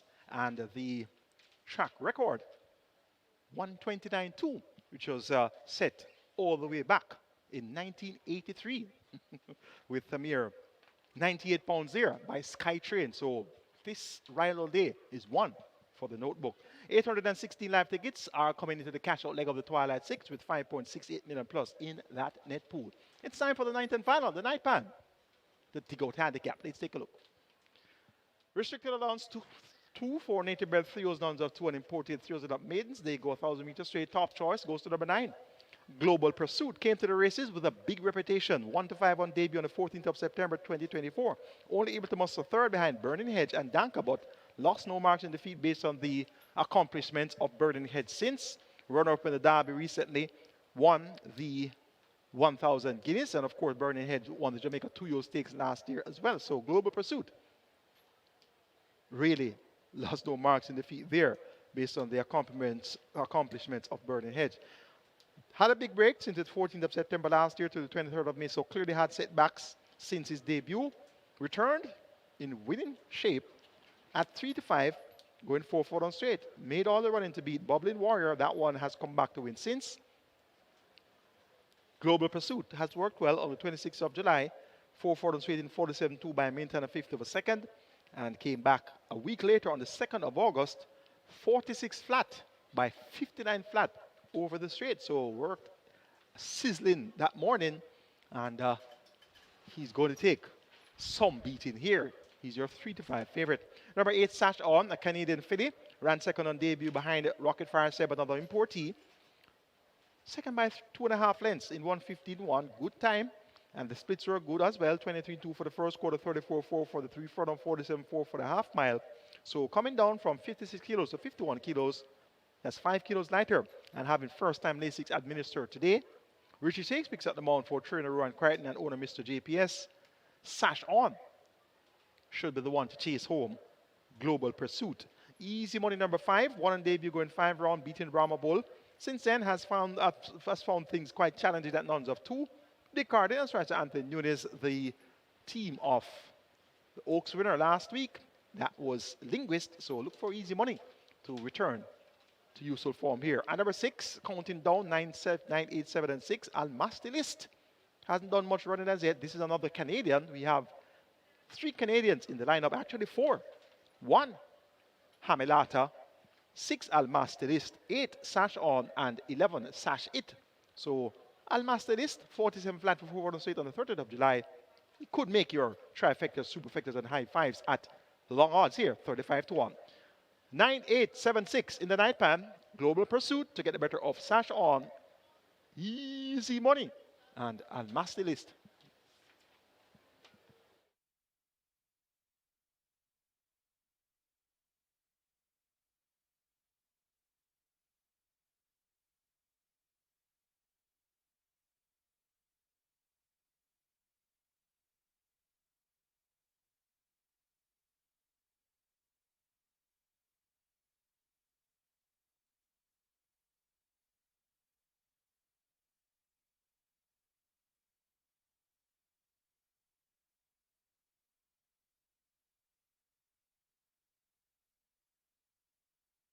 They've closed up the front of the gates. Remember, there's a carryover in the high five in excess of 192,000. It's on its way to 500,000. Get your wagers on. High five betting. Very good. It's heading for 500,000.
High Five now on its way to 600,000 as it gathers momentum with a carryover in excess of $192,000.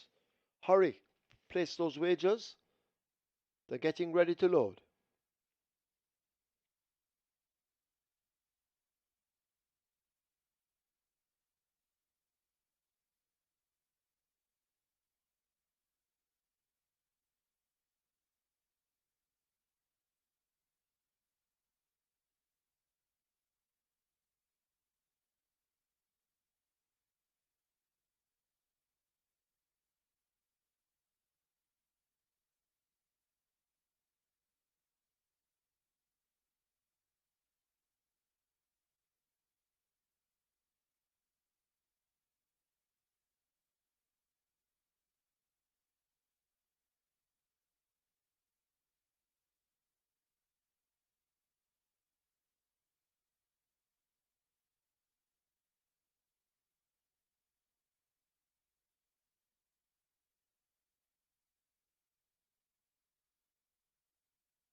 Horses now loading.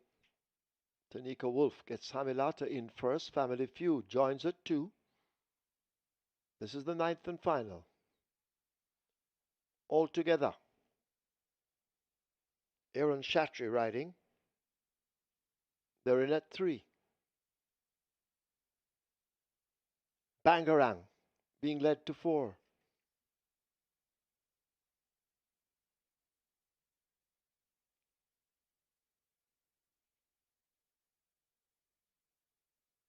Bangarang a bit uneasy. So Bangarang backs away.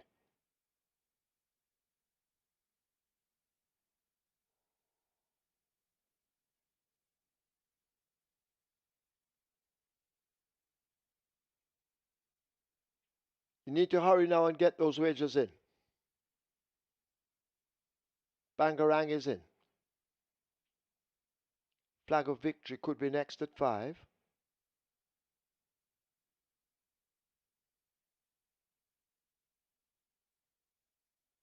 Here is Almasty List.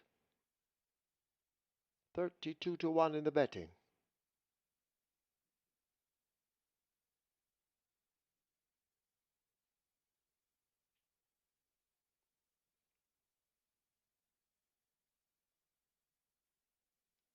Next up, Easy Money, the Cardenas. Sash on. Loads at 8. Richie shakes. So loading up almost completed.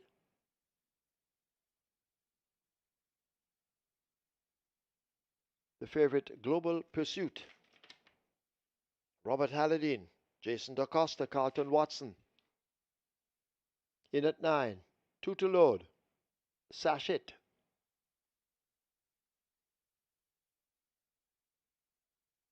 Waiting.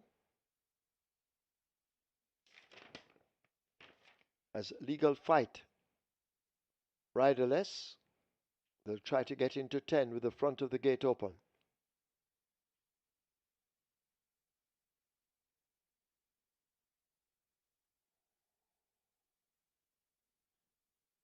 So 2 to load. Legal Fight putting up a fight.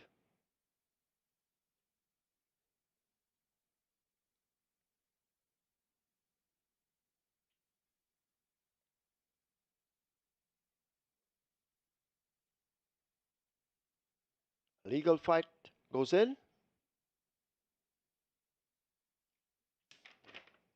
Waiting on Sachet and DeMar Williams. He's looking for a double. Sachet goes in. This is the 9th and final. Field in line. 5 furlong straight.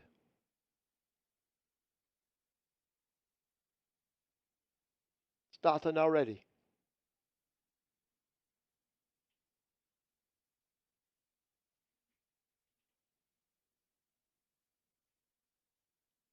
Holding them.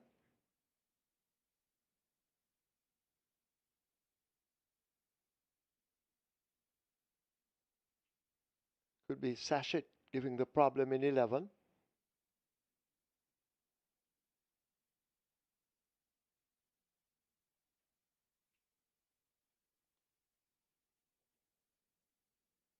Still we wait.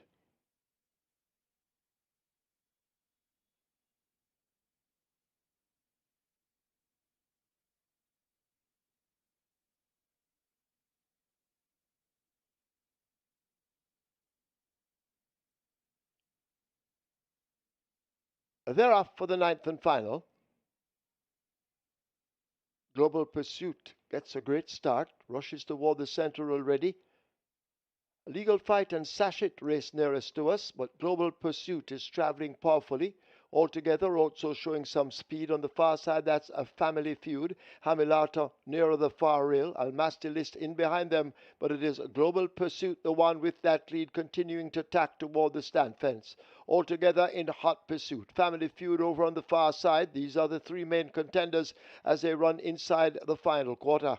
Global Pursuit and Robert Halladine adjust the leader from Altogether. Family Feud on the far side. Over on the far side, too, in the orange silks, that's Almasty List. Easy Money trying to make ground, but Global Pursuit is running fast. Leaves the furlong pole with that lead in the hands of Robert Halladine. They approach the final 16th. It is Global Pursuit. Easy Money now trying to close up on the far side, but Global Pursuit continues to hang tough. Global Pursuit will win it over Easy Money. Then Altogether tight between A Legal Fight, Sachet, and Almasty List.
In the winner's enclosure, the unofficial winner of today's ninth, number 9, Global Pursuit.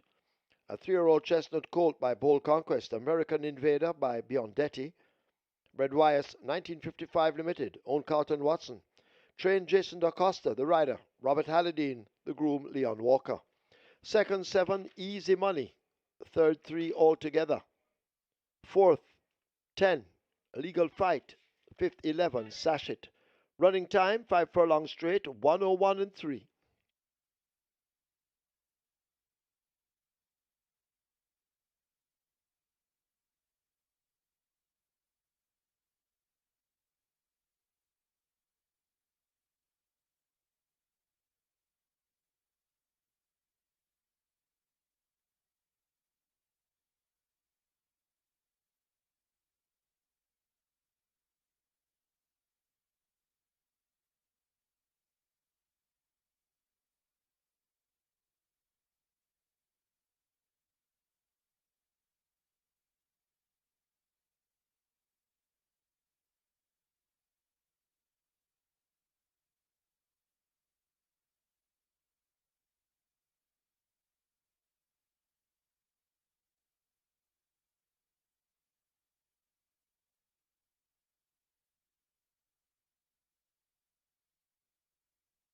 They're off for the ninth and final. Global Pursuit gets a great start, rushes toward the center already. Legal Fight and Sachet race nearest to us, but Global Pursuit is traveling powerfully. Altogether, also showing some speed on the far side. That's a Family Feud. Hamilata nearer the far rail. Almastilist in behind them, but it is Global Pursuit, the one with that lead, continuing to tack toward the stand fence. Altogether in hot pursuit. Family Feud over on the far side. These are the 3 main contenders as they run inside the final quarter. Global Pursuit and Robert Halladine adjust the leader from Altogether. Family Feud on the far side. Over on the far side, too, in the orange silks, that's Almastilist. Easy Money trying to make ground, but Global Pursuit is running fast. Leaves the furlong pole with that lead in the hands of Robert Halladine. They approach the final 16. It is Global Pursuit. Easy Money now trying to close up on the far side, but Global Pursuit continues to hang tough. Global Pursuit will win it over Easy Money. Then Altogether tight between A Legal Fight, Sachet, and Almastilist.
Result of the ninth hour official. Horses to the testing barn. 7 Easy Money, 9 Global Pursuit. 7 and 9 both go to be tested. Splits 23-3, 47-2, 101-3. The margins 3/4 by 1.5. 897 winners of the Twilight Six, each receiving 6,339. Well, that's the end of the local part of the show. We have simulcast tonight. Stand by for a recap. You will have it from our racing analyst, Mr. Michael Kane, as soon as he is ready.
A great nine-race card has come to a closure here once again at Caymanas Park, and today was the Poor Little Rich Girl. That was our feature, but just forget that though, in terms of the jockeys calling, no rider was able to ride more than one winner. No rider is able to boot home more than one winner, so it was singles all round.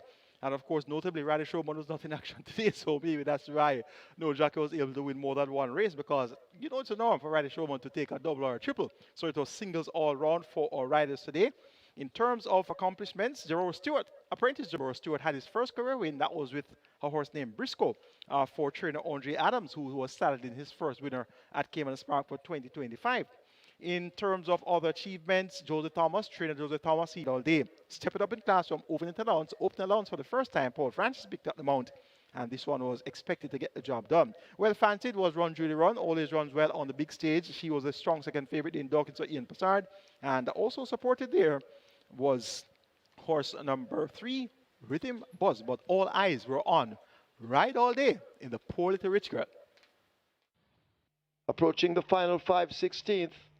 And it is a Ride All Day hugging that rail, stepping just off it. Run Julie Run in behind. Sheer Delight is a one in the purple racing out wide, but it is a Ride All Day who continues to hold the lead with 3/16 to run, extending his stride. Sheer Delight running a big one on the outside. Run Julie Run will try to come on once again, but it is a Ride All Day getting cracks on the right-hand stick and a quick change of hold with a 2-length lead over Sheer Delight. A 16th to run. This is the Poor Little Rich Girl. Ride All Day lives up to favorite expectations and wins it by maybe 3 or more. Sheer Delight is second. Rhythm Buzz is third. Run Julie Run is fourth. On Spun is fifth. So Ride All Day gets a win there in 1:31 and a fifth of a second. The splits were 24 flat for the first quarter, 46.4 for the half miles. So they stepped it up in the second quarter, 22.4, 111.2 for the 6 furlong splits there, and the final time 1:31.1, winning by 3 1/4 lengths. So Ride All Day now has thrown his hat in the ring as far as big horses are concerned for this 2025 season. Just a 3-year-old, foaled in the 1st of April, so watch out for Ride All Day. Today was quite successful for yours, Michael Kane. Your race analyst got the Reggae 6 as well as the Twilight 6, and there's a Reggae 6 ticket for race number 1, won by number 4 at 5-1. That was a price horse on the Reggae 6, and that was Al Kebedan. Race 2, won by number 3, Ballistic Missile 65. Race 3, won by number 3, Briscoe, the 45 favorite. Race number 4, won by number 3, Cruising again at 2-1. Race 5, won by number 9, the Bunker, and that's Proudest Vision at 65, and race number 6 won by number 10, Pip, at 7-2. That payout was 48,418. The Twilight 6 also came in with race number 4's winner, of course. That was at odds of 2-1. Cruising again. Race 5, the 65 favorite, and Bunker on both the Twilight 6 and Reggae 6. That was Proudest Vision. That one went off at 6-5. Race number 6, won by the 7-2 chance Pip. Race number 7, won by number 7. That was the favorite, High Diplomacy. Race 8, won by the favorite again. That was Ride All Day. And race number 9, won by another favorite. That was 3-5 for Global Pursuit. The payout there for the Twilight 6, 6,339. And notably, the Catch 9 was busted in one race, and that was in race number 2, where I opted to bank the 5-horse Lucy on the Go. So hadn't it been for that, Lucy on the Go finished in the second, and I would have had the Twilight 6, the Reggae 6, and the Catch 9. But next week, we're going to have another chance. So we're moving like a well-oiled machine as far as Reggae 60s are concerned. Had the mandatory payout Reggae 6, 98,000 plus, and today 48,000 plus. And we're gearing up for another mandatory payout day, which will be on the 30th of August. Next week, we'll be having mandatory payout in the 5-star. That's going to be the 16th of August. And indeed, we look forward to that as well. That's going to be it from us here at Caymanas Park today. It was a pleasure taking you live and direct. I'm your analyst, Michael Kane, on behalf of the team of the Home of Champions Sports Max, and also on behalf of our promoters, Supreme Ventures Racing and Entertainment Limited. Have a productive week, and see you the 16th of August for more fine Thoroughbred racing from Caymanas Park.